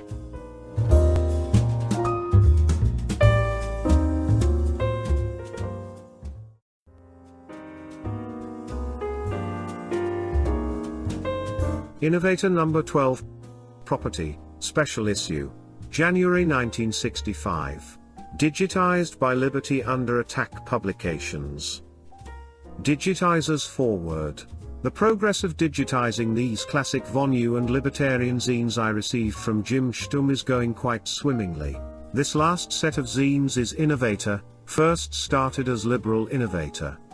Spanning nearly a decade, there's not as much practical, hardcore knowledge as is found in, say, VonuLife, but going through this process, I'm seeing a lot of value found therein, philosophically, theoretically, historically, and admittedly less often, relevant applicable solutions for self-liberators. All that said, there are some gems of issues, including the one found below. This was a special release in January 1965 discussing the importance of private property. I also found this worthy of highlighting, as none other than Murray Rothbard himself contributed an article, not the only contribution found in Innovator. In the future, you'll be able to find this and every other Vonu zine available in paperback and digital format via Liberty Under Attack Publications, but at the present moment, many are already out and available. Just visit libertyunderattack.com to view our full catalog. Thanks so much for being here. Yours in Liberation, Shane/Rayo 2 June 2024.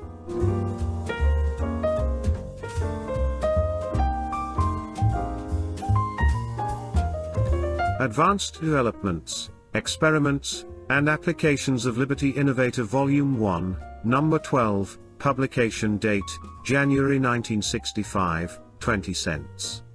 Property? The principles of a free society are so thoroughly forgotten today that an advocate of capitalism cannot be a conservative. He has to challenge the fundamental premises of our age, he has to be a rebel, a radical innovator. Ayn Rand, Objectivist Newsletter, December 1964.